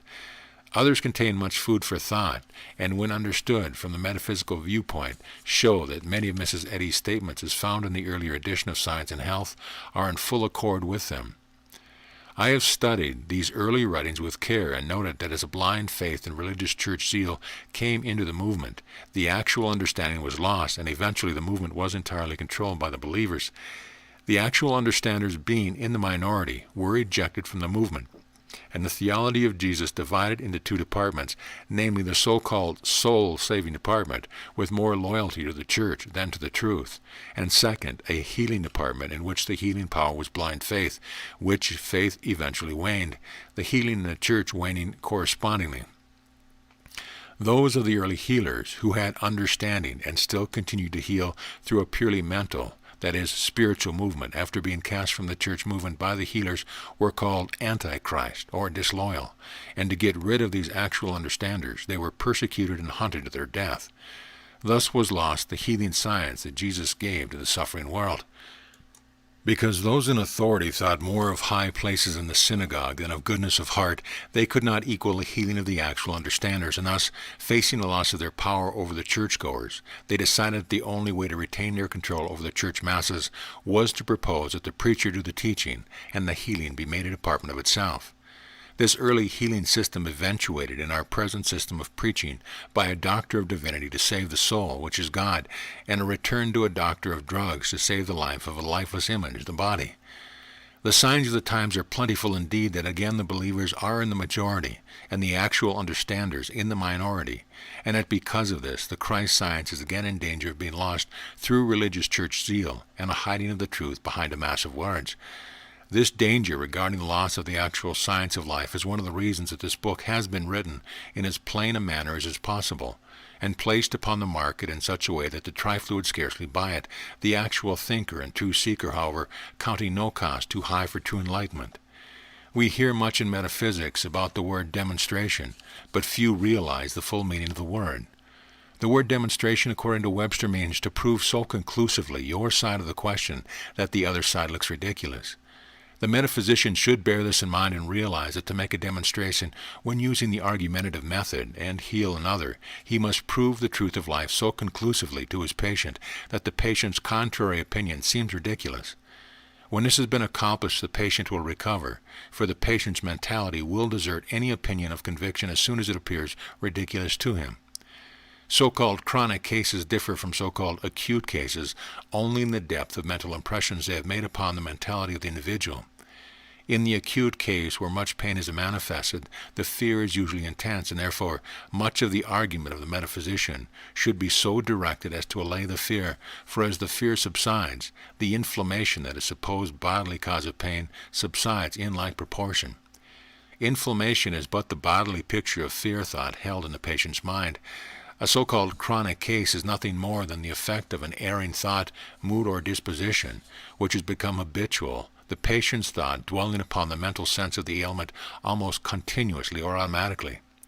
This is a state of self-mesmerism which has been maintained so long that it borders on catalepsy and might be termed local catalepsy of thought. And it takes more effort, that is, more clear reasoning or true thought to disabuse the individual of such a long-cherished erring sense than in case of a short duration. When a case of this kind is encountered, and after the usual loving arguments have been employed and careful oral explanations have been made, no visible change in the patient's thought, then it is apparent that the self-mesmerism is so deep that more heroic methods might be employed. The metaphysician then resorts to a positive, silent mental insistence that what he says is the actual truth of being, and it is necessary to insist upon this truth strongly and at length. This as a rule will break this deep mesmerism, and then the patient will respond to the truthful reasoning of the healer. In the healing of sickness, one's own or that of another, the metaphysician must guard against double-mindedness. By double-mindedness is meant the saying or thinking of one thing while meaning another, or thinking the truth one moment and the next moment the opposite, thus undoing with wrong thought the good started with right thought. When you advance an argument or a reason or make a statement of truth, it is not enough that you merely think or say it. You must also mean what you say and insist upon it. You must be firm and immovable in the mental position that you take against the evidence of appearance, that is, when you say or think a thing, mean it, and unflinchingly abide by your meaning. That this unwavering position is absolutely necessary is successfully and rapidly destroying the erring thought convictions that are the cause of the ailment is certain. Hear what the Apostle James has to say on this score and be convinced. Epistle of James, chapter 1, verses 8 and 7. A double-minded man is unstable in all his ways. Let not the man think that he shall receive anything of the Lord. The reason for this is the mentality of the individual himself fulfills his prayers or desires, and is the Lord spoken of by James. And if the thoughts that are held in this mentality are constantly fluctuating between I am sick and I am well, or between shall succeed and I shall fail, the mentality cannot arrive at a solid conviction, and there can be no objectification or expression of thought until a conviction is reached and held. This points out the great necessity for a thorough understanding and strong decision on the part of the metaphysician. I cannot urge too strongly that you heed the advice quoted from the Epistle of James not to be double-minded. If you expect the Lord, your own mentality, to hear your thoughts and fulfill them, externalize the right thoughts, fully expect results to follow your work, else you are double-minded. Hear what Jesus had to say on this subject. Whatsoever things ye desire, believe that you receive them. Mark 11:24. Surely there is no double-mindedness in this admonition, but rather absolute single-mindedness. To further elucidate the Master's words, I will give you an illustration. Imagine that you are standing before God, that in the hand of God is a tray, and on this tray is everything that can be desired, health, happiness, success, wealth, etc. Suppose that you desired something upon this tray, and asked for it, for instance, saying, God, give me health, and that God answered, take all you need, it is free. Now suppose that instead of taking the health you crave, you continue to plead, God, I implore you to give me health. And that God again answered, take all that you need, it is free. Now if you persisted in asking instead of taking that which nature, your own right thought, freely gives, who would be blamed? God, nature, will not force you to take, but God, mind, freely offers you every desirable thing. All that is necessary is that you mentally take, or believe that you already have. In other words, claim that you already have happiness and success, and you will externalize these very convictions. When you are what you call sick, you claim to be sick, and your mentality, recognizing your claim, externalizes it. Why not just as positively claim to be healthy, happy, and successful, and have your mentality externalize this better and natural condition? I might add that the only way to mentally or spiritually take any mental thing is to absolutely claim it. Believe that you receive, claim that you already possess, and be not double-minded in your claim. End of chapter. Chapter 14, Experiments and Experiences. Nothing is of greater aid in gaining an understanding of an abstract science than the experiences and experiments of another, if we profit by the lessons which they teach. Knowing this, I shall give some of the especially enlightening experiments and experiences that have come to me. I was in failing health for more than 7 years. At the end of that time, I was a mere shadow of my former self, with the prospect of but a few more days upon this plane of existence. Doctors of the various medical schools have been employed, specialists had been consulted, osteopathic treatments had been tried, resort was made to electric instruments, baths, and many patent nostrums, all of which proved of no avail. I spent several years in the study of medicine with the hope of finding a cure myself. As a last resort, a Christian Science practitioner was employed. My practitioner was an elderly woman, who on one of her first visits made the remark, "Mr. Walter, Jesus was a man the same as you are a man, and it was what he knew of life that enabled him to do the healing work that he did." I did not openly dispute the statement, but it was not at all in accord with my thought regarding Jesus, for I at that time supposed that Jesus was a supernatural person, the only Son of God, and that his healing power was a gift from a personal God. I began to read the Bible to find something that would refute this statement of my practitioner. As I read, I also tried to discover by what means Jesus could have done his healing. When I reached the point where the Bible states that Jesus healed a centurion's servant who was not present, I stopped reading and tried to reason out how he could have reached one who was absent. I remained lost in thought for at least an hour, striving to solve this seeming mystery. I was reasoning from the standpoint that Jesus was a human being, and was asking myself how one individual could reach or affect another at a distance. I at length came to the conclusion that all that reaches those who are at a distance is thought.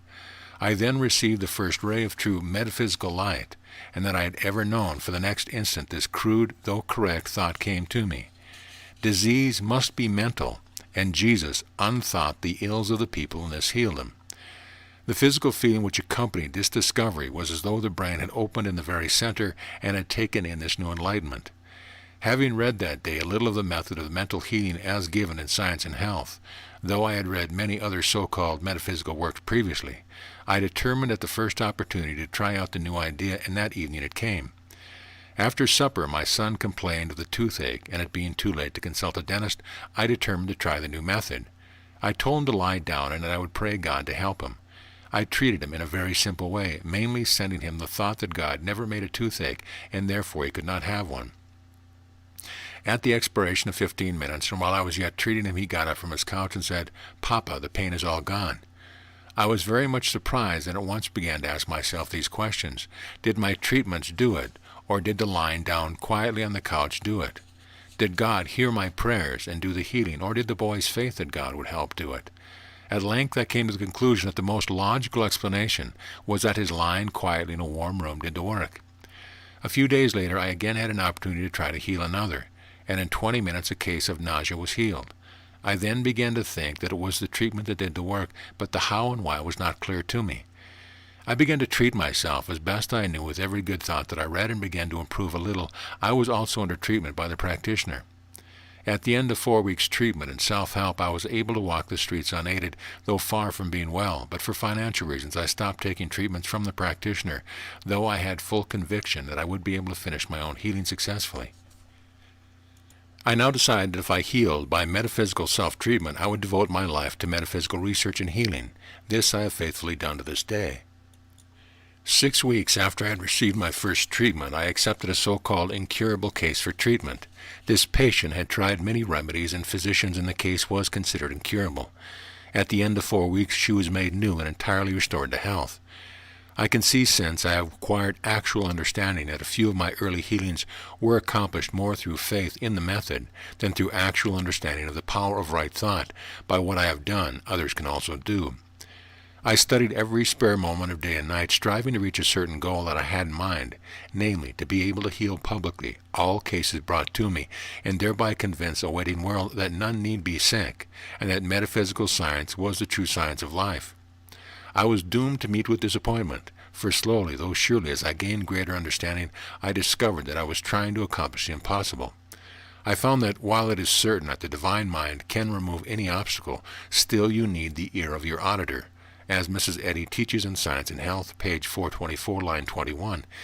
This means that although right thought is the almighty power, yet this right thought must be accepted consciously or unconsciously by the patient before it can enter his mentality, cause a change of conviction, and heal him. I was sorely disappointed, as at the time I did not want truth to operate in that way. I wanted truth to be so powerful that I could heal all, whether or not. After more years of thought, I discovered that nature, God, had made no mistake in making it necessary for the individual mentality to accept truth before any benefit could be derived. I realized the fact that if it were possible for me to change the thought of another person without his consent, an evil-minded person could change the thought of another from good to evil without the consent of the latter, whose salvation would not then depend upon himself, but upon the evil-minded. Therefore, divine justice is still seen to be just. As my unfolding thought brought new ideas to me, many mental problems came to mind for solution. One of these was brought out by a woman who came to me for healing, and whom I considered a better Christian than myself. About the first question I asked her was, "Did you ever pray God to heal you?" The answer was very sincere, many, many times. For the moment, I was at a loss to account for God's apparent disregard of the prayers of this good woman, and I exclaimed, "I can understand why God has not answered your prayers, but of this I am certain, that he will heal you when I pray for you." In 3 weeks the woman was well. Thinking of the case afterward, I wondered why God had not heard the direct prayer of this good woman. This occurred during the first year of my healing work.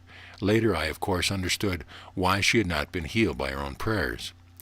While reasoning about this case, I mentally pictured a triangle, with God at one angle, the woman at another, and myself at a third. I mentally saw the woman pleading with God for health and receiving no response, then coming to me, and I pictured myself praying to God, resulting in a recovery. This proved conclusively that God was willing to heal her, but why he did not heal her in response to her own prayers, I could not then understand. A few days later, another application was made for treatment, but I had all the work that I could possibly find time to take care of, and so I told the patient. He was so insistent, however, that I promised to help him as much as my time permitted. I did not promise to give regular daily treatment, as it was not a serious case. In treating this case, I noticed that the report was favorable on such days as I found time to give it treatment, but that there was no gain, and many times a noticeable loss, on the days when no treatment was given. This fluctuation led me to think seriously about the case, and I asked myself why God seemed to help on the days I treated and not on other days. After many days of deep thought on this subject, I came to the conclusion that God that I had placed at the one point of the triangle was a myth, and that in reality the healing of the good woman referred to previously was accomplished through my own right thoughts direct, and not by a far-off God in response to my prayer. It was startling, and not a very comfortable thought, as it seemingly left God out of the healing entirely, and all the responsibility of healing other cases upon my shoulders. I determined to demonstrate the correctness of my new idea by an experiment. To do this, I decided I would single out some cases and treat it by sending out my argument of truth and right thoughts regarding life direct to the patient, leaving out all mention of the words God or Spirit or any synonym for God. I did this, and to my surprise noticed that the cases gained more rapidly than the others treated in the old way. After repeated tests showed the same results, I saw why the good woman had received no healing from her prayers to a personal God who did not exist, and why she recovered when I treated her. It was not because this mythical God had heeded my prayers and not hers, but because she thought of herself as sick, whereas I, in my treatment, thought of her as perfectly well. In other words, she recovered in response to the true thought or truth of being which I had sent to her, and which had freed her mind from the belief that she was sick.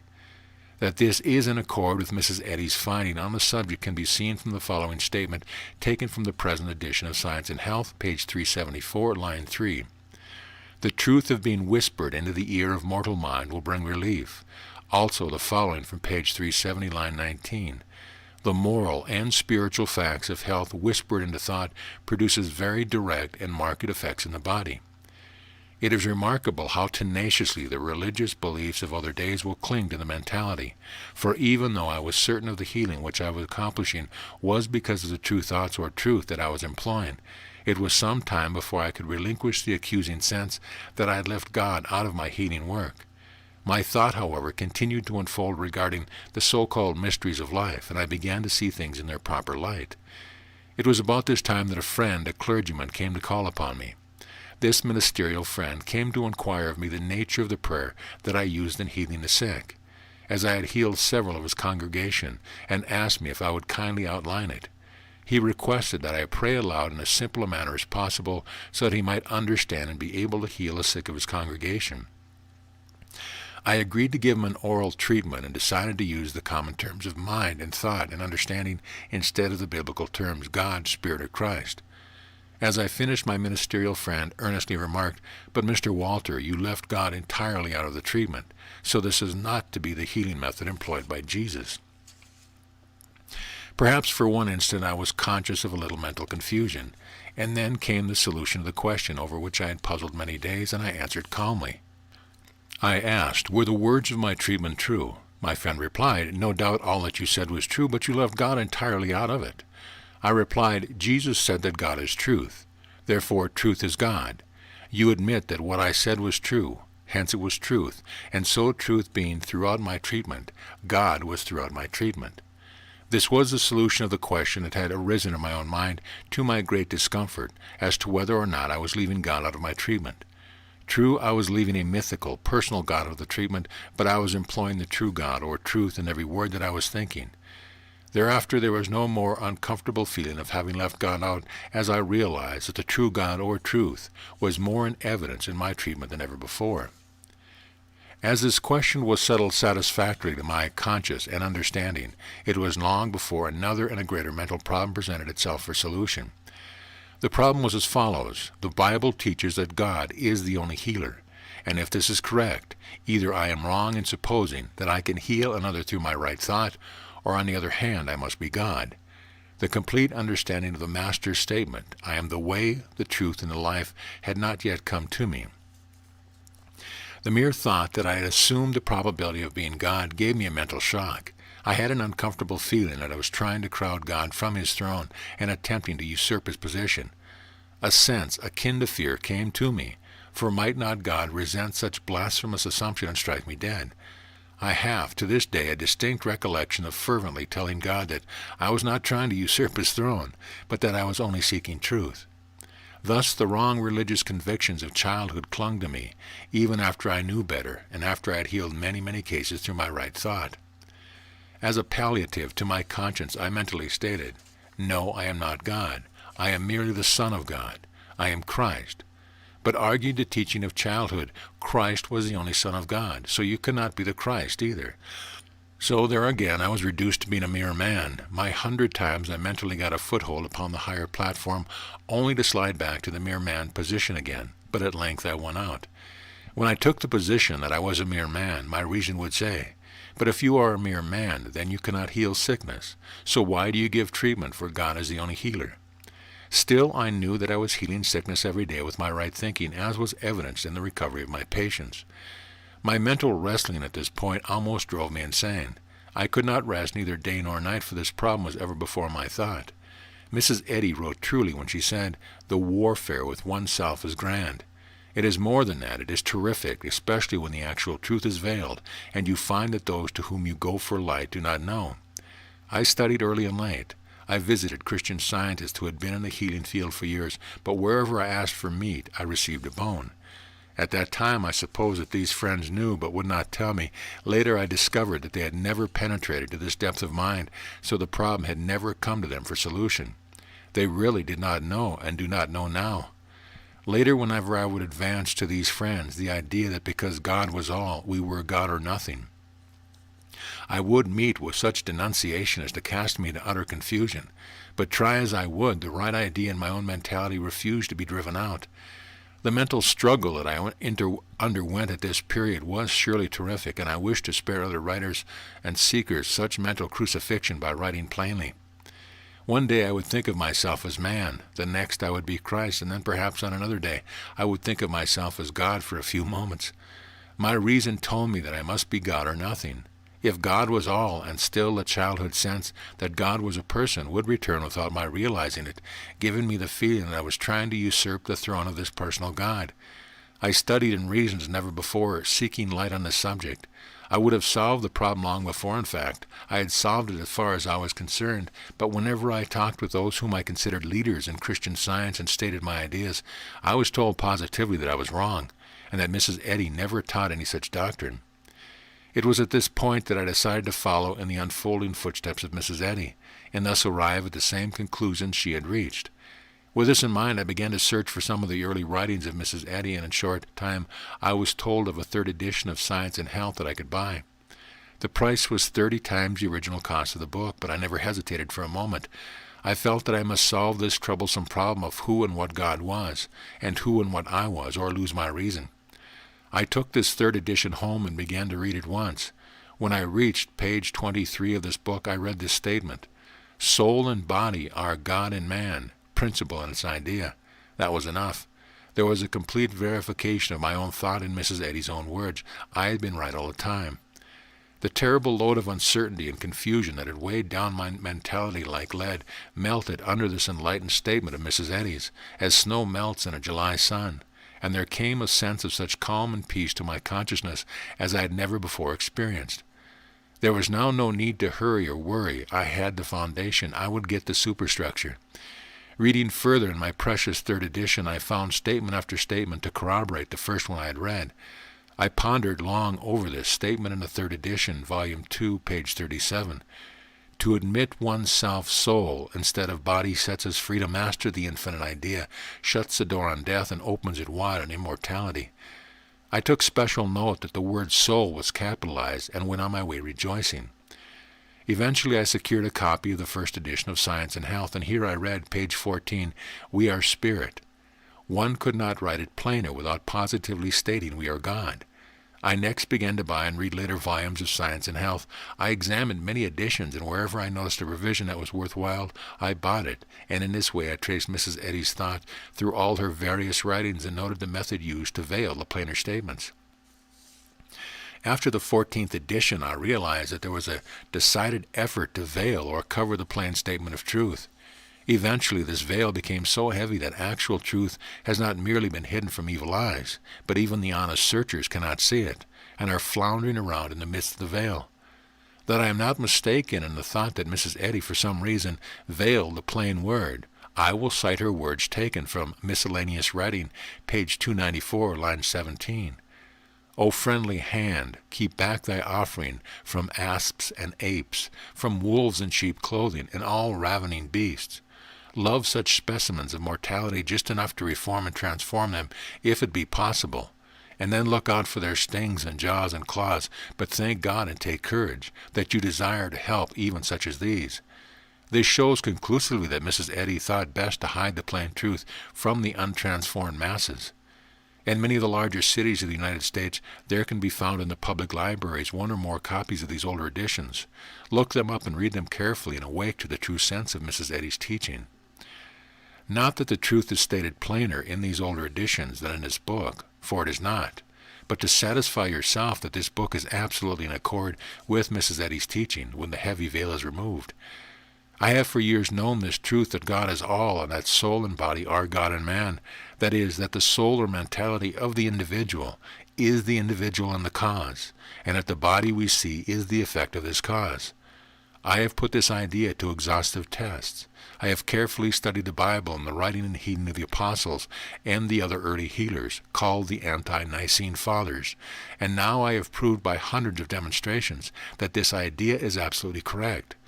I plainly give it to the honest searchers in this book. It must be remembered that everything seen which expresses life is life expressed, and that back of the expression is the consciousness or life, which has expressed itself in the objectified form which you see. As all life or consciousness is one as to quality, it is possible to reach the life or tree, plant or animal through right thought. The so-called human being is the highest type of mind or consciousness. Therefore, all lower or lesser types of life are subject to this right thought. An experiment along this line may be enlightening. 2 grape trellises of equal length were taken for this experiment. They run north and south. The one on the east always bore twice as many grapes as the one on the west. I decided to use my thoughts on the vine of the west trellis and see if I could not make them as prolific as the vines on the east. Nearly every day during the summer I treated the vines on the west, but gave no special thought to the vines on the east. That fall, the vines on the west, which had never before borne many grapes, gave double the yield of the other, which yielded their usual amount. I thus proved to my entire satisfaction that back of the grapevines was consciousness, and that this consciousness was amenable to right thought, for no fertilizing, watering, or any attention other than the thought was given. If this were the only demonstration along this line, there might be some question regarding it, and it might be thought that it was a mere coincidence. But I have since tried the effect on right thought on specifically selected fields of grain, etc., and the results under test condition were startling. In fact, many of them were so surprising that I refrained from putting them into print. Nevertheless, it is certain that trees, plants, and animals respond to thought, not to any kind of thought, but to right thought, based upon actual knowing, and thought fitting to the work which you wish to accomplish. The same holds true regarding business problems or other environments. Your business or other environments are the externalized embodiment of your thought convictions concerning them. Correct your thought regarding them and keep them corrected, and apparent failure can be changed to success, in the exact degree that you can gain and maintain the corrected mental conviction. End of chapter. Chapter 15, Metaphysical Diagnosis. Metaphysical diagnosis is a department of mental healing which does not readily lend itself to an explanation that the beginner may understand. Unless the correct viewpoint is obtained, it cannot be understood at all. To lay a foundation for this mental viewpoint shall be my first endeavor, as it is important to a correct understanding of the subject. Solomon said, Proverbs 4:7, "Wisdom is the principal thing, therefore get wisdom, and with all thy getting, get understanding." Knowing that the principal thing in life is an understanding of God, we can easily perceive that Solomon used the word wisdom as a synonym for God. Wisdom, mind, spirit, intelligence are all proper synonyms for God. They all mean perfect consciousness. What is mind or wisdom but systematized intelligence? Webster defines the word systematized to reduce to system or method. He also defines the word system to mean an assemblage of things adjusted into a regular whole. We have seen, from what has been said heretofore, that all objective things are the objective states of thought. Therefore, a thing must always be a thought before it can become a thing. The word systematized, therefore, used in a purely mental sense, would be defined as an assemblage of thought reduced or adjusted into a regular whole. The word organized, as defined by Webster, signifies systematized or reduced to a form in which all the parts may act together to one end. From this it can be seen that rightly understood, mind or wisdom is true consciousness or right thought, reduced or organized to a form in which all the parts, the faculties of consciousness, may act together to one end. The individual mentality of which you are the you is this systematized or organized consciousness reduced or adjusted to a form or state in which all the various faculties of intelligence may act together to one end. First, ability to think. Second, to review those thoughts in what may be called a subjective state. And third, to reach a positive conclusion or conviction, objectifying these convictions. This mental organization also is so joined as to be able to perceive thoughts and things from external sources, apprehend them, and lastly, comprehend or understand them. In the first instance, the mental organization is acting in the creating or sending position or state. In the other instance, it acts in the receiving state. All this combines and is arranged in the mentality in the whole is the organized intelligence or mentality, which is you. As the mentality always has an objective to its subjective side or state, it can readily be understood that the so-called bodily organs are but the objective state of the mental organization. In other words, God and man coexist. Mentality and its embodiment, body, coexist as cause and effect. Paul said, Romans 1:20, "For the invisible things of him from the creation of the world are clearly seen, being understood by the things that are made." In other words, that we can know of the invisible or mental from the visible or embodied state. Thus, to know how the mentality is systematized and of what its organizations consist, we must first learn of what each so-called bodily organ is the mental objective. After we once know what mental idea or faculty each so-called bodily organ expresses, it is an easy matter to read from symptoms expressed by a certain organ what part or faculty of the mentality is out of harmony, and also determine from the various symptoms the nature of the mental discord expressed or imaged forth as so-called a sickness. After many years of constant study and exhaustive observation, I have gained an understanding of the mental significance of each so-called bodily organ. This knowledge has been of great advantage in healing so-called chronic diseases, for knowing from the symptoms the error or disposition and the habitual thoughts causing the so-called chronic condition, I have been able to apply the corrective thought which destroyed the error responsible for the disease. It would take a much larger volume than I intend this to be, and much technical explanation, to try and relate all that I have learned of metaphysical diagnosis in my years of study and observation. A complete understanding of this subject can hardly be gained from a written explanation, no matter how plainly it is stated. Correct teaching of this subject involves the diagnosing and the oral explanation of actual cases showing the intercommunion of the many varying degrees and moods of the mentality, and the complex and constantly varying expression or embodiment resulting from this particular intermingling of the moods and modes of the mentality. Classes for teaching this branch, as well as the correct mental handling of obstetric cases, will be formed and taught by me from time to time. Only those who come well recommended as to integrity and honesty of purpose will be taught these deeper branches of metaphysics. A technical understanding of these branches is not requisite to the healing of ordinary cases of illness, and consequently I shall explain only the significance of the main organs. From this point, the student can advance to complete understanding of the subject by individual observation in the actual practice of healing. To start aright in the explanation of metaphysical diagnosis, we must begin with the thought of life, for that is the foundation of all being. The bodily organ, which is the direct representative symbol or objective idea of life, is the heart. Life is self-creative and self-sustained. The heart symbolizes this self-sufficiency, as it is the only organ in the body that seemingly is self-acting. It has been said that the heart causes the blood to circulate, but no one has been able to tell just what causes the heart to beat. The heart symbolizes or expresses the ceaseless activity of consciousness or life itself, and as long as there are thoughts of life in the mentality, we have heart action. When the mentality ceases to think life, then the heart manifests this cessation of the thoughts of life by ceasing to act.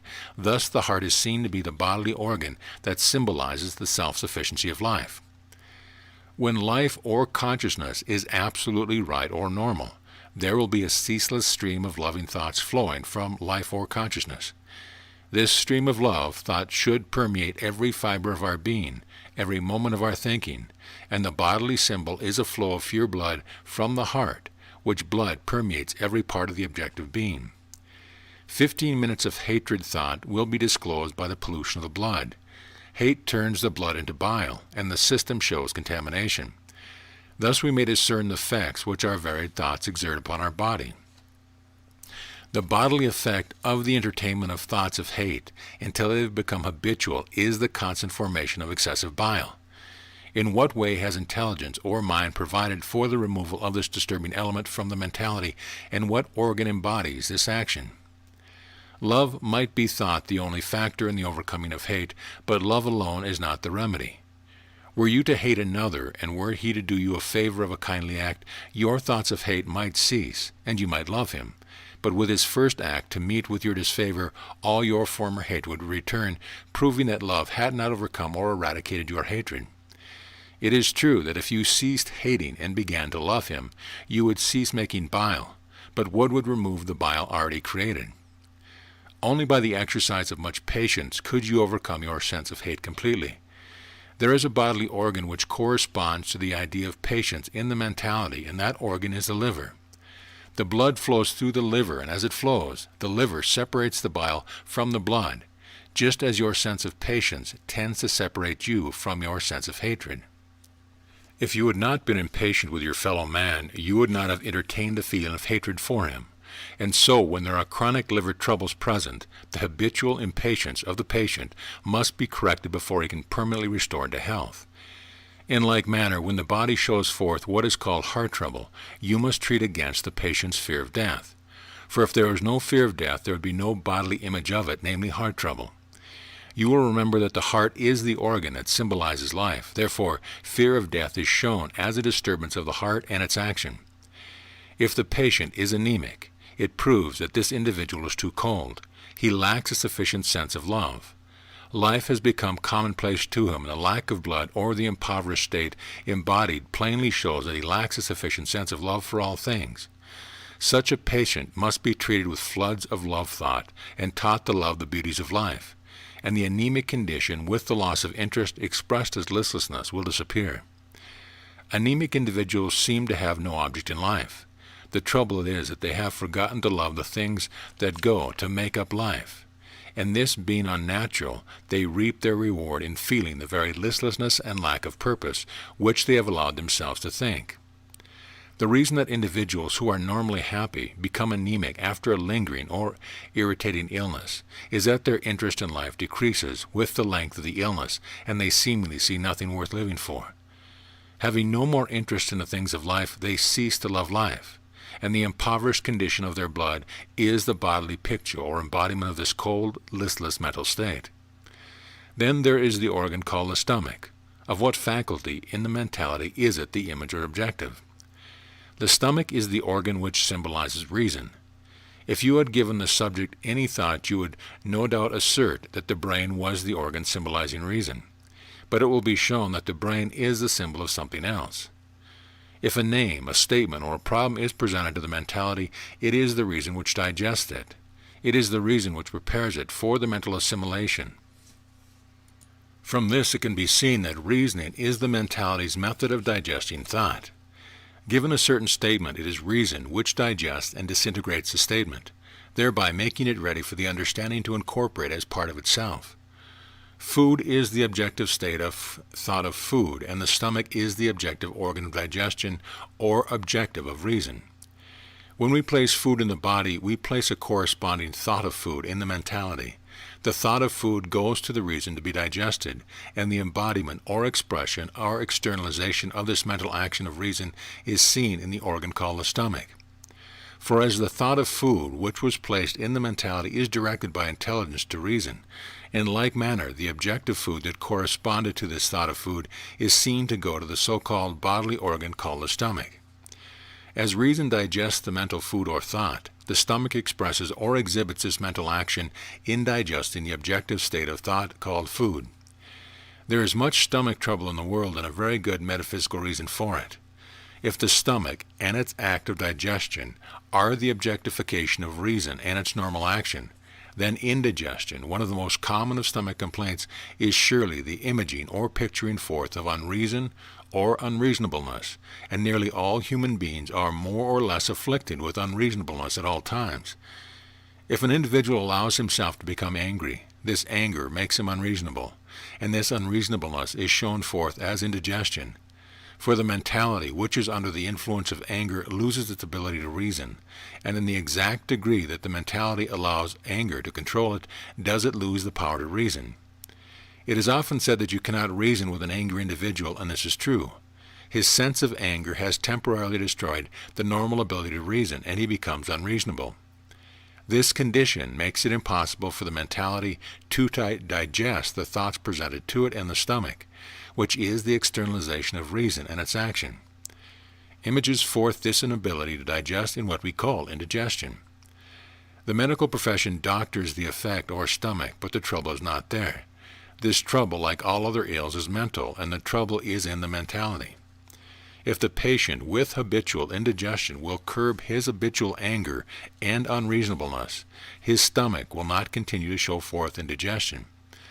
When anger becomes a habit, we then have a case of chronic indigestion or dyspepsia. It must not be to suppose that anger or tempers only are at the bottom of all stomach troubles, for fear and worry also tend to induce this condition. But it is certain that individuals who are prone to anger will have chronic stomach problems, and they will not be able to obtain complete healing until they learn to curb their temper.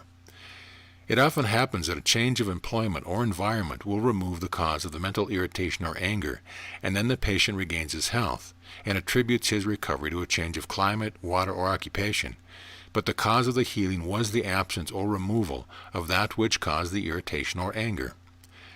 I read of an experiment which was tried with a cat as the subject. The cat was petted and stroked until its soft purr indicated it pleased feeling, and then it was fed, and the digestion of the food watched with the aid of the X-ray.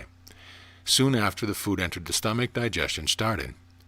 Later, the cat was made very angry, and immediately every particle of digestive action stopped, and there was indigestion. After a time, the cat was again pacified and gently stroked, but although the cat began to purr, complete digestion was not in evidence for some time. A word to the wise along this line should be sufficient. After the mentality has, through reason, digested the thoughts that are presented to it, another action or process is taken up. This mental action can well be called the process of assimilation and elimination. The mentality assimilates, takes unto itself that which it considers right and true, and discards or eliminates the rest of the thoughts which have been digested. The organs in the objective or bodily state corresponding to this assimilating and eliminating process are the smaller and larger intestines. Here in these organs are imaged forth the assimilating and eliminating processes that are going on in the mentality. When an individual is said to be stubborn, he is supposed to be obstinate, set, or immovable. Such an individual will neither accept a new idea nor relinquish his own opinion. It is interesting to note that Webster defines the word stubborn to mean fixed in opinion, not to be moved by reason. There you have a clear case of mental constipation. The mentality of a stubborn individual will neither assimilate a new idea nor allow itself to be moved by reason. There is neither proper assimilation nor elimination, and such a mentality holding to its own erring opinions will not allow the waste or erring thoughts presented to it to be cast off, and the image in the body is constipation. It must never be forgotten that these same ailments may arise from fear of them, or through ignorance regarding the laws of life. If from the latter two causes they will yield to ordinary right mental treatment, for they then are not the result of willful wrong thinking. But if the ordinary treatment and explanation do not result in healing, it is time to investigate the disposition and habitual thought of the patient in relation to what I have written on this subject. When there is a long-continued stubbornness or fixed mental opinion or grudge, and the casting out or eliminating of wrong thinkers has been delayed for a long time, it may be said that these wrong thoughts produce a stiffening in the mentality. This set or fixed position of the mentality at length shows itself forth as a stiffness or inflexible condition of the limbs of the body, and we have what is called rheumatism. Not that all rheumatism is caused by stubbornness long continued, but it is well to observe the disposition where there is a chronic tendency to rheumatism.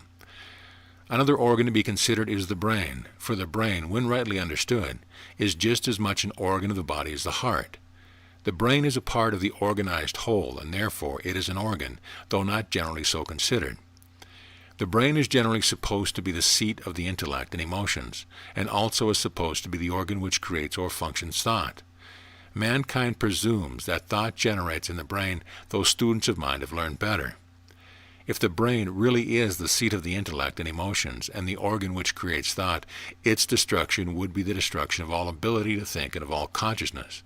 And death would end all conscious thought or being, for the brain remains in the corpse, and is in time disintegrated with the rest of the bodily organs. The mentality is the actual seat of intelligence and emotions, and it is the mentality that has the ability to formulate or create thought. The ability of the mentality to formulate thought and objectify these formations as objective things or forms of thought comprise three distinct parts, or more properly stated, three distinct states of the one essence, namely mind. When the mentality is working from within out, we have first the normal state, the mental element, consciousness itself or mind. The second state is when the mental element has formulated a subjective state within itself, that is, when the mentality has formulated a subject to think about. The third state is when the mentality has changed its subjective or meditative state through the act of thinking, to a mental conviction, to a concrete state or form. Then this concrete thought appears in the objective state. Thus the very objects that we see were once the subject of the mentality's thinking, and in the third state have become what we call visible things. In reality, they are but thought or thinking objectified. When the mentality takes notice of the objective world, it reverses its action and works from without in. Then we have first the perceptive faculty, second the apprehending faculty, and third the comprehending faculty or understanding ability of the mentality. Webster defines perception as that act or process of the mind which makes known an external object. Apprehension is defined as the operation of the mind in contemplating ideas without comparing them with others. Comprehension is defined as the capacity of the mind to understand. Thus we see that when the mentality is working from without in, it first perceives an object or thought, and next it is passed on to the apprehension, where it is contemplated, that is, meditated upon, and then again passed on to the comprehension, where understanding takes place. The thing or thought that was perceived is now judged and understood. This action of the mentality is in conceiving its own thought, and also receiving thought from external sources is seen to consist of three distinct states, though the three combine as one. The brain and its supposed activity portrays or embodies these three states and the action involved.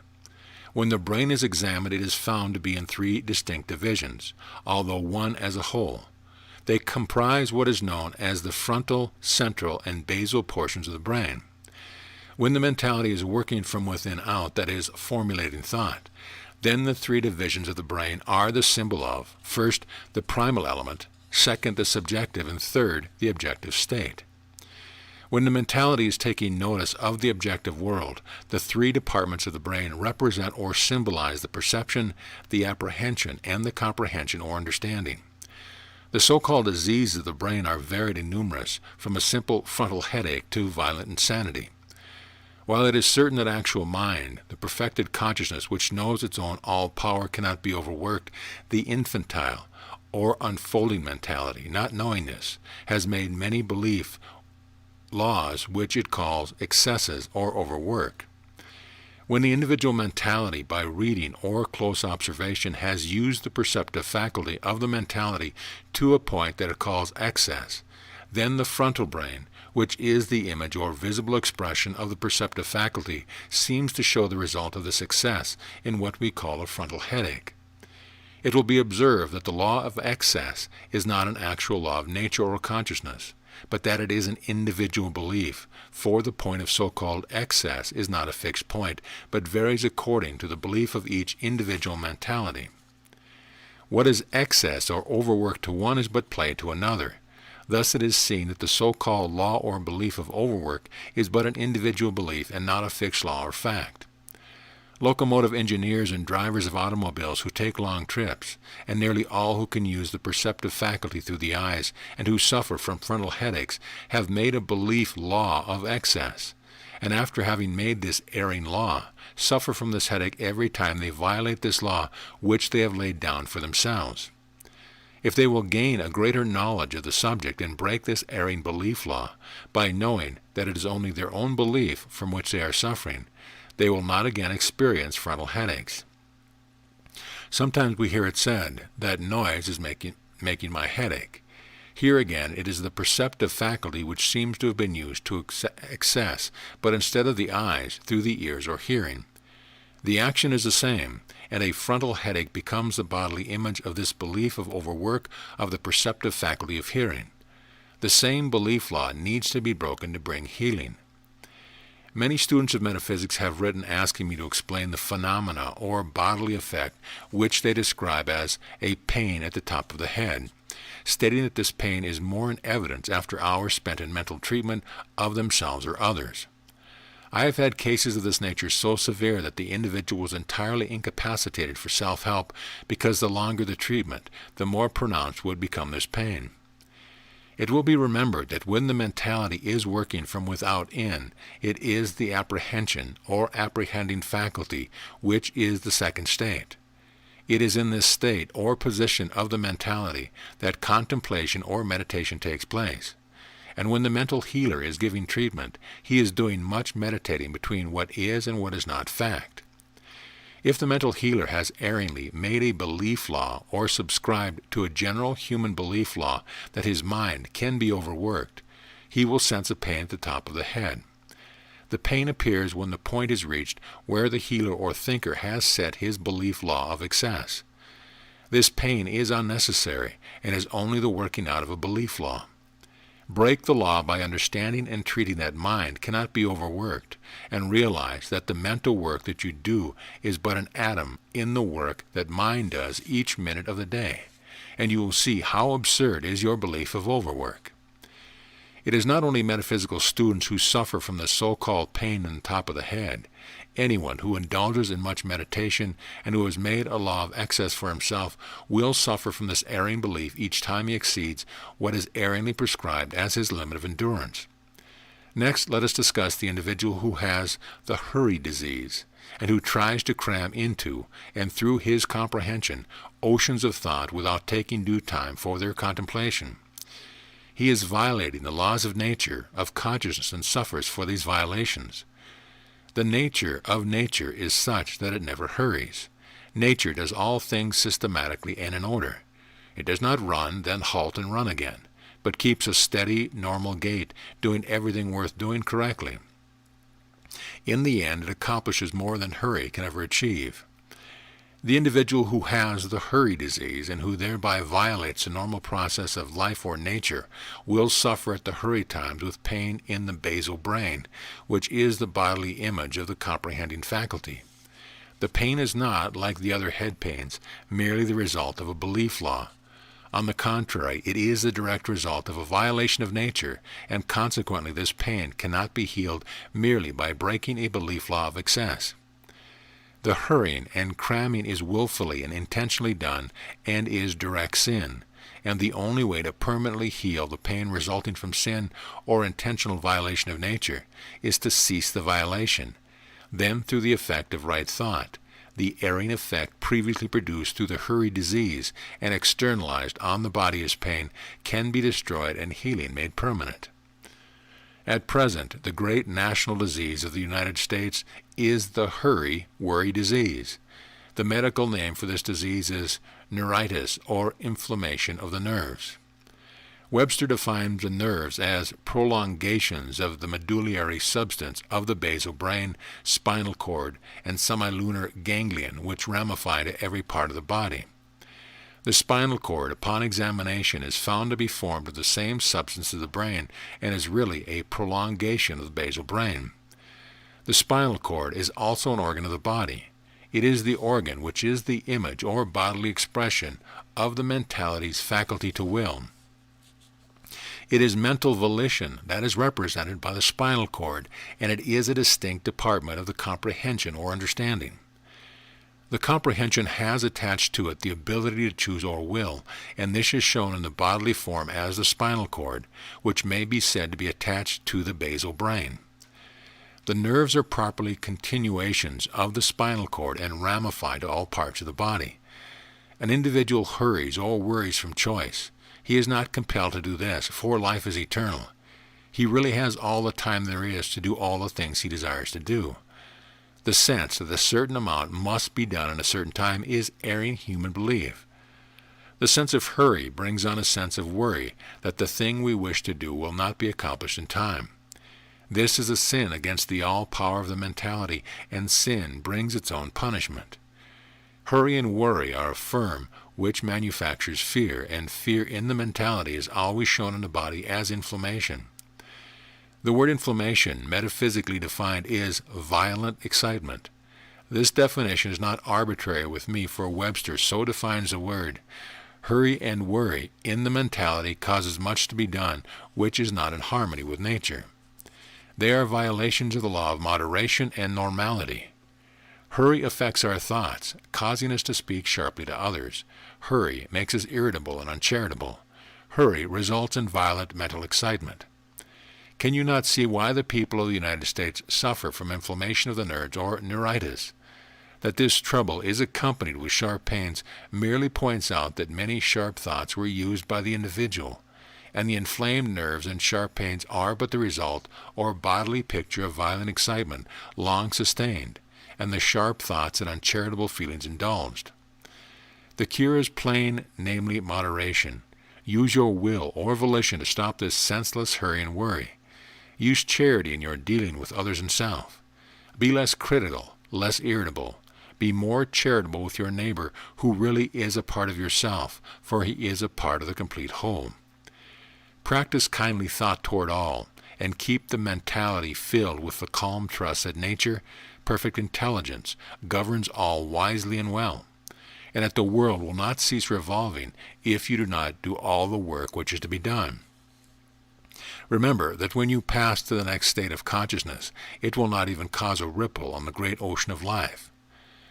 Cases of neuritis seem, from the standpoint of materia medica, incurable, and for some time the sufferers have followed the advice of surgeons and have even submitted to the removal of the offending nerves in the hope of gaining relief.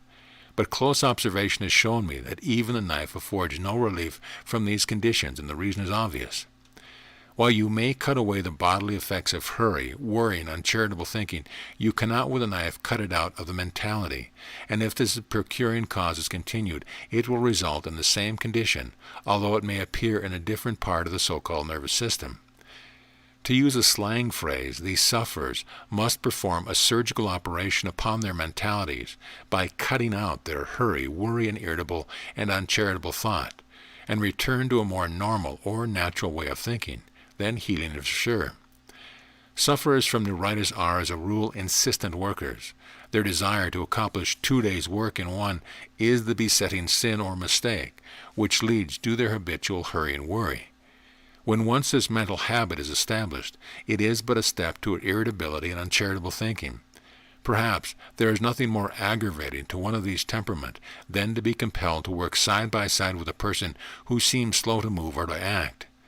Many times the so-called slow mover accomplishes as much as the one with the hurry habit, for he is more methodical. And while his actions may not be as spectacular, his constant plodding results in as much work as the hurry of the other worker, and he will not suffer the pain of neuritis.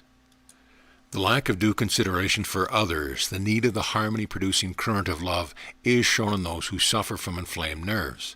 They see nothing in life but the accomplishment of the work at hand, and all kindly consideration for others or for themselves is relegated to the background. They seem to forget that human beings are not constituted alike, and that the same result can be accomplished in different ways.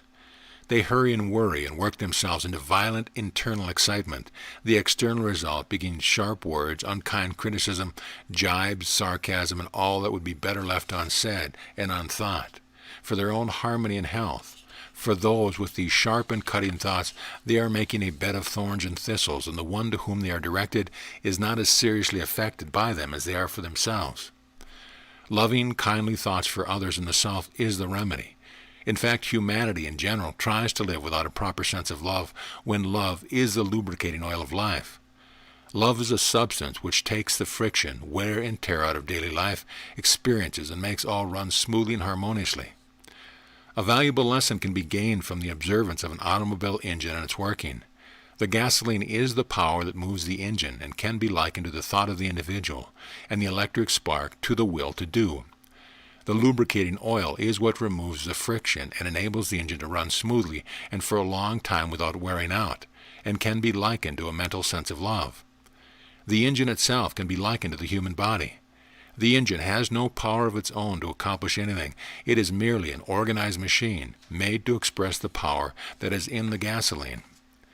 The human body likewise has no power of its own to accomplish anything, but it is the machine that expresses the thought power of the individual mentality. Suppose we should take an entirely new automobile, fill the gasoline tank, and start out on a day's journey.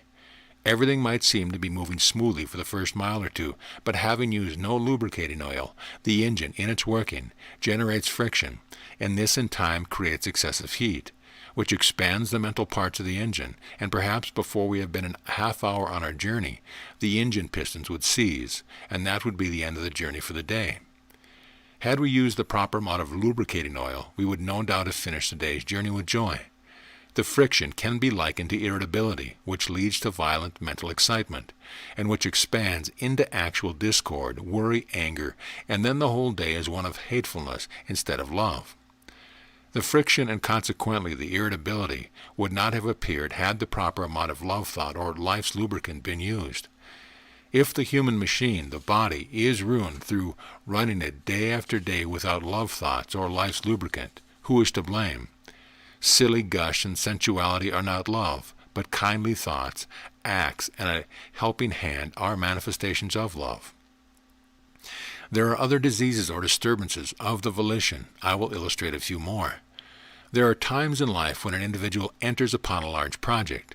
He may have more determination and judgment, and may endeavor through sheer human force rather than intelligence to push the project to success. This exercise of the volition or will, not being tempered with right or judgment, acts as a terrible mental strain, and he finds it difficult to control himself until the project is finished. He hurries, he worries, he fears, he occasionally gives way to violent excitement. And if the goal is not reached, the will gives way, resulting in one of three things, according to the intensity and length of time that this erring will force has been sustained. The first disease resulting from such a wrong mental condition or attitude is more common than the others, and it is pictured out in the body as brain fag or nervous collapse. The reason that nervous collapse is more in evidence than the other two is because few individuals have the necessary will force to drive themselves to the extreme limit. The second disease that is the result of misuse of will force is one that ends in mental shock, produced either by the failure of the project in hand or some mental shock occasioned by the fear of such failure. This mental condition is pictured or imaged forth on the body as paralysis or partial loss of power to control the action of the body. The violation of nature's law in both instances is plain. God's will is God's will, and to will that all good shall come to you or others is a correct use of will force, but to will that you succeed regardless of justice or the rights of others is selfishness or human self-will, and is a misuse of divine volition or mind's power to will. The remedy is plain. Cease this selfish willing. Think more of the universal good and less of self. Love thy neighbor as thyself. Be just and considerate of the rights of others, and entertain thoughts of dear everybody instead of only dear me. The third disease or condition which results from the misuse of mental volition or will force is rare, and it might be said that only mental giants suffer from it.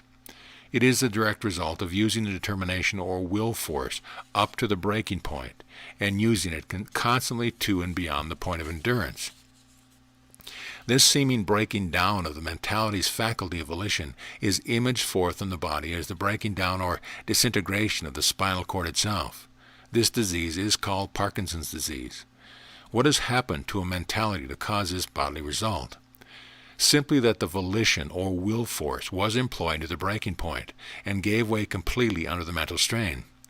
It was as if all self-confidence had been lost by this particular mentality.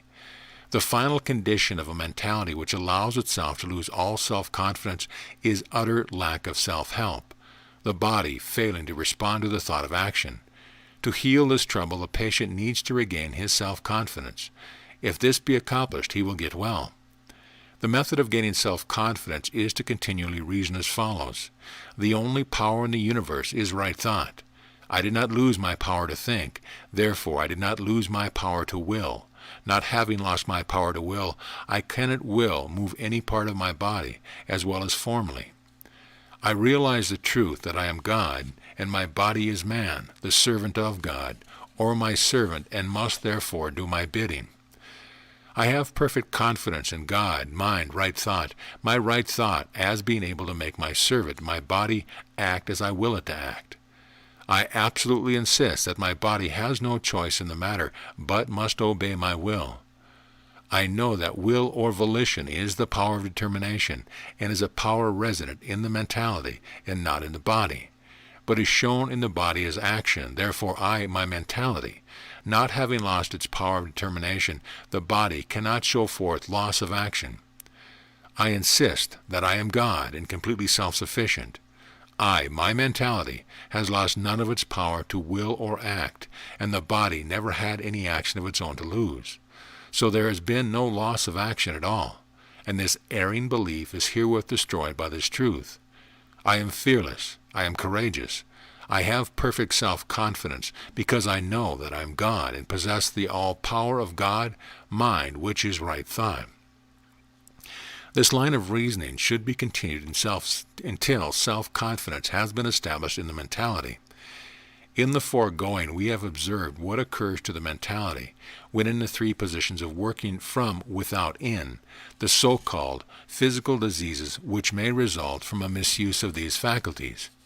We will now observe the nature of the effects produced by misuse, intentional or otherwise, of the mental faculties when they are acting in the three positions from within out. A desire is ever the father of the thought. If there were no mental desires, there would be no mental effort made to fulfill desire through thinking, hence no thought.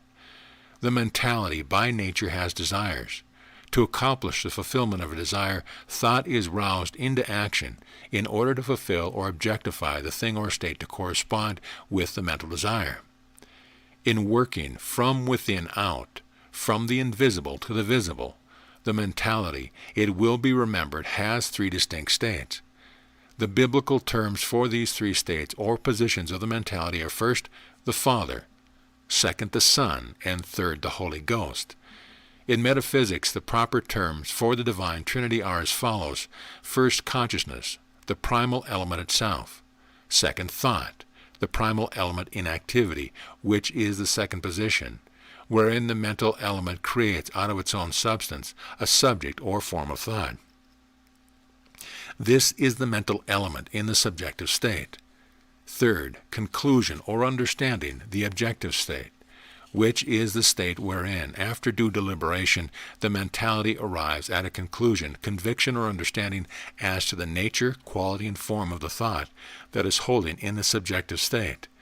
This subjective state, becoming objective or concrete at the point of the mentality's conviction, conclusion, or understanding, either as action, feeling, or form. In the first state, or conscious element, all desires originate. In the second state, desire takes form as an idea or thought. And in the third state, the form of the thought becomes complete or concrete at the point of mental conviction, conclusion, or understanding, and is objectified as that which we name a thing or a condition to correspond to the original desire. Thus we see that the mentality has first a desire. Second, the desire takes form or is formed. And third, the desire or formed thought is shown as a visible object or condition. That which I have written regarding the manifestation or externalization of the mind's desires or ideals is in full accord with the findings of Mrs. Eddy, as can be seen from the following statement taken from page 6 of her booklet, Christian Healing. When I learned how mind produces disease on the body, I saw how the mind's ideals were evolved and made tangible. And it matters not whether that ideal is a flower or a cancer, if the belief is strong enough to manifest it. In other words, the mentality can produce any thought ideal in the objective, if the mind's conviction in its own power to do so is sufficiently strong. Is not this in exact accord with the statement of Jesus when he said, "What things soever ye desire when ye pray, believe that you receive them and ye shall have them"? In other words, in your mental conviction is strong enough, your own mentality will express or objectify the desires that you crave as the thing desired. Jesus did not limit the ability of the mind, even saying it would remove mountains. But we must not act like the old lady in the story, who after reading this statement in the scripture decided to test it. Her house was built at the base of the mountain, and she had always wanted a backyard. She decided to desire the removal of the mountain and went about it in this way. She lowered the curtain upon the window that faced the mountain and declared, "Mountain, I desire that thou be removed and cast into the sea." After a time she went to the window and raising the curtain exclaimed, "There, I knew all the time it would still be there." When you treat yourself for the removal of some pain or ill, do not hold the accompanying thought that the pain will still be there when you stop treating, but fully expect it to vanish. Believe that ye receive, for it is you yourself who hold or relinquish the pain. Desire may be a desire of action, feeling, or form. If the desire is one of action, then the action to correspond is externalized. If of feeling, then a feeling to correspond is externalized or objectified as feeling, and we experience it. If the desire is a form desire, then the form is objectified, and always corresponds to the internal desire, providing in all cases that the necessary mental conviction is strong enough. This shows us that the first or father position, when the mentality is working from within out, is the position or state of desire of the mentality, and this state is imaged forth in the body as the basal brain. When the mental faculty of desire is used in its natural or proper way, it is always a desire for good, or for that which is right or natural. But when the opposite use is made of this faculty, the desire for good becomes a lust for evil, or things or experiences which are contrary to nature or right. Webster defines the word lust to mean irregular and inordinate desires. The word inordinate is readily understood as meaning disorderly or excessive, that is, contrary to nature or mental law.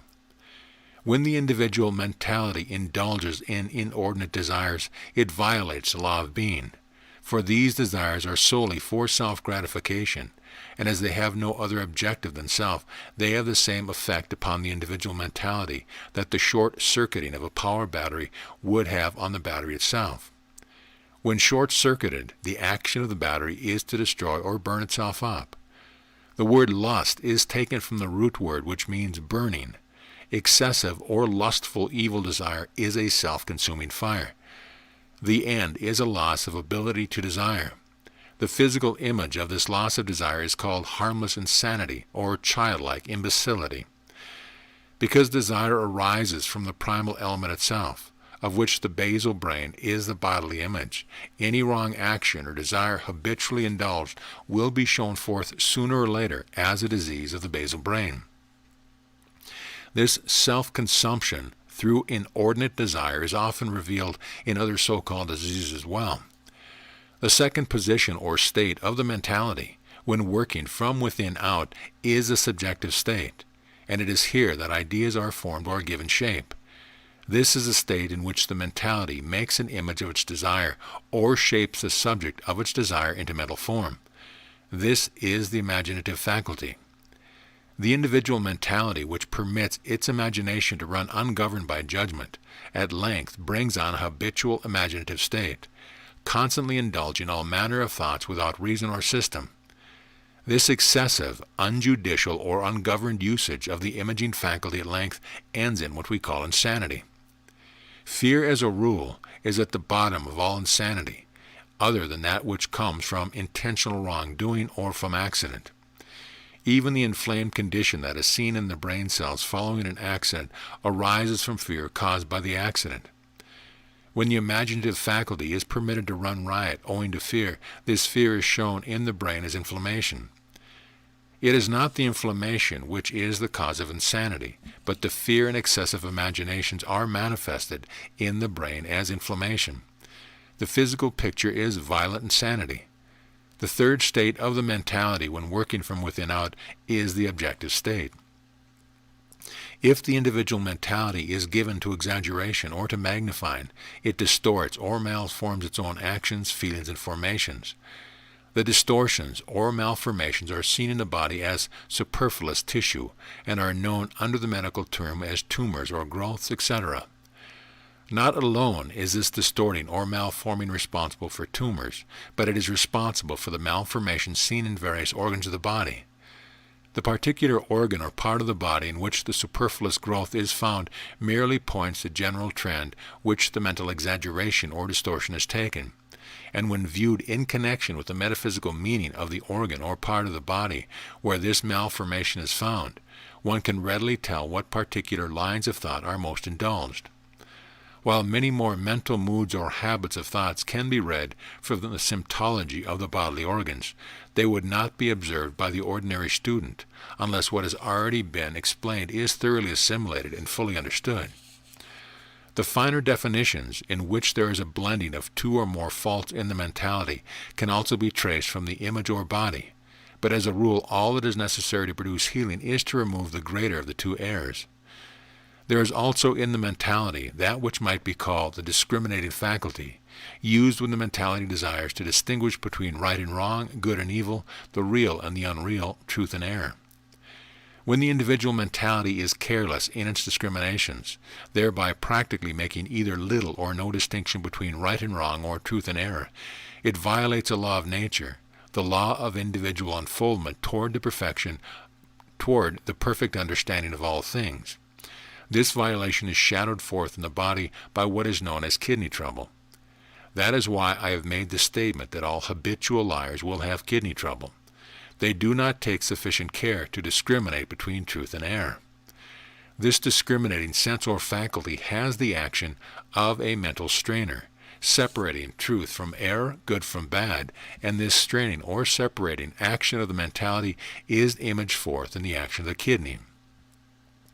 Mental carelessness and lack of effort to discriminate between truth and error or good and evil is reflected in the kidneys by careless action, allowing much of the substance that should be retained by the upbuilding of the body to flow heedlessly by.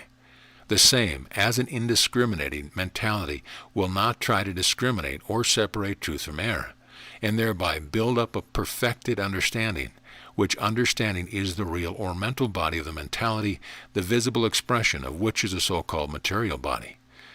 The effect of this lack of discrimination in the mentality results in a gradual weakening of the discriminating sense between truth and error in the mentality, and a corresponding waste or weakening of the kidneys, the bodily image of mental discrimination.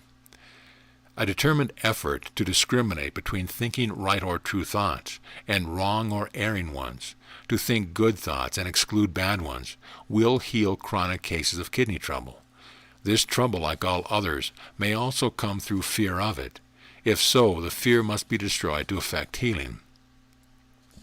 Jesus symbolized spirit by likening it to the wind or air. Spirit, rightly understood, is right consciousness or right thought in its primal state, that is, in solution. It is consciousness before it is systematized or formed.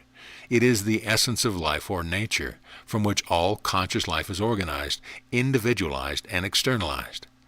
The word essence is taken from the word E-S-S-E, which means to be or to exist, being.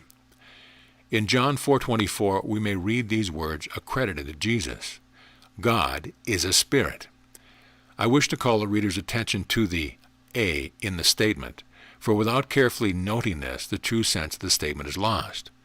Humankind's thought on the subject, if any careful thought is given, is that God is spirit. While this is true, yet when so stated, humankind acquires an entirely erroneous impression from the statement. When one said God is spirit, one does not get the sense that God is an element or substance. Rather, one gets the sense that spirit is only another name for a personal God. God is a spirit. God, rightfully understood, is a substance, the only real substance, the primal element, namely mind or life itself. This is the correct sense of the Master's statement. That this was also Mrs. Eddy's understanding of spirit or God is readily seen from the following statement, which can be found in the latest edition of Science and Health, and which statement in almost the same form can be found throughout the many revised editions. On page 468 of the latest edition, the question is asked, what is substance? On line 21 of the same page, the answer is given. Spirit, the synonym of mind, soul, or God, is substance, that is, the only real substance. In a recent conversation with a Christian Science teacher and practitioner, the question was asked me, "You teach that I am God?" I answered yes. Then said the teacher, "If you are God, and I am God, and all our friends are God, does this not make gods many, whereas the Bible teaches that there is only one God?" The error that we have to deal with here is the old sense of God as a person. No doubt this teacher would strenuously deny that he still thought of God as a personal ruler, and he might have eradicated from his thought all sense of form in connection with his thought of God. Still, there remains the false sense of a centralized creative power, and this would be as much an error as to centralize this power in the hands of a personal God with form. For to centralize God as a ruling power or heavenly king, with or without form, is to have the false sense of a power or creative cause independent of the one universal cause, namely the mental element, the one and only substance. Spirit, life, mind, consciousness is the only substance that can think, hence the only substance that can create, make, or express itself.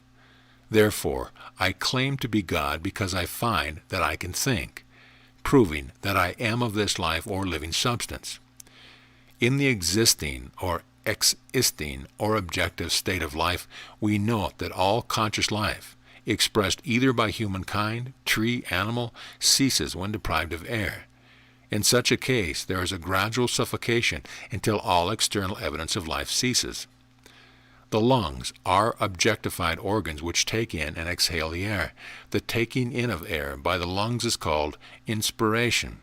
Corresponding to this physical action is a mental action, of which the physical action is but the expressed picture. The action of the mentality consists of the constant absorption of ideas or impression. This is also named inspiration. Inspiration, hope, and comfort are three words closely related in their metaphysical meaning. The word comfort, according to Webster, signifies properly new strength or animation. To gain new hope is to gain new strength, and to gain a new mental inspiration is to show it forth in renewed animation or action. Inspiration is then to the mentality what air is to the bodily being, that is, the constant taking in of new ideas or inspiration is shadowed forth in the bodily being as the inspiration of air into the lungs. The constant taking in or inspiration of new ideas in the mentality, where these unformed thoughts or consciousness in solution are systematized and fully formed or objectified, is shadowed forth by the action of the lungs in their inspiration of the air, and by their action in extracting from this air the constituent qualities needed to build or purify the bodily structure. The lungs are the organs which exhibit in the external state of life what would be properly termed mental inspiration, or that action of the mentality in which it gathers from unformed nature or spirit the necessary new ideas to self-continuity. Place an individual mentality in an environment where there is no opportunity for new inspiration, and soon we see this mentality droop and become hopeless. This hopelessness is because of mental suffocation, no chance being afforded for gathering in new ideas or inspiration. What is the bodily imaging forth of such a hopeless mental condition? It is known as the Great White Plague or tuberculosis of the lungs. It is a consumption of the organs, which picture the mental thing called inspiration or new hope. And this consumption, or consuming of hope, continues until there comes a time of mental suffocation, or entire loss of hope, which loss of hope is shown in the body as a loss of the structure of the lungs until suffocation ensues. The victim of tuberculosis is so certain of the hopelessness of his case that he ceases to struggle in this calm resignation to what he thinks is inevitable, is mistaken for fortitude or for a slight hopefulness. But if there were genuine hope in the thought of such an individual, it would heal him. That is why a change of climate or scenery or environment seems to help in cases of this kind. If the hopelessness comes from environment, a change will effect a cure through the new inspiration or hope gained by the change. But if the hopelessness is occasioned by something which climate or environment cannot alter, the case may be temporarily helped by the new ideas or interest aroused by the change, but soon the old hopelessness returns and the case continues to develop. A long-desired and cherished hope destroyed by some incident of daily life, as a rule, is the mental cause of tuberculosis. Destroy this hopelessness or loss of inspiration, and you will heal any case of tuberculosis. And then, by the right action of kindly, comforting, hopeful thought, you can rebuild the so-called lost tissue of the lungs. I know this can be done, for it was accomplished in my own case. Tuberculosis may also come from fear of it. The greatest hope builder and fear allayer hence curative of this disease, is the positive statement that it is curable, and merely through the application of right thought, as I proved in my own case. This rekindles hope, and then correct metaphysical teaching will bring forth new inspiration, which will be shadowed forth as new lung substance. We also have tuberculosis of organs other than the lungs, but such cases are the externalization of the patient's fear thought of tuberculosis upon some organ which the patient considered his weak spot, and because he believed that the disease would attack that organ first. I have now covered the main points in metaphysical diagnosis, though the symptoms vary somewhat with each case, for no two mentalities are constituted quite alike, yet all so-called serious ills can be traced from what has been written. There are a few more mental qualities of which the body is the image. The mentality's ability to reach out in thought and handle objective things is symbolized as the use of the arms, hands, and fingers. The mentality's sense or idea of locomotion is symbolized as the limbs and feet. The mentality's sense or idea of sight is imaged forth as the eyes, its sense or ideas of hearing as the ear, of speech by the vocal organs, of taste by the tongue, palate, etc., and of smell by the nose. The mentality's ability to conceive or reproduce its own species is shown as the generative organs. Character in metaphysics is imaged as the circumference or outline of the individual being, and it is illustrated by the whole bodily form, of which the countenance is the open face or the indicator. End of chapter. Chapter 16. Methods. There are 4 practical mental methods of healing the sick, and these 4, combined as one, form the greatest remedial and only true restorative method in life. I shall explain the 4 and also show how they combine as one grand method. The first method for the beginner to master is the healing of the sick through a purely argumentative or reasoning process. It is with this method that the beginner has the best success, and persistently applied, it is a sure remedy for all ills, providing the patient is open to conviction by truthful argument, which argumentation or reasoning may be applied orally or silently. If a patient is not open to conviction through truthful argument, then he must be taught the facts of existence, and as he gains understanding he becomes receptive or open to conviction. For the benefit of a great many honest seekers of truth who call themselves Christian Scientists, I will state that when Mrs. Eddy is rightfully understood, it will be seen from her own words that she claimed nothing more for her teaching than it was a method of healing through truthful argument, and not a mysterious teaching of a blind reliance for healing on a God whom many call by the new name of divine love. Here are Mrs. Eddy's words taken from the preface of the 7th edition, Science and Health, page 4. The science and laws of a purely mental healing, and their method of application through spiritual power alone, and else a mental argument against disease, are our own discovery at this date. This certainly is plainly stated. There can be no doubt that Mrs. Eddy claimed to have discovered a method or system in which true mental argument was directed against the erring belief of disease in the mentalities of the so-called sick, and that if this argument was sufficiently conclusive to change the patient's erring conviction of the reality of sickness to a conviction of truth, or the understanding of the actuality of life, healing would follow. This argumentation must necessarily be based upon the actual facts about existence, otherwise it would not be a truthful argument. The so-called mystery which many connect with Mrs. Eddy's teaching has now been exposed, and has been shown by her own words that what she claimed to have discovered is the great fact that all disease is of mental origin, and that it is a direct result of the misconception or erring conviction of the sick themselves, and the further discovery that by the direction of truthful mental argument, which argument should be based upon the facts of existence, directed to the mentality of the so-called sick, one can thereby release them from their erring convictions, and this change in the conviction from error to truth, or from sickness to health, will be reflected in the bodily condition which will show a return to health. Nothing is mysterious when understood. A thing or method is mysterious, or seems to be, only when misunderstood. Christian Science was the name given by Mrs. Eddy to her system of argumentative healing.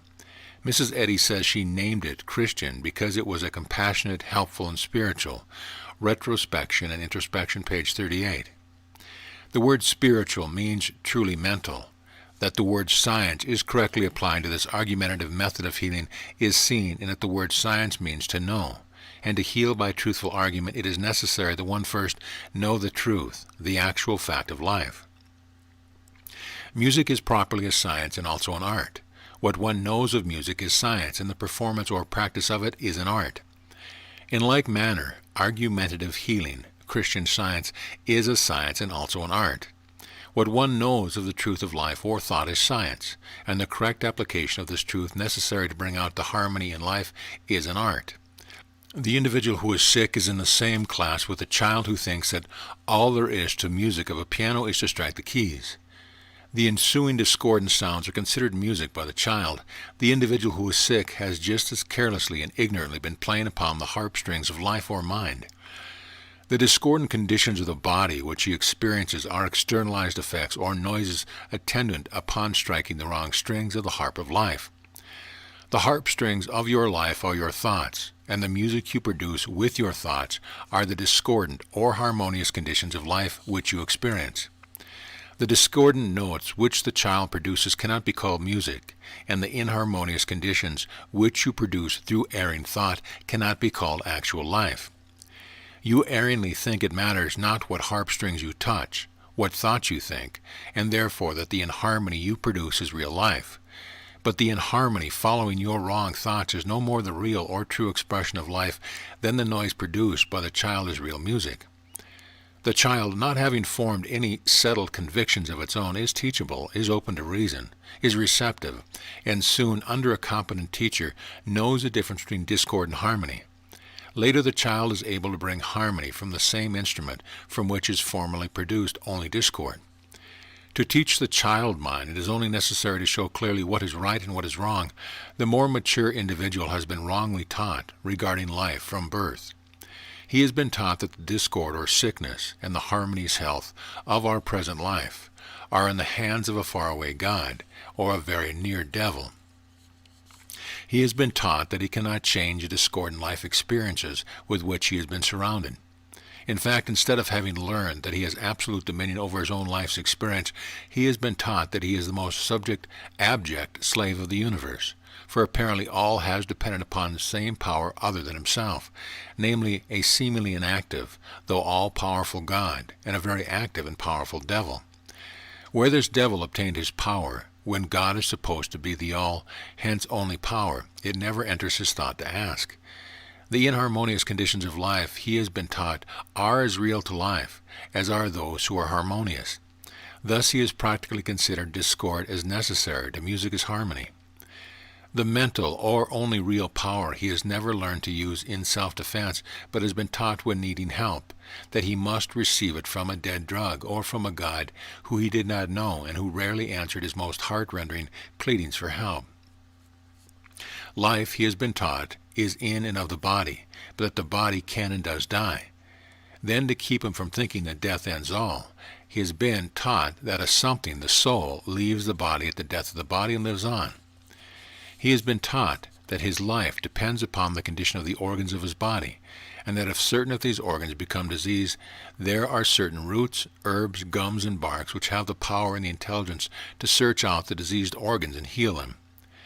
For 15 or 50 years, the individual has been taught these erring beliefs, has heard these untruths morning, noon, and night.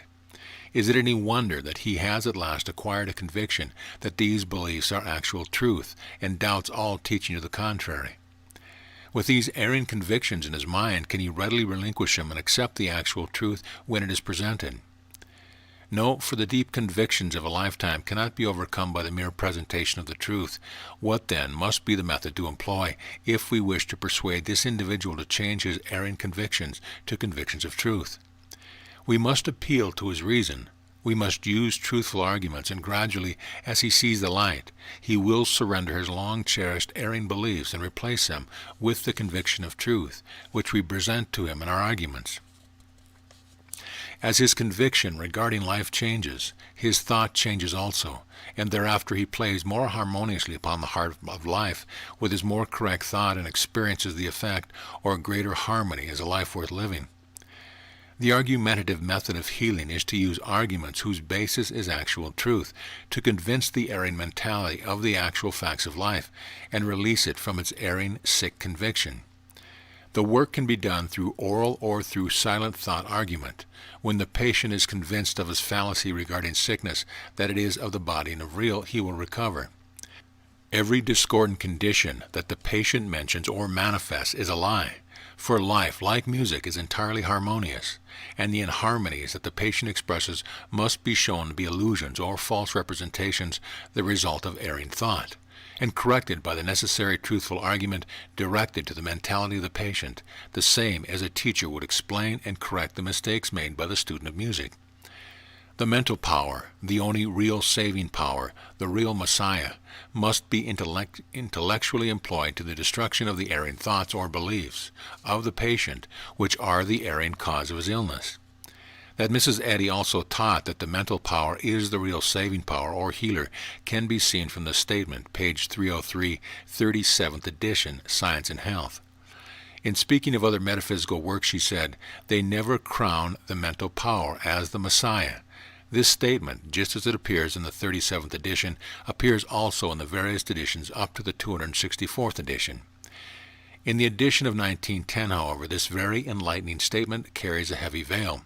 It reads, page 116, line 14, "They never crown the power of mind as the Messiah." By the use of and the capitalization of the word mind, the reader would never suppose that his own mental power was the saving and healing power, but would naturally think that some mind or God power other than his own was the Messiah. The long-suffering searcher for truth can draw his own conclusions as to why this veiling was done. The second method of healing might be properly called the sensing method. The mentality is an element that in itself cannot be sick, for there is nothing in mind to become sick. It is certain that a sense of sickness is all that the mentality can entertain of sickness, and when this is changed to a sense of health, the mentality is again normal or in a natural state, and this is reflected in the body as health or harmony. From this it can be understood that to heal sickness is merely to overcome with true thought or sense the erring mental sense of sickness held by the individual mentality. I think it will be agreed that the individual mentality cannot have opposite convictions at the same instant. If there is a conviction of love present, then there is no sense of hate. If a conviction of strength is present in the mentality, then there will be no sense of weakness. If a sense of hate is in evidence, and a conviction of love be obtained, the sense of hate disappears. If a sense of weakness is entertained and we replace this with a sense of conviction of strength, the sense of weakness disappears. Sickness is a discordant or unnatural mental, not bodily sense. The body has no intelligence or ability to think or sense. Health is a mental, harmonious, and natural sense. If the sensing of good will destroy the sense of evil, the sensing of happiness will destroy sorrow. A sense of strength will destroy the sense of weakness and the persistent sensing of health until a full sense, namely conviction, is arrived at, will destroy the erring sense of sickness previously entertained. Thus, through the persistent sensing of good, of happiness, of strength, of health, we can destroy the opposite sense of evil, sorrow, weakness, and ill health. It must be remembered that the sensing must be persistent and continuous to the utter exclusion of the erring sense. If you succeed in excluding the erring sense partially, you will derive partial benefit, but when it is totally excluded from the mentality through a sound conviction or positive sense that you are well, you will find yourself well. In the healing of another by the sensing method, the healer constantly holds a mental sense of the patient as entirely well, and keeps sending this right or true sense which is spirit to the patient. And if the patient is at all receptive, he will become conscious of this right sense and experience it as a return to health. The third method of healing might be called the love or feeling method. It is exceptionally powerful in healing such discords as come from hate, envy, and malice. In this method, the emotions are called into special action. The metaphysician engenders a feeling of loving kindness, and on the wings of this love thought he sends an emotion of love, harmony, and peace to the patient. He mentally entertains an earnest, loving desire that the patient accept the truth without question, and that the only true feeling is one of love and health, and with the full faith in God or good as all of life. If this feeling or harmony, peace, and love is accepted by the patient, he experiences this condition. His fear is destroyed. His sense of hate departs, and he responds by regaining health. There is a method that is called visualization or seeing in the mind's eye or through imaging the patient as healthy and strong. Visualization, if rightly used in connection with the sensing or feeling method, might help the beginner to hold his thought more steadily on the individual whom he has treated, but mere visualization does nothing. You cannot heal by or through mere imagination, which is all that visualization is. Some who have used this in healing have stoutly maintained that it does heal, but these individuals are mistaken. For the healing that accompanied their practice was not the result of the visualization, but rather the result of the right sense and feeling which they entertained. A mistake frequently made by beginners in the practice of metaphysics is that they interpret the word realization to mean imagination.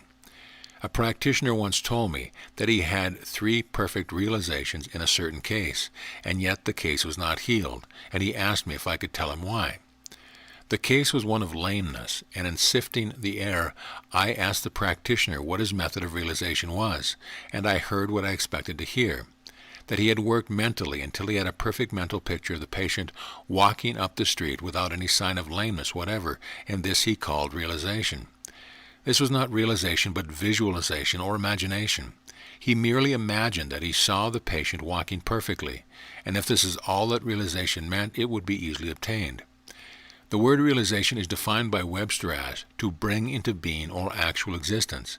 Therefore, it can be seen that not until the patient is actually healed has there been any realization. I shall now explain the best, the most sure, the most lasting, and the most scientific method of all healing methods. This method is through the enlightenment of the individual mentality by teaching the truth of being, the actual facts about existence. In teaching, one naturally combines truthful argument, right sense, loving feeling, and mental enlightenment. This teaching method should always be used whenever practical. Mrs. Eddy, in speaking of healing, said, "The common custom of praying for the recovery of the sick find helps in blind belief, whereas help should come from the enlightened understanding." Science and Health, page 12, line 21. The best, the most lasting, the most sure, and the most scientific healing comes from the enlightenment of the individual understanding by teaching him the facts of existence. Mrs. Eddy also wrote, page 358, line 4, miscellaneous writings, "The student who heals by teaching and teaches by healing will graduate under divine honors, which are the only appropriate seals for Christian Science." The teaching method of healing has been my method for many years past, and it surely wears the crown of successful and lasting healing. When a change of conviction is wrought through actual understanding, that change becomes permanent, for the enlightened mentality will not a second time accept the same erring belief as truth, hence is immune from that falsehood and its ill effects. To prove that I am not mistaken in Mrs. Eddy's thought on this subject, I will give 2 more quotations from her writings. On page 11, The People's Idea of God, Mrs. Eddy wrote, in which it was found that the feeblest mind, enlightened and spiritualized, can free its own body from disease, can heal itself. No need or question of any outside power to help at all. All that is necessary is that the mentality be shown how, be enlightened, and further be taught the truth, that the individual is a spiritual, that is, mental being, or spiritualized, and not a physical being. On page 7 of the 3rd edition of Science and Health, Mrs. Eddy wrote, "The author takes no patients, but students in the treatment of disease through mind." From these words of Mrs. Eddy it can readily be seen that she knew that little permanent good was being accomplished by merely treating a patient until healed of a so-called physical ailment. Therefore she took no patients to heal, but instead took students, and through teaching them the facts of existence, enlightening their mentality, produced permanent healing and better individuals. I find it the only method as a rule that is worthwhile. A student healed by learning the actual truth of life has little fear of becoming sick, for he knows he can master illness with his understanding thought, and that he can heal others. You will note that in the quotations regarding the feeblest mind, the word mind is not capitalized, and this makes it plain that it is the individual mentality and not a far-off God that does the healing. This book was written to enlighten the individual understanding by a presentation of the plain facts of existence, thereby producing a change of conviction from error to truth and healing the reader. You must not suppose that you can, in one reading of this book, gain a full understanding of the subject of mental healing. You must remember that I put years of hard study, research, and actual practice into the work before I gained the understanding necessary to write this book. If you have never looked into metaphysics, you naturally have the material view of life, which is the direct opposite of truth, and it may take some little time and thought to get rid of yourself of this erring view before you can see the mental or true viewpoint. If you read into my words your sense, you will get no change of conviction, hence no understanding and no healing. But if you will read out of my words the understanding which I have put into them, you will have the same measure of understanding that I have, and experience the same good health, success, and happiness. The truth of existence is in the Scriptures, but it was so stated that it was nearly 2,000 years before any individual was able to understand the simple truth. To avoid a similar experience, I have stated the facts of existence as simply and plainly as possible, with the hope that at least a measure of the unnecessary and self-inflicted suffering of humanity may be speedily eliminated. It is not enough that the student acquaint himself with the facts of existence. He must live them in daily thinking and daily doing.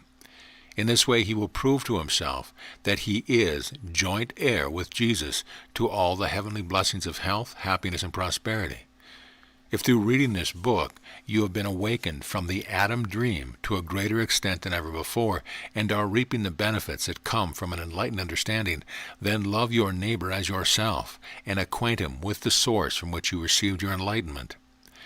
You are not asked to blindly believe what is written herein. In fact, to blindly believe would be a detriment to you. You are to put to practical test what is herein written, and the results will prove the truth or error of what I have written. Do not imagine that you will get well merely by repeating statements of truth. Reading, thinking, and studying are only means to an end, and that end is to change your present mental conviction of the reality of your trouble to the conviction, through right reason and understanding, of the unreality of your trouble, and the further conviction that you are well. Reading, thinking, and studying alone will not heal you, for the mind objectifies only its thought conviction. Therefore, if you desire a bodily or external change, the mentality, which is the cause, must first gain a change of conviction, or better still, a change of understanding. Then your healing is certain. End of chapter. Chapter 17, The Unholy Trinity. Erring supposition, fear, and erring human belief are the unholy Trinity, or Satan, and are the creators of all the evil, trouble, and sickness on the earth today. In contradistinction to the Holy Trinity, which creates all the real, the good, and the beautiful, there is a suppositional, unholy Trinity creating in supposition the opposite of the good, the beautiful, and the real. This unholy Trinity has its foundation in, and is erring sense only. I have explained how the Holy Trinity creates all that is actual or real through an innate desire within consciousness, the primal element, to give full and complete external expression of itself. That desire is the natural animating substance of consciousness, and is the father or cause of the thought representing that desire, is certain. I have also shown that this desire or thought is passed from the primal or father state to the second, or son state, where the as yet unformed thought is meditated upon, then systematized, organized, and formed. This second state is the formative state of the mental element in its work of giving expression to its desire. After the thought has been meditated upon and fully classified, systematized, and organized, it becomes a complete or concrete idea or conclusion. This conclusion or understanding, be it right or wrong, is always accompanied by an expression or visible objective embodiment, which embodiment we call a thing. In all that the Holy Trinity, or true consciousness, does, it bases its mental activity upon reality or intelligence, and consequently its expression or objectification is the objective state of fact, truth, or reality. The unholy Trinity also works through three positions or states, but all that this Trinity in erring consciousness creates is based upon supposition, and so its objective state, even though it has an appearance, is not real, but is an expression of supposition or erring belief. A lie and its lying expression is all there is of an untruth, while truth always expresses itself at fact. The first is mortal or temporal, the second is immortal or fixed fact, reality, or actuality. The unholy Trinity is that of which Jesus said, "For he is a liar and the father of it." In other words, the primal state or basis of evil is untruth, erring supposition, and therefore all that it creates is the father of, is untrue or unreal. The unholy trinity in its creating of error also works from within out, and the first state is erring supposition. This wrong thought engenders confusion, then mystification, then fear, which is the second state of the erring mentality. In the second state, where a calm meditation, systematization, and organization should take place, error reverses everything, and so in the second state, instead of these conditions, we have confusion, mystification, and fear, which magnify and distort every thought of the erring mentality.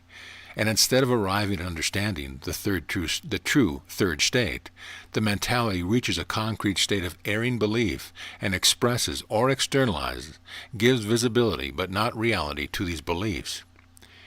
Because a belief is a mental conviction, the mentality gives it temporary or expression or appearance, even though the conviction be an erring one. For the mental element always expresses its thought convictions, be they right or wrong. This accounts for all the sin, sickness, and imperfection that we see. At length, erring belief culminates in the supreme error, the belief of death. None of the evil that we see has any foundation in actuality or fact, it being but the phantasmagoria of erring consciousness, and representing only the thought errors of the infantile or unfolded mentality. They are misbirth, miscreations, which in appearance but no reality. The metaphorical biblical story of Adam and Eve and their experiences in the Garden of Eden, when rightly understood, clearly illustrates the origin of the unholy trinity and its effect upon mankind. According to the story, everything in the Garden of Eden was good, and harmony reigned supreme. This typifies the fact that there is but the good and harmonious side of life. In the garden was planted one tree, the fruit of which Adam and Eve were forbidden to eat, the penalty for disobedience being all manner of trouble, and in the end death. This tree was a tree of knowledge of good and evil. It is the tree of the erring supposition that both good and evil are real. This tree was not the tree of good and evil, but the tree of the knowledge of good and evil, that is, the knowledge or sensing of both good and evil as real. This admonition was plainly given that the moment that either Adam or Eve sensed both good or evil as real, they were doomed to experience the very evil they sensed as real, and eventually undergo the complete destruction or death of this erring sense of life in the occurrence of what we call death.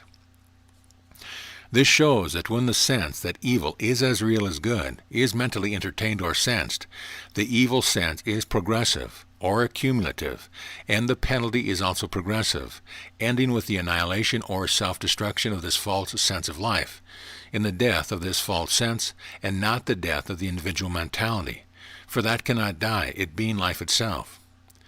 The story states that Eve was the first to be guilty of the sin of disobedience. This means that this female element, or feeling, was the first to be wrongly sensed. That is, there was an ill feeling mentally entertained. Because of this evil or ill sense or erring sense of feeling, Adam, the representation of the male element of life, was also led astray. The male element of life is truth, of which right reason is the activity, and so the story seems to imply that if one allows evil feeling to enter into the heart, it leads to untruth, to unreasonableness, and then other evils follow. The story continues by saying in substance that as soon as the erring supposition or evil was allowed to enter their consciousness, and was entertained as real, the eyes of Adam and Eve were opened. That is, they experienced the very evil which they thought to be real, and now recognizing this evil sense in their bodies, they knew that they were naked. They knew they had been unarmed, made defenseless, and were now open to further evil supposition. The word naked is taken from the root of a word which means open or unarmed, according to Webster.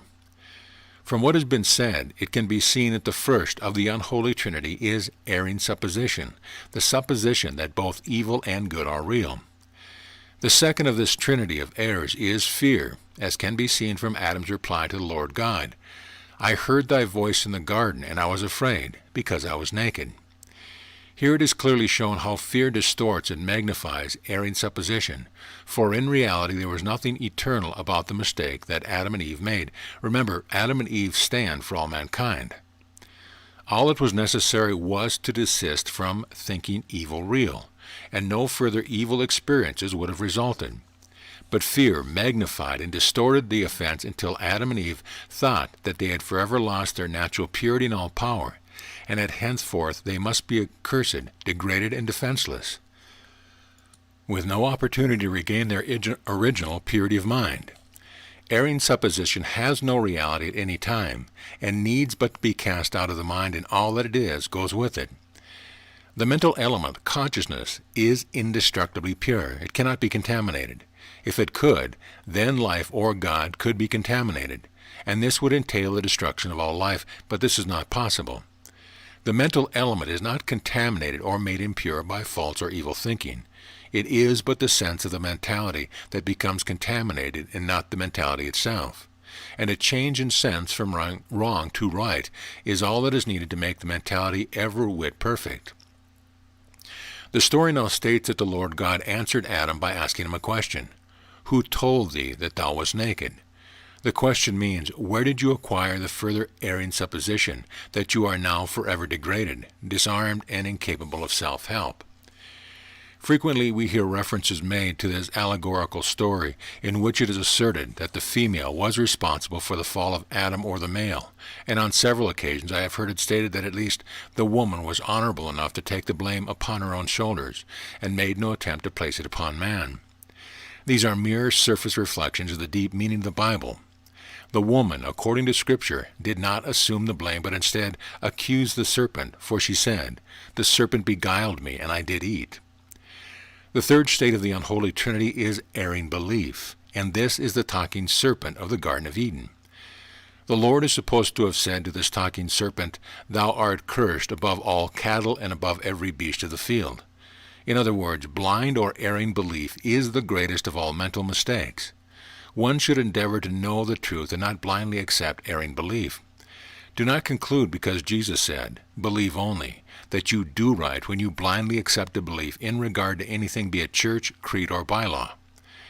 To believe means to have confidence or trust in. Therefore, Jesus wanted his followers to understand his teaching, that their own thought was the all-power, and he wanted them to believe, to trust in the power of their own right thought and reason, thereby gaining the mental conviction necessary to the objectification of right thought, and thus prove to themselves by actual experience the truth of his teaching.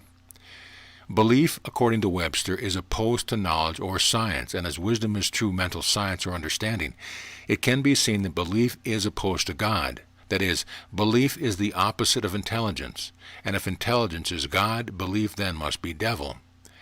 The Lord God continues by saying, "Upon thy belly shalt thou go, and dust shalt thou eat all the days of thy life." As we have now no dust-eating serpents, I scarcely believe there were any at the time, so we must look for another or metaphysical meaning in these words of the Scripture. In the chapter on metaphysical diagnosis, it was pointed out that the stomach and intestines are the organs which represent reason, assimilation, and elimination. So in the metaphor, the Lord God is supposed to have said, "Upon thy belly shalt thou go, and dust shalt thou eat all the days of thy life." In other words, because you listened to or accepted the erring belief that there is both good and evil, both mind and matter in life, you will have to go or travel, live on your unreason, and fill the stomach, this unreason, with more and more erring belief. And dust shalt thou eat all the days of your life. And you will need to supply your stomach with so-called matter, erring belief, to live, as long as the belief in the reality of matter and that life is in matter continues with you. The Lord God says furthermore, "And I will put enmity between thee and the woman, and between thy seed and her seed." In other words, there will always exist a warfare between the serpent, belief, and the woman, not Eve, but understanding, and between the seed of these two, that is, between the ideas advanced by belief and those fostered by understanding. There will always be a warfare until all erring belief is destroyed by understanding. The Lord God now said, "I will greatly multiply thy sorrow and thy conception. In sorrow thou shalt bring forth children, and thy desire shall be to thy husband, and he shall rule over thee." In other words, because of the erring belief that life is both mind and matter, both good and evil, this will greatly multiply thy trouble in conceiving the ideas of truth, the true ideas regarding life. And because of this erring belief in the reality of both mind and matter, Thy desire, thy habitual thought will tend to the material side of life as the real, and this untruth or belief, husband, will rule or govern you, your understanding. The real male is truth. The erring husband or male would be untruth or erring belief. The real female is love or understanding. In speaking of the woman, this means a matured thought, and love becomes understanding when matured, for love is the fulfilling of the law, or understanding. The Lord God now speaks to Adam, the representative of all untruth or erring belief, and said, Cursed is the ground for thy sake. In sorrow shalt thou eat of it all the days of thy life. In other words, accursed is this untruth or erring belief, for thy sake, and right it is that it be so, else you would never forsake it and strive to discover the real truth of life again. The more you eat or accept of this untruth, the more will be your sorrows, and they will last as long as your belief in the reality of matter or evil lasts. The Lord God now said, Thorns and thistles shall it bring forth, and thou shalt eat the herbs of the field. In other words, this erring belief in the reality of evil will create all manner of evil growth or evil conceptions to trouble you, and you cannot escape this punishment, for you entertain the erring belief that you live by, the very matter which you raise in your fields. The Lord God ends his admonition by saying, In the sweat of thy face shalt thou eat bread till thou return to the ground, for out of it was thou taken. For dust thou art, and unto dust thou shalt return. In other words, there is no escape from this trying condition as long as you continue to believe in the reality of the unholy Trinity, erring supposition, fear, and belief in the reality of matter. The belief must first be repudiated or returned to the ground, for out of erring supposition dust, belief it sprang, and to erring supposition dust, belief it must return, when your mentality will again be free. End of chapter. Chapter 18. Application. The greatest and most insistent call that has been coming to me for the past 5 years from all over the field of mental healing is, show us the application. This call always awakens in my thought another similar call of the far past when Philip said to Jesus, Show us the Father, and it sufficeth us. The answer of Jesus was, Have I been so long time with you, and yet hast thou not known me, Philip? He that hath seen me hath seen the Father. And how sayest thou then, Show us the Father? I would like to formulate a similar answer to the call, Show us the application.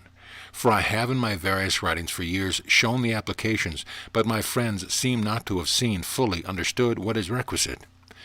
That which was responsible for Philip's failure to understand the Master's teaching is also responsible for much of the lack of understanding among metaphysical students today. Philip always looked upon God as something apart from himself, as something supernatural, and so his thought could not grasp the simple idea that the mental element is the father of all, and that the man Jesus, whom he saw before him, was the embodiment of the mental element. And therefore, he who had seen Jesus had seen the objective state of the Father, which objective state is all that anyone will ever see of the Father. For all that is embodied, including Philip's own body, is that part which can be seen of the Father. When truth is stated in its purity and simplicity, it is so simple and natural that the human mind said, I don't believe this is all there is to truth, and then seeks for something complex and supernatural, and as truth is simple and natural, it is never found when humanity is looking to the supernatural for it, and then they complain. Truth is hard to understand or grasp. I know full well the error that is back of this call, for the call means, give us a formula of thought that will heal us, one which will run through our mentalities in a sing-song manner without obliging us to reason, as we are in dire stress and have no time. However, true reason is the only Savior.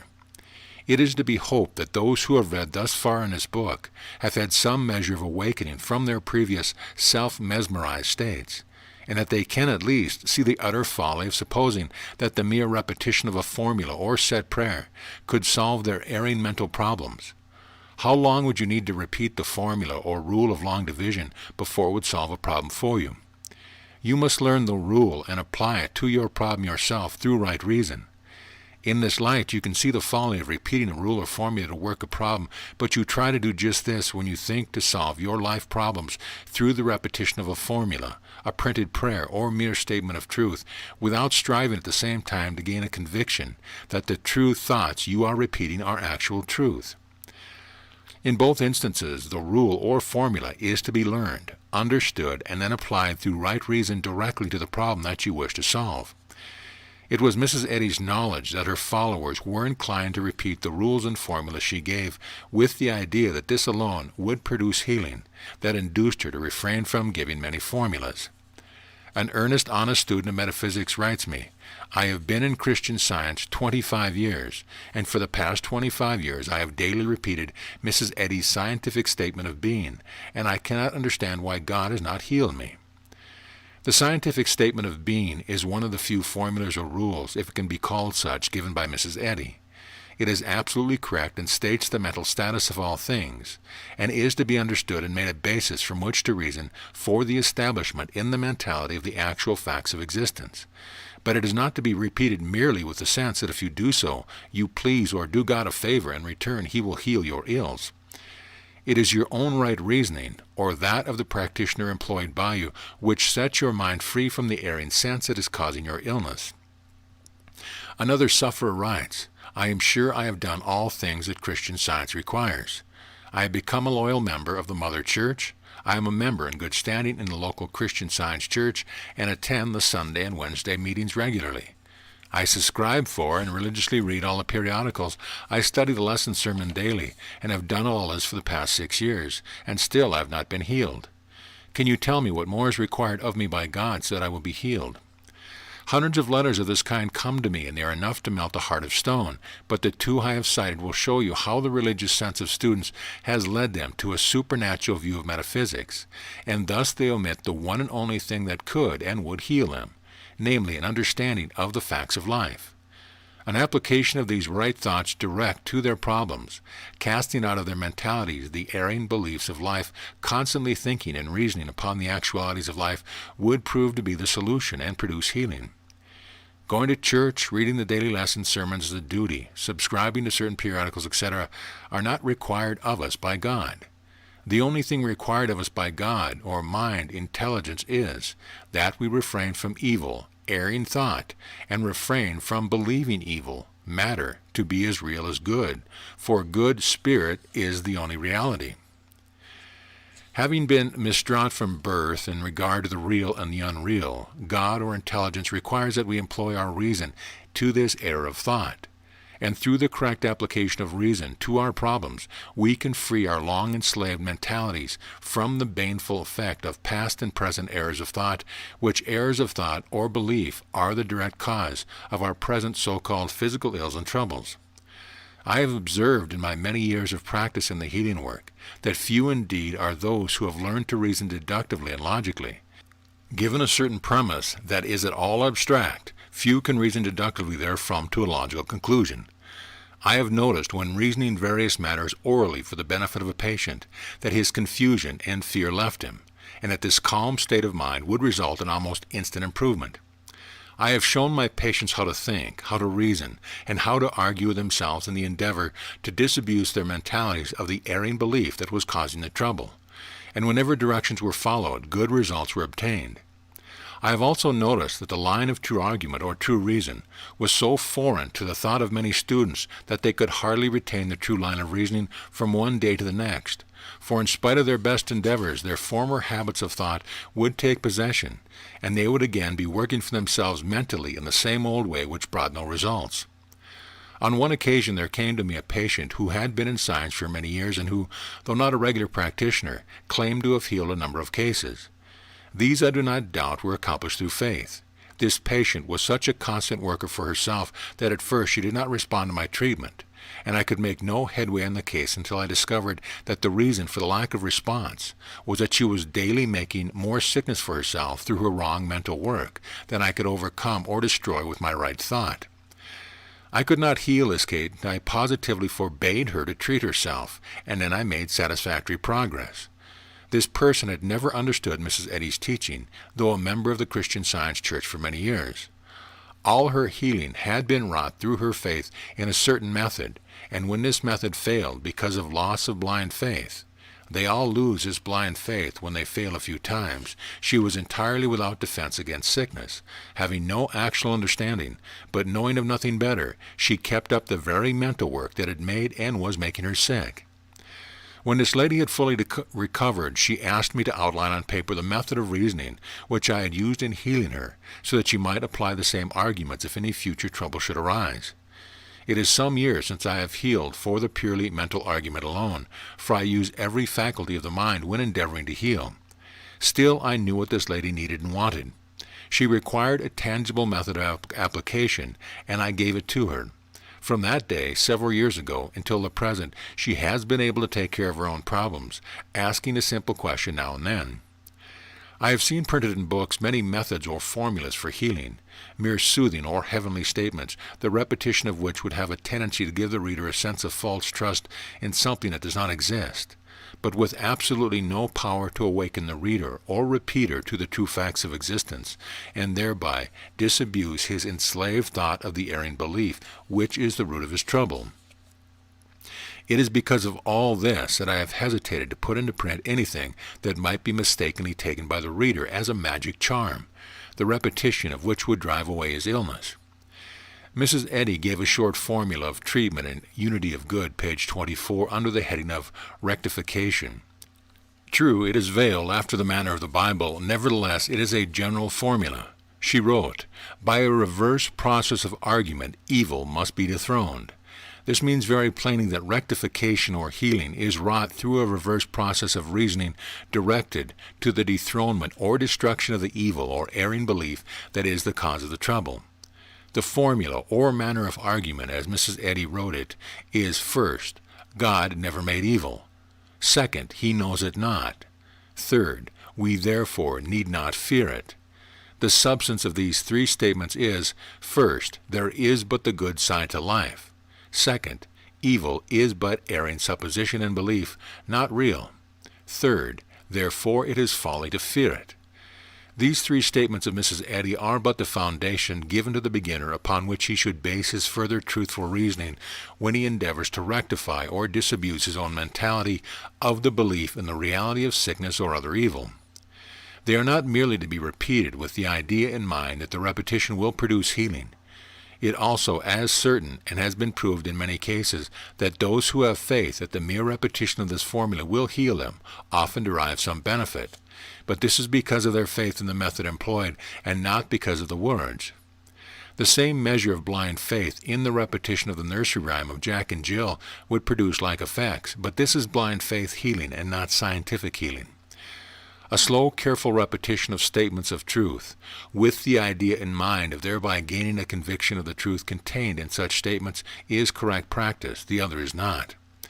It should be thoroughly understood that correct application of scientific thought, correct reasoning, based on fully comprehended facts, is the thing needed to accomplish mental healing when using the argumentative process. A recital of phrases by reason of constant repetition may become mere jargon and unquestionably valueless. The correct application of right thought is threefold, because the Godhead, life, truth, and love, or the primal element, is a trinity. When a patient entertains the erring belief that he is going to die, then the correct application is a thought of life. The patient must be argued and reasoned with, orally or silently, to the point of disabusing him of his belief in the reality and necessity of death, and shown conclusively that life is eternal, and death but the picturing out of a mortal dream. If you can induce the patient to understand that his life is contingent upon his thoughts of life, and not upon a bodily condition, that he lives by his thoughts of life, and not because of his body, and that he must consent to die before he can die, he will regain his health.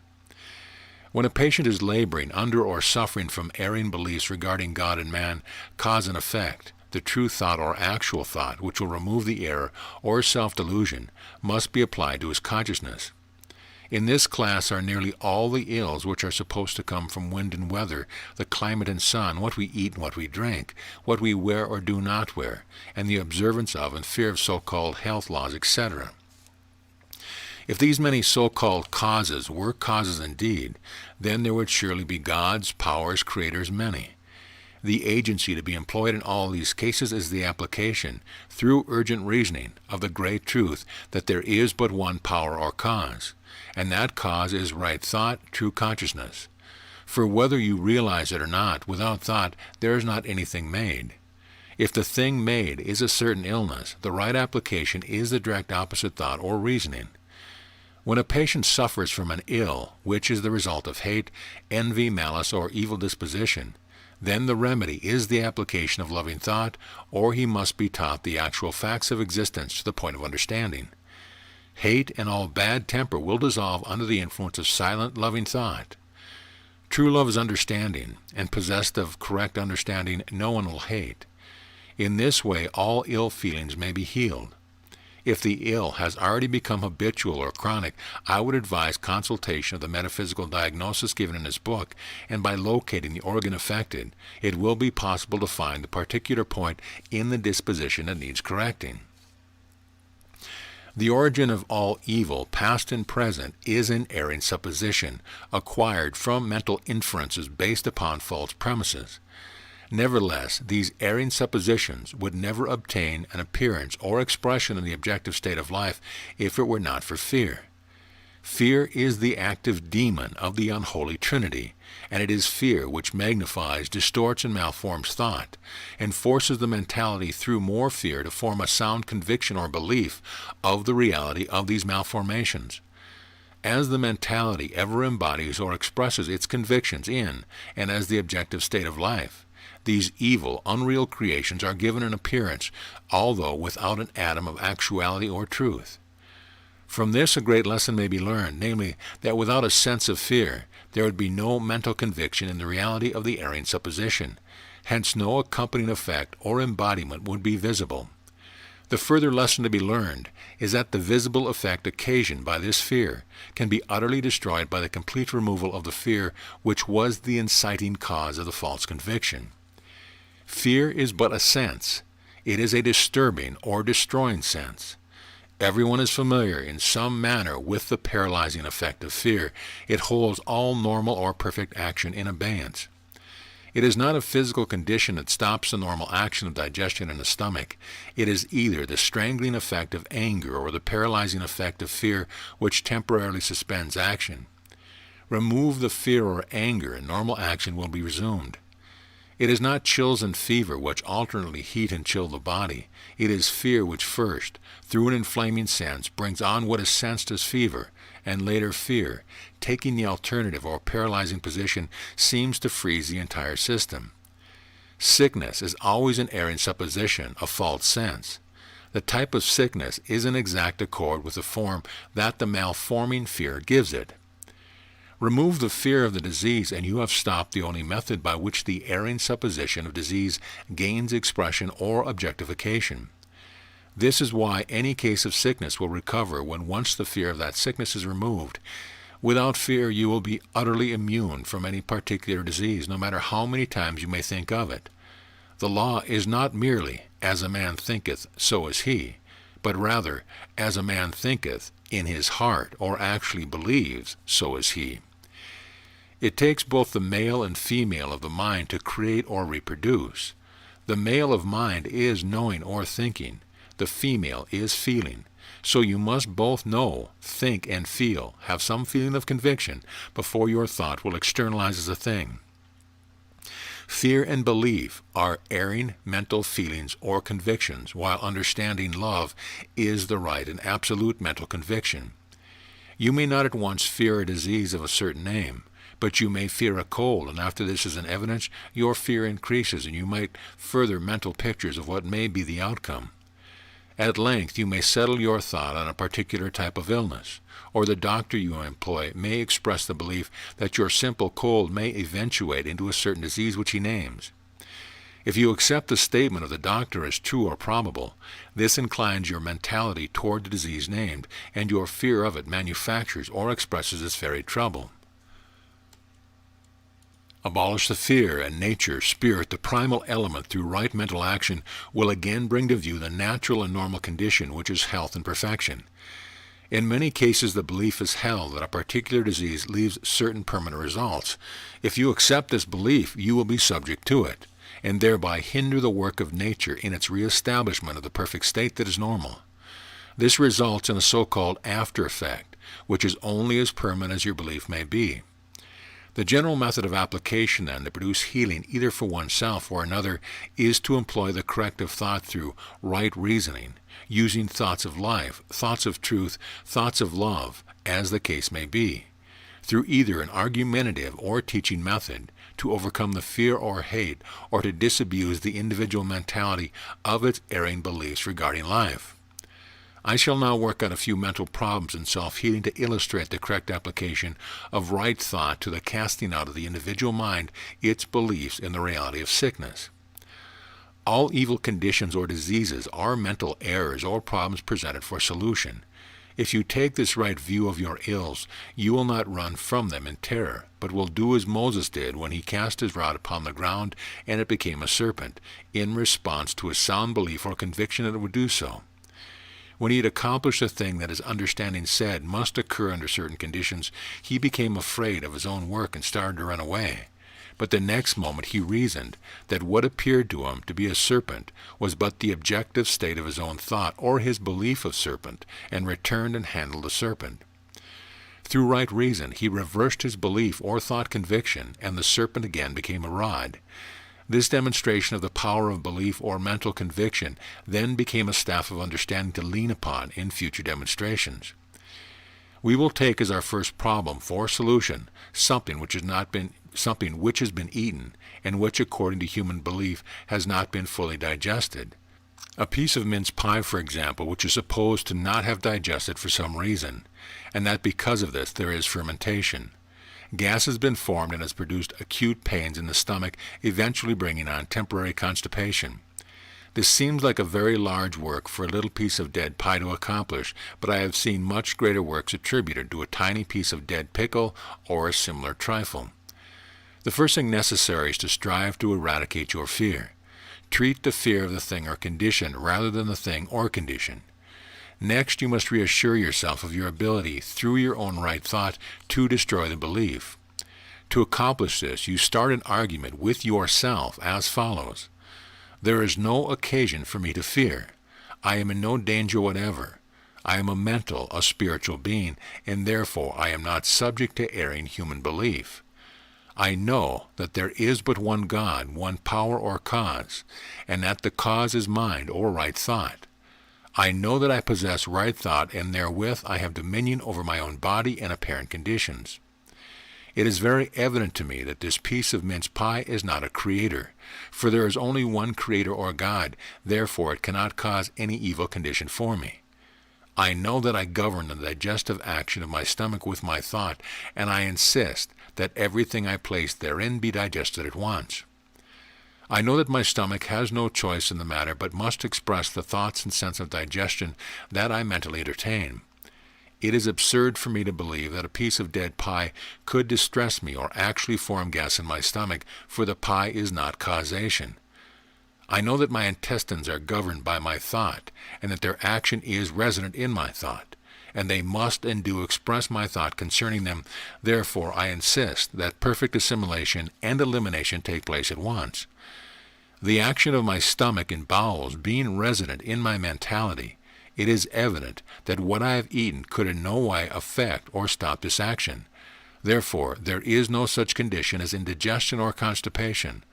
All this seeming ill is mere supposition and not fact. That there is pain in the stomach or bowels is a mental mistake or misconception, for it is evident that neither the stomach nor bowels can think, and if they cannot think, they cannot feel, and if they cannot feel, they cannot ache. I am absolutely convinced that I am able to accomplish this work, for there is no opposing power to God, to mind, to my right thought, for right thought is the only and all power. I cannot impress too strongly upon your thought that the mere reiteration of these words will do little for you. You must endeavor to realize that what you are saying is absolute truth, and also to place radical reliance on the power of true thought. Strive to sense digestion and other perfect action is taking place at once, and as far as possible have a feeling of conviction that your words are fact, and that there is no other side to the argument at all, for a double-minded man is unstable in all his ways. Let not the man expect anything from the Lord, his right thought. If the claim of indigestion from eating mince pie or anything else should take another form of belief, for instance, nausea and headache, then the beginning of the treatment is the same, but you include the symptoms of nausea and headache instead of the constipation if that symptom is not present. It should be remembered that it always takes a directly opposite thought, opposite reasoning, regarding the ill to heal it, because it is error in your thought which causes your illness, and the opposite or right thought corrects it. The opposite of untruth is truth. This right thought should be mentally entertained as truth until the bodily manifestation has changed to correspond to the right or harmonious thought. To accomplish this, mentally entertain the opposite right thought and insist upon this right thought as reality and a fact, in contradistinction to the belief that may be present in consciousness and manifested in or on the body. To illustrate the method of application of the opposite thought, I will take the problem of healing a pimple. A pimple is known as a gathering. A boil or any kindred trouble is handled in the same way. You begin by saying, I have no fear of a pimple because I know that in reality there is no such thing. I know that matter is not cause and cannot gather itself together. I insist that I know that a pimple is but a belief, and this belief is being destroyed, scattered, and is returning to its native nothingness. I positively insist there can be no manifestation of a pimple because in reality there is no such thing in mind. When you say the word scattered and returning to its native nothingness, you must strive to have the mental sense that the pimple is really scattered and gone, and it will follow this sense and return to its native nothingness. For experimental purposes, I have treated a pimple and even a headache to prove to myself that they could be controlled by my thought or sense. I have allowed a pimple to develop almost to a discharging point and then reverse the process to the scattering thought. And when it had almost entirely disappeared, I again used the reverse thought, mentally claimed or sensed a pimple gathering, and brought it out again in all its malignancy and inflammation, again reversing the thought and driving it completely away. I have experimented with an ordinary headache in the same way. I have taken up the thought that it was leaving the right side of my head and going to the left side. And while I was using my thought, I would sense the ache as drawing over to the left side, and the pain would go there. Then I would move it to the top of the head and to the back of the head, and last, sensing it as leaving the body at the shoulder blade, and the pain faithfully followed my thought and sense. This is not theory. I have done it a number of times to prove it to myself, but it takes persistent mental work to do it. And I was several hours in accomplishing it the first time. Once accomplished, it is easier thereafter. I feel sure that the great Paul said, I glory in my infirmities, because occasional aches and pains gave him opportunity to test his own thought upon these pains, and thereby gain an understanding. While I cannot say like Paul that I glory in my ills, still there have been times when I almost wished I had a certain kind of pain to try out some new idea that had unfolded to me, to prove or disprove the correctness of the new idea. That the opposite thought, persistently held, will produce opposite physical results has been fully proved by me. I have instructed a number who came to me for advice because of their affliction in the form of what they call running sores or various types. I explained to them that they kept these sores discharging by the thought and sense that they were discharging, and they would persistently think and sense the sore as drying up and healing the opposite thought, they would experience this right condition. In every case where there was not much fear attached to the sore, even the beginner would report success. In some cases, the fear or a supposed latent cause had to be allayed before there was success. If you are troubled with a case of chronic indigestion, in which there is distress after every meal, make an effort to be more reasonable with your fellow man and toward all things in general. The little pleasure you derive from your unreasonable attitude toward life does not offset the suffering you endure from your indigestion. When you have accomplished a change in disposition, picture in your mind the action of a lump of sugar that has been placed in additional water. Observe how it absorbs the water and gradually dissolves and mixes with the water. Now apply this same sense of melting to the food that you place in your stomach, and your case of indigestion will leave without any argument whatever, and the healing will be permanent if the change in disposition has been accomplished. This is healing through the sensing method. If the problem in hand is a tumor or a growth of any kind, mentally unsee this growth while arguing against its reality. Instead of having the sense that it is growing larger, you must assume and insist mentally, hold the sense, that it is growing smaller. Sense it is returning to its native nothingness. You cannot hope to accomplish a healing of this nature, especially if the growth is visible, if you spend more than half of your time sensing it as enlarging. You must desert the side entirely, and regardless of the physical manifestation, hold to the truth of being, that the good and perfect alone is real, that the growth is but a belief or expression of false sense, and that it is growing smaller and returning to its native nothingness. Then you will make progress from the beginning. If the trouble is so real to you that you cannot mentally unsee it yourself, it is wise to call upon a good metaphysician to help you, for it is easier to unsee the troubles of others than our own, because we fear them less and sense them as less real. The next mental problem I shall illustrate is one of the many similar cases in existence today, the so-called chronic, incurable invalid who is too sick to become well and too healthy to die. In a case of this kind, everything seems to be wrong. There are weakness, nervousness, loss of appetite, loss of sleep and rest, stomach disorder, headaches, backaches, all manner of aches. Nothing that is eaten agrees with the stomach. A slight current of air creates a cold. The least excitement causes weakness. Any confusion or disorder causes nervousness. The sun, moon, stars, and everything else seem to have conspired to make a hell on earth for this patient. What produces a case of this kind? Is it selfishness? A little. Is it lack of ambition? A little. Is it the result of some fond hope shattered? This may have had something to do with its beginning. Individuals form habits. One individual forms a tobacco habit, and thereafter his mentality seems to crave tobacco. The man with the drink habit craves strong drink. Others form a habit of scolding continuously, and some form the more useful habit of crocheting.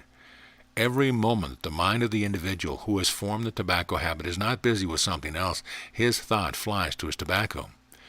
Every spare moment of the woman with the crocheting habit is occupied with thoughts of crocheting, even if she does not find it convenient to indulge her habit. The trouble with the problem in hand is that the individual has cultivated the habit of thinking sickness, and her thought flies to one or the other of the many ailments of which he has heard. In time each of these sick thoughts gain the point of conviction, but as there are so many, they rarely gain the point of sound conviction, and so there is only a mild expression of them all. If you found yourself in this condition, how would you proceed to heal yourself? Back of all this misery there is fear, a general fear of sickness, which perhaps is the cause of all the present trouble. In some cases, back of this fear there may be a belief that what was the starting point of the general fear. The thing necessary to permanently heal yourself would be to get rid of this habitual sick thinking. This you would not be able to do by striving to forget your ills, as some seem to think or advise. There is more to be done than this, for your habit of thought, formed through fear of sickness, would ever bring you back to a contemplation of your troubles, and would not remedy your condition. It would be necessary for you to treat your fear of disease first. That is, you would need to reason with yourself regarding the unreality of these many ills. If you could take the mental position or sense and retain it steadfastly, that you are positively convinced that you are absolutely perfect and well here and now, this would be the quickest and best way. But the beginner in mental healing without previous mental training can hardly hope to be able to do this. Therefore, if you are a beginner, you will perhaps need to take up all the various troubles and destroy your fear of them. You can accomplish it by reasoning in this way. It is folly for me to fear weakness, for I know there is no such thing in reality, because thought is the source of my strength, and I can think all the strength I need or want. It is folly for me to fear my nerves, for I know that they are not causation, as there can be but one cause, namely mind or right thought, and therefore my nerves cannot make untoward conditions for me. It is nonsensical for me to worry or fear loss or sleep, rest or appetite, for I know that I govern all these with my own right mind. It is ridiculous to believe that my head or back can ache, for I know that neither the head nor the back can think. And not being able to think, they cannot feel, and if they cannot feel, they cannot ache. I fear neither wind, cold, noise, nor excitement, for I know that they are not causation. Mind, right thought, is the only power or creator. I insist that I govern the harmony of my mentality and body with my right thought, and there is no opposing power. These statements of truth should be mentally entertained, not with the idea of seeing how rapidly you can think them, but they should be thought out slowly with the intent of gaining the conviction that they are true and the expectancy that this truth will be externalized in healing. As a conviction is gained, the body will and must respond, and not before. If when nearly all the ills have vanished, there should yet remain one ailment which is not yielded, this is the one that was first responsible for the trouble, and you will readily recognize it as the trouble that you experienced at the beginning of your siege of illness. Note carefully this remaining ailment, not with a sense that it is real, but rather that it is an erring belief which you wish to fathom. Observe just which organ or part of the body is affected. Then refer to the chapter on metaphysical diagnosis and see if it is not from some error in disposition. If it is, then your work is plain. You must change this error through right thinking and acting, else you will continue to have the one ailment. For you cannot heal the suffering produced by an error of disposition without a change in disposition. If the remaining ailment seems not to have been caused by an error of disposition, then strive, by reflecting upon incidents in your past life, to locate the mental impression responsible for your first illness. It may have come from extreme fear or have been produced by great grief or shock. If you locate it, treat this occurrence as not being caused in the same manner that you treated the wind and the weather, and as last resort, insist vehemently that you are absolutely fearless and know that you are entirely well. This last, if done with power, will bring the required result in case the ill is the outcome of grief, shock, or something of this nature. But remember, it will not yield if it came from some error of disposition that has not been abandoned or some willful sin still indulged.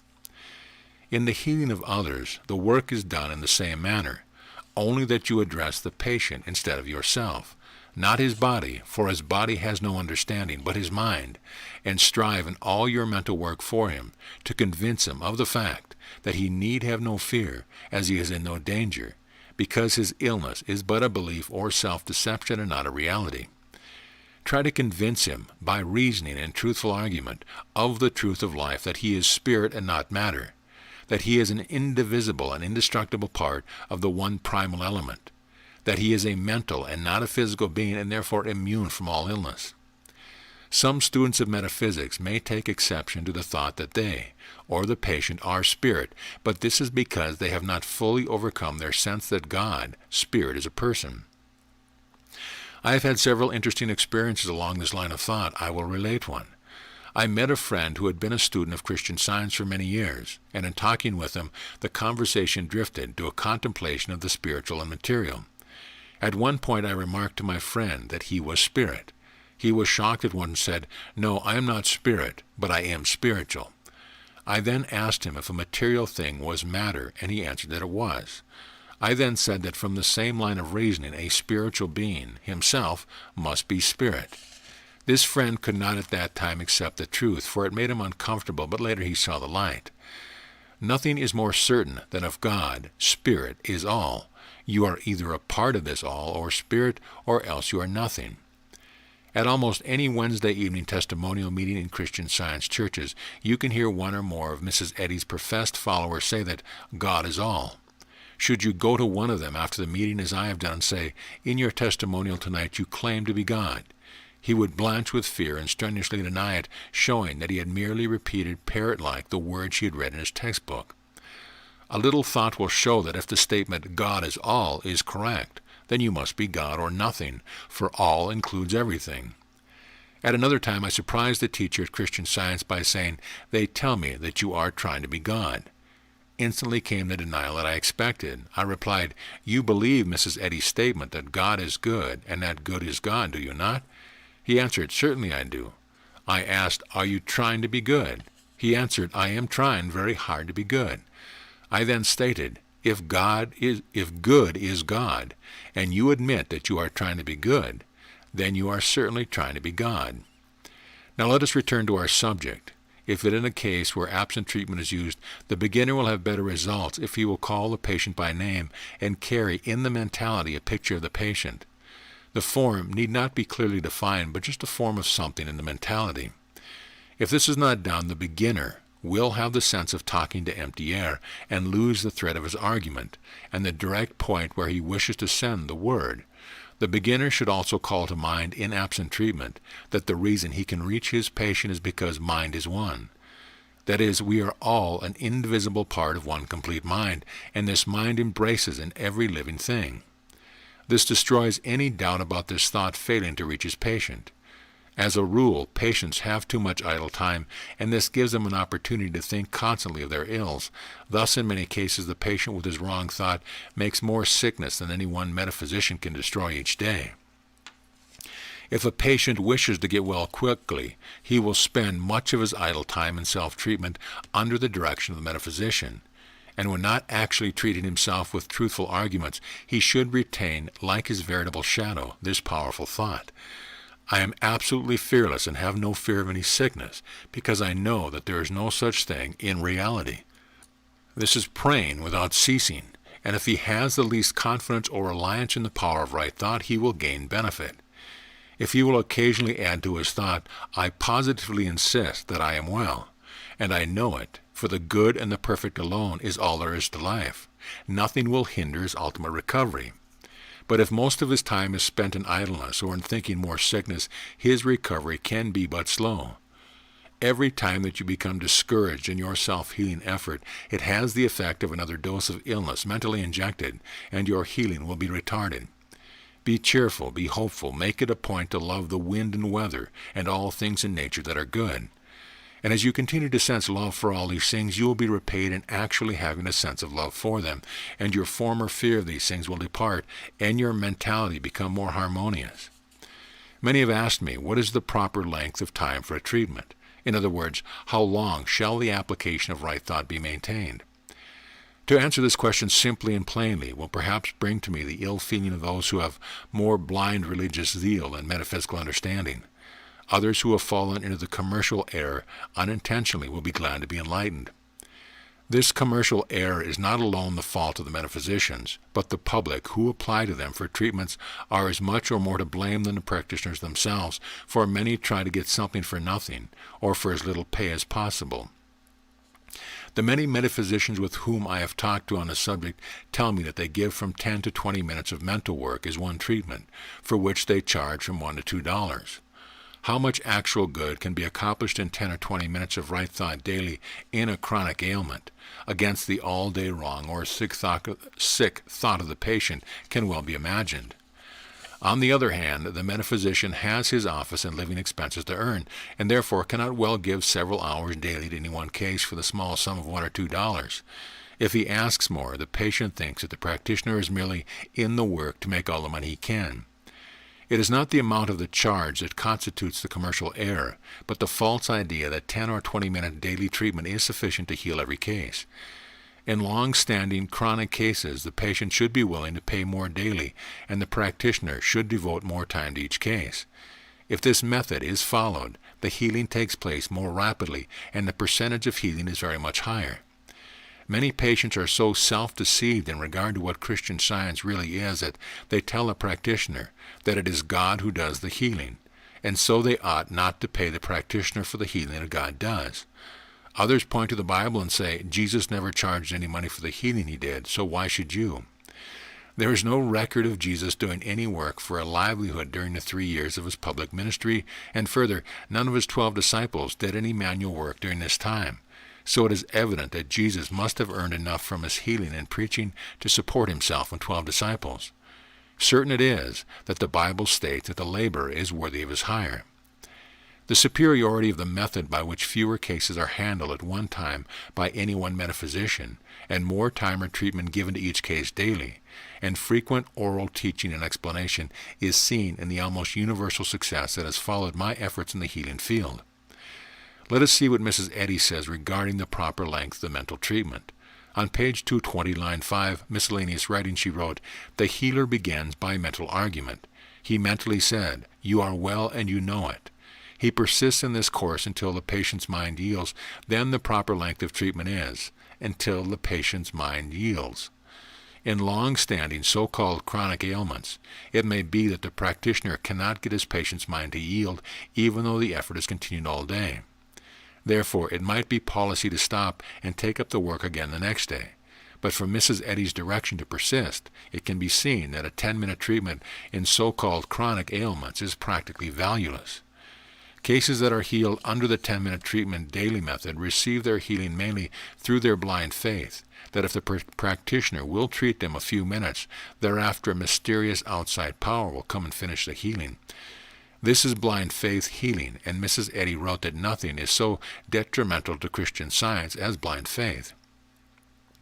To receive healing through blind faith tends to obscure the real healer, or right thought, and leads us farther astray. And thus we are in worse condition mentally when healed under such conditions than if we have to remain sick. In other words, we are farther from understanding the actual truth of being, which is the ultimatum of life. Webster defines the word persist, to continually study and firmly. The word insist is defined to persist in demand. On page 412, Science and Health, there is a marginal heading which reads, Insistence Requisite, and in the paragraph to which this heading is attached he wrote, Mentally insist that harmony is the fact. From this we can gather that the metaphysician's work is both to insist and persist until the patient's mind yields. This, then, is Mary Eddy's idea of the proper length of a mental treatment. Let us see what we can find in the Bible to corroborate the necessity for insistence and persistent application of mental action or right thought. In Luke 11, 5th to 8th verse, Luke gives us an illustration of what insistence will accomplish, just as Jesus illustrated his unseen working of the mind to them. Verse 5, And he said unto them, Which of you shall have a friend, and shall go unto him at night, and say unto him, Friend, lend me 3 loaves? Verse 6, For a friend of mine in his journey is come to me, and I have nothing to set before him. Verse 7, And he from within shall answer and say, Trouble me not, the door is shut, and my children are with me in bed, I cannot rise and give thee. Verse 8, I say unto you, though he will not rise and give him, because he is a friend, yet because of his importunity he will rise and give him as many as he needed. The word importunity is defined by Webster as pressing solicitation, or urgent request, application for a claim or favor, which is urged with troublesome frequency or pertinacity. Jesus, with his illustration, was trying to show his followers the necessity for and the result following importunity. It might well be noted that this illustration in the Bible follows immediately after his disciples had asked Jesus to teach him how to pray. Prayer in Christian Science is mental treatment, and correct mental treatment is the scientific application of right thought to the problem in hand. The word importunity ascribed by Luke to Jesus means the same as Mrs. Eddy's direction to persist and insist in the application of right thought until the patient's mind yields the error, which is the cause of the illness or trouble. Importunity also applies when treating oneself, and if we persist and insist in presenting the truth or corrective thought to our own minds, the mind will yield its error, if for no other reason than to have peace on that subject. In actual practice, I have found few mentalities that would not yield their error and begin to improve if 3 hours of right treatment were given daily. Still, the absolutely correct way would be to take only one case at a time and devote all the time to this case until healing was consummated. This would naturally, through your continued importunity, cause the patient's mind to yield its error in the shortest possible time. Many at first thought would likely think that $4 or $5 per day was an exorbitant price to pay for treatment, but certain it is that in the end it is cheaper than to follow the method now in general use, namely to pay $5 or $7 per week for from 3 to 6 months, and in the end be little if any better than when the case was started. Then to seek another practitioner and go through the same unsatisfactory performance for another 3 or 4 months with similar results. I have many letters on file in which patients have told me that they have had 10 or even 20 different practitioners in the 10 or 15 years that they have sought healing in science. Nearly all speak of benefit received, but the one so-called chronic trouble, for which they especially desired treatment, had not yielded. To see these seemingly obstinate cases yield when I applied the many-hour daily method of treatment would surely surprise the many conscientious practitioners who had given up the case in despair after they had applied the 10 or 20-minute treatment and mysterious God do the rest method for the number of months with little or no results. As I stated before, the best and most beneficial of all treatment methods is a combination of the oral teaching or explanation with the silent treatment, and this is the method that Mrs. Eddy expected all to follow as a general rule, as evidence from her own writings. On page 417, line 27, present edition of Science and Health, she wrote, "Explain audibly to your patients, as soon as they can bear to hear it, the utter control which mind holds over the body. Give your patients an underlying understanding to support them and shield them from the baneful efforts of their own conclusion. If this is not done, little or no permanent benefit accrues to the patient, for not having been shown that it was their own sick thought that made them sick, and their own right thought, guided by the misunderstanding of the practitioner that heals them, they are very likely at no distant date to again indulge in sick thought and experience a return of the same ailment or another. Whereas if an underlying understanding is given patients, they will gain more and more understanding, and gradually work out all errors of thought and the resultant ills." On page 252 of Miscellaneous Writings by Mrs. Eddy, we find the following statements, which I have fully proved to be true. "Sin, sickness, and disease flee before the evangel of truth. Truth is the tonic for the sick, and this medicine of mind is not necessarily infinitesimal but infinite. Mental medicine gains no potency by attenuation, and its largest dose is never dangerous, but the more the better in every case. I think this fully shows Mrs. Eddy's thought on the length and amount of treatment, and I have found in actual practice that the more the better in every case." In the next paragraph of Mrs. Eddy states, "Christian Science classifies thought thus: right thoughts are reality and power, wrong thoughts are unreality and powerless." How many have understood this statement of Mrs. Eddy? Does not Mrs. Eddy teach that God is the only reality and the only power? If so, if right thoughts are reality and power, they are God, according to the classification of Christian Science. Right thought is true thought, and true thought is truth. And so right or true thought is the tonic for the sick. And right thought is the God power that does all the actual healing accomplished in Christian Science. Right thought, truth, being the mental medicine applied in every case of genuine metaphysical healing. The question as to the length of application of treatment is answered by Mrs. Eddy's own words: the more the better in every case. Practitioners should be teachers, for Mrs. Eddy stated, and I have proved in actual practice that healing through teaching and teaching through healing actually wears the crown of success. Adapting this method would simplify matters wonderfully. It would take away the seeming mystery which the public connects with silent treatment.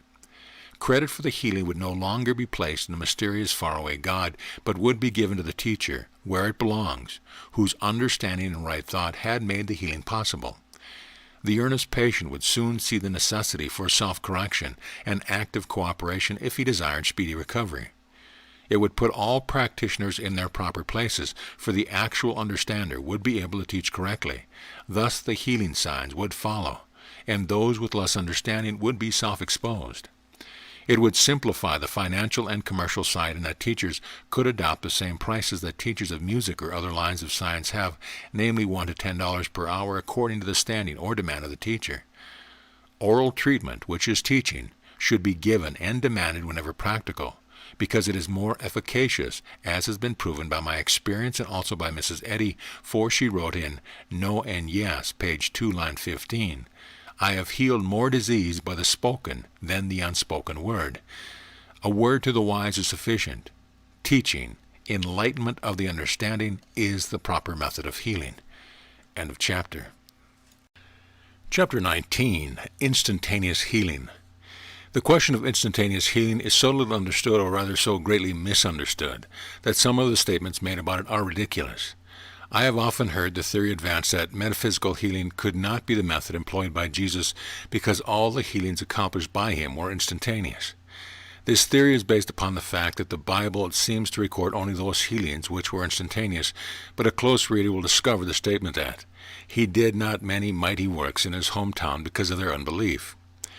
Many healings are also accredited to the disciples of Jesus, and nearly all these mentioned seem to be instantaneous, but reference is made to one case which even the great Paul could not heal instantaneously. For in his second epistle to Timothy, chapter 4, verse 20, we read, "But Trophimus, who I left at Mileton, sick." This is not quoted to minimize Paul's healing power, but as proof of the fact that all who seek help do not respond at once to treatment. One could hardly expect that those at the head of a great scientific movement would hand down on posterity their failure to heal, and we must not forget that it is nearly 2,000 years since all this healing work took place. The number of translations from the original writings must also be taken into account.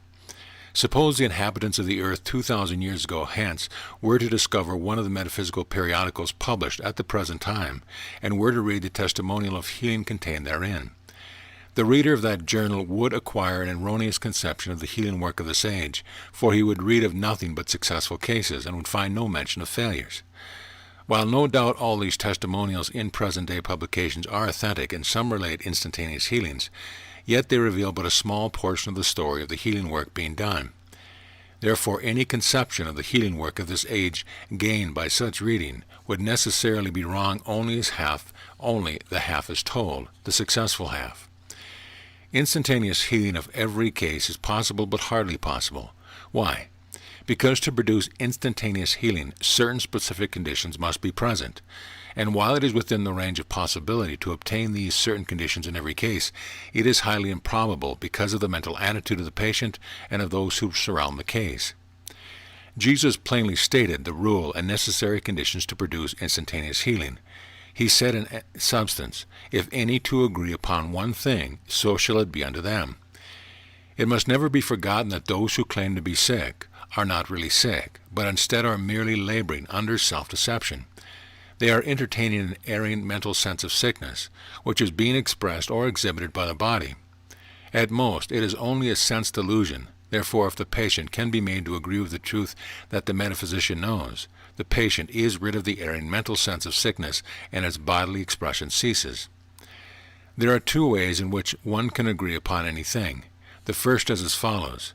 The patient has absolute faith in the metaphysician, who is supposed to know the truth of being, and because of this faith, the statement of truth made by the metaphysician are not questioned by the patient, who agrees with each statement fully. We now have the ideal condition that Jesus mentioned, wherein the patient and metaphysician have exactly the same thought regarding the illness, namely that sickness is not real. What takes place? The mental sense of sickness, which the patient formerly entertained, is cast out, and in its place is the true thought, which the metaphysician had expressed either orally or silently. This thought would be, in substance, that you are well and you know it. This right thought now being uppermost in the patient's mind, his body cannot fail to express it. For the body is ever the objective of the thought conclusion of the mind. That is why in nearly every instance Jesus asked those to whom he healed, "Believe ye that I am able to do this?" He required their undivided faith. The only other way in which any two, presumably the patient and the metaphysician, can agree upon one thing, namely truth, is when the metaphysician succeeds in convincing the patient of his error in thinking himself sick. This, I have shown, can be done through argument, sense impression, feeling, or through teaching. If the patient gains an understanding regarding his case at the very first treatment or lesson, he, through this very understanding, agrees fully with the metaphysician, and there is practically instantaneous healing. In this age of doubt and distrust, instantaneous healing will be the exception rather than the rule.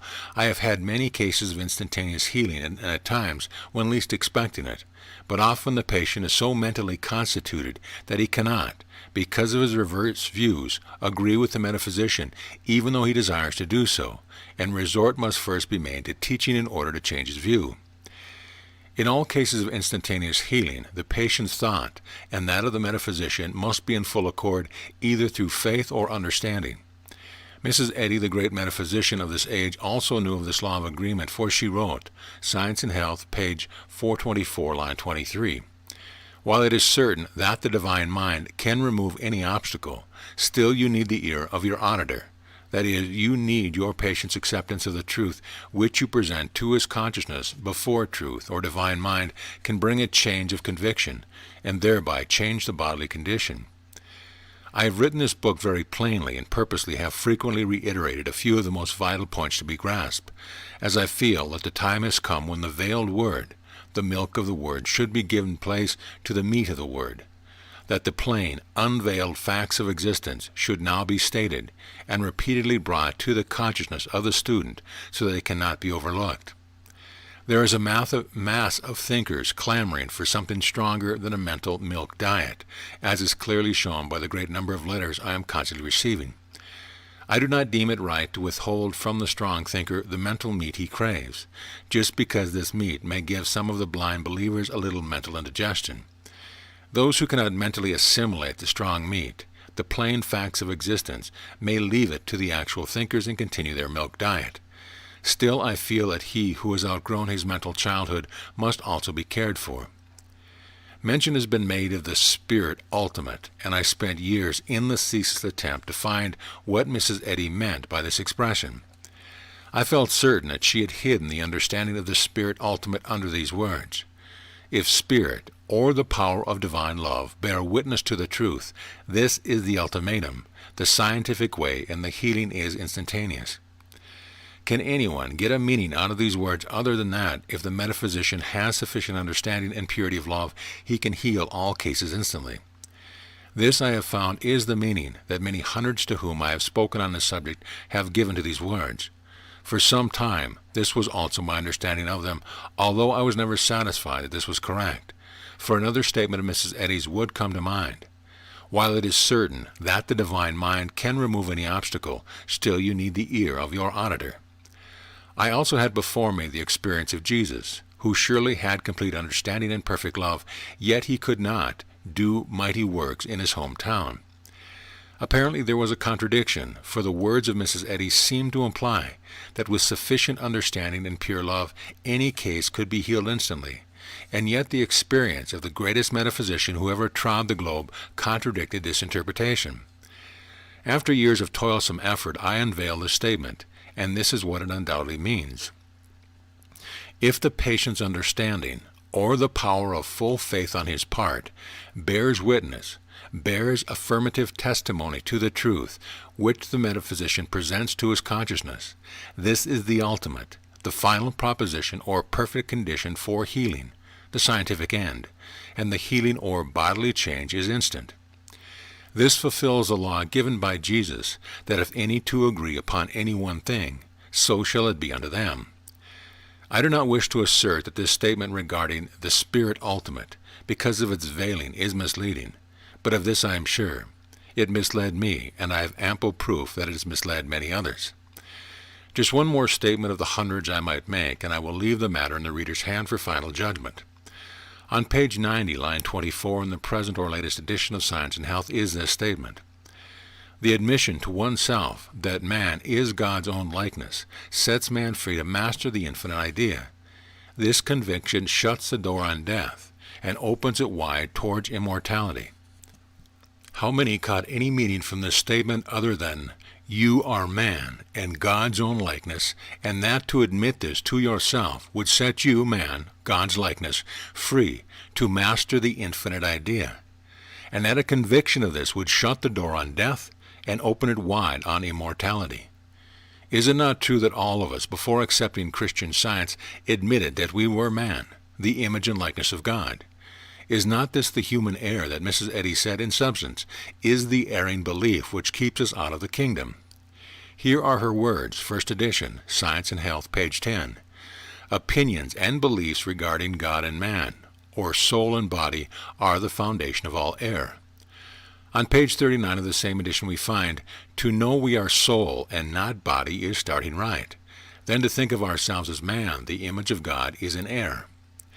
I shall again quote part of the statement in question and point out the discrepancy. The admission to oneself that man is God's own likeness sets man free to master the infinite idea. You will note that the statement reads that man is God's own likeness. Webster defines the word likeness as resemblance, form, external appearance. There is no question that Mrs. Eddy and also the Scriptures teach that man is God's own likeness. That is, that man is body, the image, the resemblance, the likeness, the form, the external appearance of God, the mind or soul. And this far the statement is correct. For it does not say that you should admit that you are man, form, or body. And now we come to the error in the statement, for it continues, sets man free to master the infinite idea. That the likeness, the image, the form, the body, man, can master the infinite idea is false according to Mrs. Eddy's own teaching, for she taught that man is body, and that the body is unintelligent and sensationless. The statement in question is quoted from the 1910 edition of Science and Health, and I understand that there was no more revisions after this date. Even as late as in the 1907 edition of Science and Health, the statement appears correct, even though it is not as plain as it appears in the early edition. I will give it as it appears in the 1907 edition, page 90, line 24. The admission to oneself that man is God's own likeness sets one free to master the infinite idea. You will note that it reads, sets one free, and not sets man free. You may think this is a very small matter, but it is the line of demarcation between truth and error, between mortality and immortality, between the Adam dream and the facts of existence, between actual Christian science and other theological religions, between understanding and belief, yes, between God and devil. Rightly understood, Mrs. Eddy taught that soul and body are God and man. The soul is, of course, the life or mentality of the individual, the real you, while the body is man, the external appearances, form, or likeness of the individual mentality. I realize the fact that practically all Christian scientists think themselves man, but they cannot find one place in their textbook, Science and Health, where Mrs. Eddy wrote, "You are man," although there are many places in her earlier writings where she plainly intimated or said, "You are soul," or "We are spirit," or some equivalent. By looking in the 78th edition of Science and Health, printed in 1893, I find the first part of the statement to be the same as that of the 1907. Thus, the admission to oneself that man is God's own likeness sets one free to master the infinite idea. You will observe that it says, sets one free, which is correct, and not sets man free, which gives an incorrect impression. In the 37th edition of Science and Health, the statement is not yet veiled. It reads, the admission to oneself that one is soul instead of body. You will note that the word soul is capitalized, denoting God. To admit oneself God, or spirit, or mind, or soul, and understand that this is the truth of being, surely does set one, the individual, free from the erring belief that he is man, a bodily being who is a helpless victim of all manner of ills and troubles, with no sure means of self-defense. To know that you are soul, life, or God, and that you possess the almighty power yourself in your own right thought, surely sets you free to destroy your ills and limitation, and gives you a chance to master, understand the infinite idea that all is mind or God, and that you are an indivisible part of that God or mind. The statement, which we are unveiling, appears in its entirety in the first edition of Science and Health, page 76. It is as follows. The point to be determined is, shall we allow science to explain all action and phenomena, or leave these to speculative to belief? To admit oneself soul instead of body sets us free to master the infinite idea. It shuts the door on death and opens it wide on immortality. The belief that God has a separate being leads to multitudinous errors in which phenomena are ascribed to supernatural and personal causes. Man is the phenomena of soul, of intelligence, and not matter, and created by God and not man. The first part of the statement also appears in the third edition, and a few of those immediately following in the same manner. I have already cited them in the early part of this work. This assertion plainly states that the way out of materiality and mortality is to find out or admit that you are God, and that man, the body, is the phenomena or visible effect of the invisible mentality. I also wish to call your attention to the latter part of this fundamental statement, namely, the belief that God has a separate being leads to multitudinous errors. I wish to ask, the belief that God has a separate being, from what?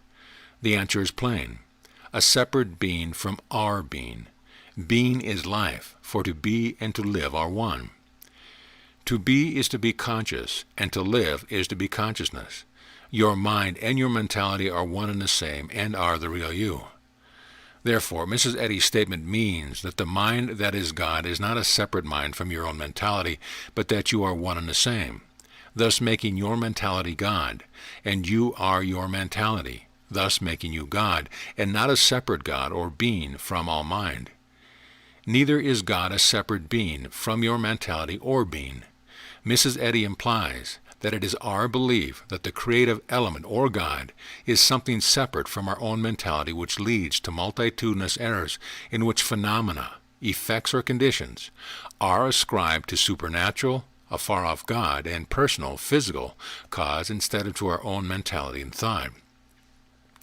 That Mrs. Eddy did not later change her teachings that your own mentality is God and your own selfhood can be seen from the following statement taken from Miscellaneous Writings by Mrs. Eddy, page 183. Asserting a selfhood apart from God is a denial of man's spiritual sonship. This statement is somewhat veiled, but the first part of it plainly indicates that if you claim a selfhood that is not God, you are in error. And as your selfhood is yourself, it means that if you do not claim to be God, you are in error. This would also be a denial of man's spiritual sonship, is seen in the following. Man is body and is always the created or made effect of the individual mentality.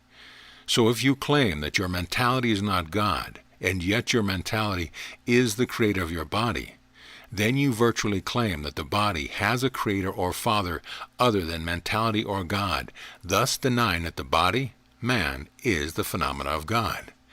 End of chapter. Chapter 20, Conclusion. In bringing this book to a close, I feel that I ought once more to warn you against the erring idea that reading its content is all that is needed to gain your desire. If you should read and study a book on mathematics until you have memorized every word and number in it, it would not solve one mathematical problem. The knowledge that you gain from your reading and study must be rightfully applied to the problems themselves, and then you will gain the answer or results you crave. In metaphysics, if you wish to obtain results, you must use the same tactics as in mathematics. That is, you must rightly and persistently apply right thought to the problems of life if you wish to solve them. In this book, I have given you a chest of tools and have endeavored to show you how to use them. If a carpenter, instead of using his tools, spent his time in reading directions on how to use them, it is evident that he would not accomplish much with them. The tools I have given are right thoughts, and you must use them and apply them persistently, through right reasoning, to the problems that you wish to solve, or to the better conditions that you wish to build in order to secure results.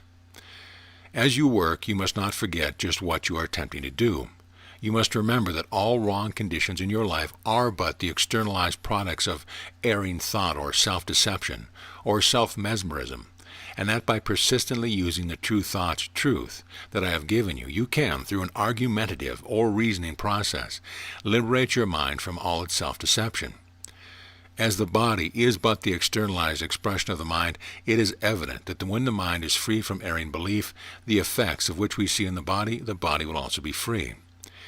Thus, healing can be accomplished through the application of true thought's truth to the errors and beliefs in the mentality, through an argumentative or reasoning process, and it can also be seen that the mere reading or repetition of a formula without practical reason will do little to liberate you from your former sick beliefs.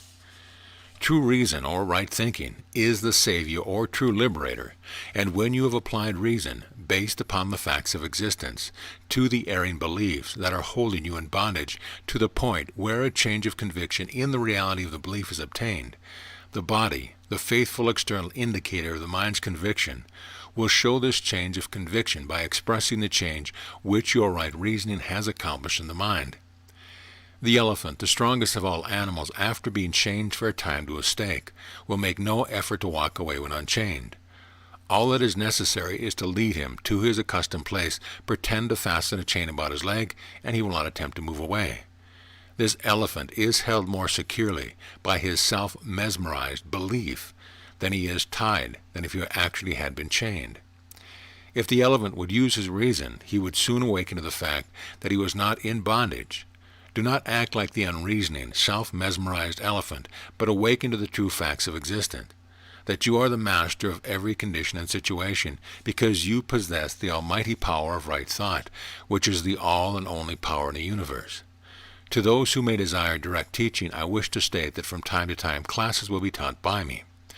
I reserve the right to reject any and all applications for healing and teaching. For particulars and prices, send self-addressed stamped envelope to my address. Those who go through class and who later, as the mind has unfolded to greater depths, desire to go through class for a second or even a third time will be allowed to do so. They feel it profitable, free of charge. My one desire is to have the student thoroughly understand life and its manifestation, and through this understanding enjoy the health, happiness, and success, which is a divine heritage of all. End of chapter. Chapter 21. Revelation and Prophecy. The attempts to unlock the seal that St. John placed on his revelation and prophecy have been varied and many. Upon the utter failure or partial success of these varied attempts, I shall not comment other than to say that the seal that John placed thereon was metaphysical, and that he knew great metaphysical understanding would be necessary to unseal his statements. Any attempt to explain it from the material standpoint was doomed to failure. It is some years since I unsealed this revelation of St. John and wrote out my findings. As yet, I have not thought it advisable to place it on the market, but I expect to do so at the proper time. In this chapter I shall deal mainly with the prophecies contained in his revelation. The first is found in chapter 5, where he refers to a book sealed with 7 seals, and of weeping because no one could be found to open it. He states that one of the elders tells him not to weep, for, "Behold, the Lion of the tribe of Judah, the root of David, hath prevailed to loose the 7 seals thereof." This is the prophecy of Jesus and his complete understanding of the 7 faculties of mind. In the 6th to 10th verse, John explains in allegorical language the significance of the 7 seals or 7 faculties. With the beginning of the 10th chapter, John sees another mighty angel come down from heaven. This mighty angel is the dawn of understanding in his own mentality, following the explanation given him by Jesus, and the power this enlightenment or understanding conferred on him is shown to be dominion over sea and land. For he speaks of the sea as being under one foot and the earth under the other. John's first impulse was to tell his discovery of the almighty power to all the world, but a voice from heaven, his calm judgment, told him not to tell the little he had discovered, but to seal it up, keep it to himself until complete understanding came to him. And with this thought he took the little book, the explanation and teachings of Jesus, and endeavored to gain the complete understanding of life. The possibilities and the promise that came to him as he gained the correct viewpoint of life were indeed as sweet as honey, but the complete digestion of the facts of life to the point where he could practically and successfully apply them to daily problems was indeed a bitter experience, for he wrote, "And as soon as I had eaten it, my belly was bitter." From the trend of things taking place in this day, John's great metaphysical or spiritual understanding enabled him to foresee that the understanding of truth would again be lost to the earth for a time. For in the 11th chapter, 7th verse, he wrote, "And when they shall have finished their testimony, the beast that ascendeth out of the bottomless pit shall make war against them, and shall overcome them and kill them." The meaning is as follows. Gradually the 2 witnesses of God, right thought and love thought, will be neglected and forgotten, and erring human belief, the beast of the bottomless pit, will gain the ascendancy in the mentalities of the people, and will cast out and utterly destroy or kill them the understanding of the mental power of right and loving thought, and thus the true understanding of life will again be lost from the earth. The next prophecy is found in the 12th chapter, and his words are, "And there appeared a great wonder in heaven, a woman clothed with the sun and the moon under her feet, and upon her head a crown of 12 stars. Verse 2, "And she being with child cried, travailing in birth, and pain to be delivered." Verse 5, "And she brought forth a man-child who was to rule the nations with a rod of iron." The woman John speaks of was, without doubt, Mary Baker Eddy, and the man-child to which she gave birth was her teaching of truth, for truth or fact is the law or rod of iron which shall rule all nations. John's metaphysical understanding of life enabled him to foresee that truth would not be rediscovered through cold philosophical reasoning, the male type of mind, but through the female element of mind, namely love. That is, the discovery would come about through loving intuition, rather than through cold philosophical reasoning, hence his prophecy regarding the woman, the female element of life. Some honest thinkers who read this book and who are not followers of Mrs. Eddy may have wondered why I have so often mentioned her name, and in reply would say that it would certainly have been unjust to write a true metaphysical work and omit Mrs. Eddy's name. Many of Mrs. Eddy's followers have thought that with her discovery and teaching of truth, prophecy ceased, and many have endeavored to retard the progress of mental enlightenment by intimating that the Christian Science textbook, Science and Health, was the last word in spiritual development, have said, thus far and no farther. Is not this thus far and no further the old ecclesiastical thought that so long held ignorance upon the throne which intelligence should have occupied? Mrs. Eddy herself wrote on page 495, line 3 of Science and Health, all of truth is not understood. It is a mistake to abandon the search for truth, for life, which is truth, will forever continue to unfold. On page 45, line 24, No and Yes, Mrs. Eddy wrote, Let the word have free course and be glorified. The people clamor to leave cradle and swaddling clothes. The spiritual status is urging its highest demands on mortals, and material history is drawing to a close. Truth cannot be stereotyped. It unfoldeth forever. Those who think that truth ceased to unfold when Science and Health was written are greatly mistaken, and should awaken themselves from the mesmeric influence of church and creed, which is retarding their onward progress to the perfection of all being, even though under a new guise. Some have said to me, Science and Health is the pure milk of the Word. To this I agree. Others have said in defense of church organizations that Christian Science Church is the cradle of the Christian. To this I agree. But who wants to remain a mental infant fed with nothing stronger than the milk of the Word, and thus be bound to this cradle for all eternity? Mrs. Eddy many years ago wrote that people clamor to leave cradle and swaddling clothes, and this clamor for mental meat and more freedom for individual thought has been reaching me with nearly every mail. Those who consider the milk of the Word and the churchy thought as good enough for them are to be likened to the young birds who are afraid to leave their nest. But certain it is that the young birds will never learn to depend upon themselves and fly as long as they persist in staying in a nest. When in my practice a new patient comes to me and strives to impress me with the fact that he is a loyal church member, my own thought silently says to me, an infant, feed him on the milk of the Word. For a time, for the strong meat of the Word, the plain facts of existence might give him mental indigestion, and he might turn and rend me for my mistaken kindness.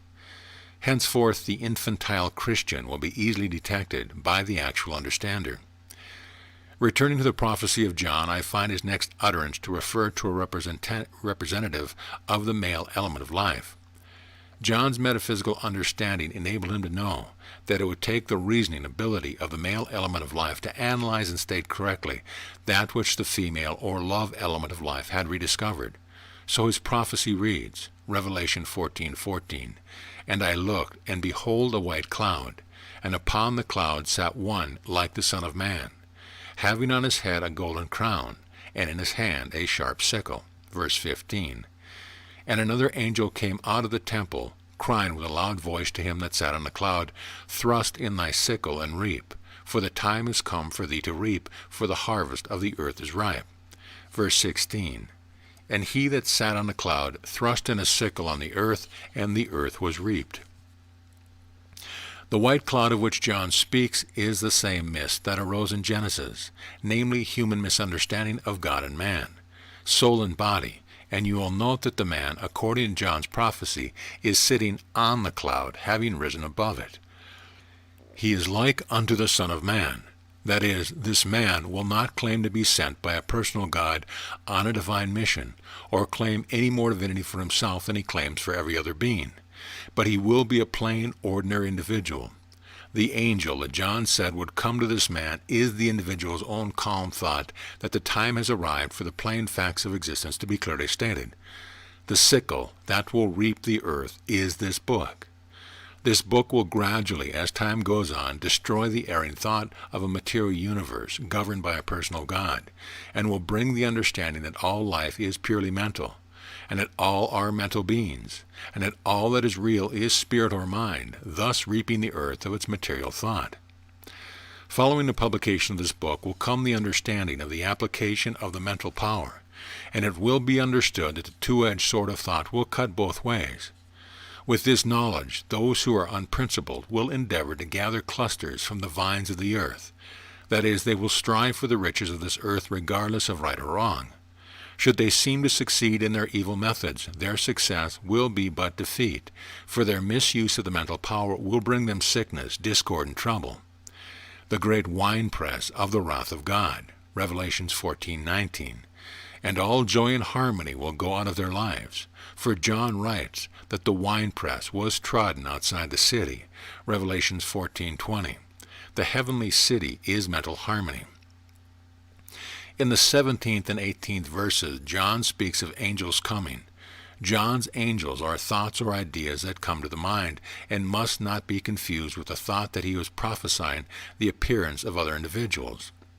With the coming of the sickle comes the end of the prophecy of John, and now comes the harvest time, the learning to apply right thinking, in which the earth shall be reaped of its material sense of things. For as John foretold, Revelation 14:8, Babylon, evil Babel, erring material thought, erring belief with its unreal objective state called matter is fallen, has ceased to be viewed as real. Mrs. Eddy, speaking of this subject, wrote, "The spiritual status is urging its highest demand, and material history is drawing to a close." This must not be mistaken for a prophecy that the end of the world is at hand, as some already preach. Neither is it the end of unfolding truth, but it is the close of the era in which so-called matter will be regarded as substance matter, but henceforth it will be understood that this very so-called matter is but the objective state of thought. Beginning with the 15th chapter of his Revelation, John wrote, "And I saw another sign in heaven, great and marvelous, 7 angels having the 7 last plagues, for in them is filled up the wrath of God." Webster defines the word marvelous as wonderful, strange, surpassing credit, incredible. It is indeed almost incredible that the individual mentality could sink so low as to use its liberated mental power for evil and selfish purpose.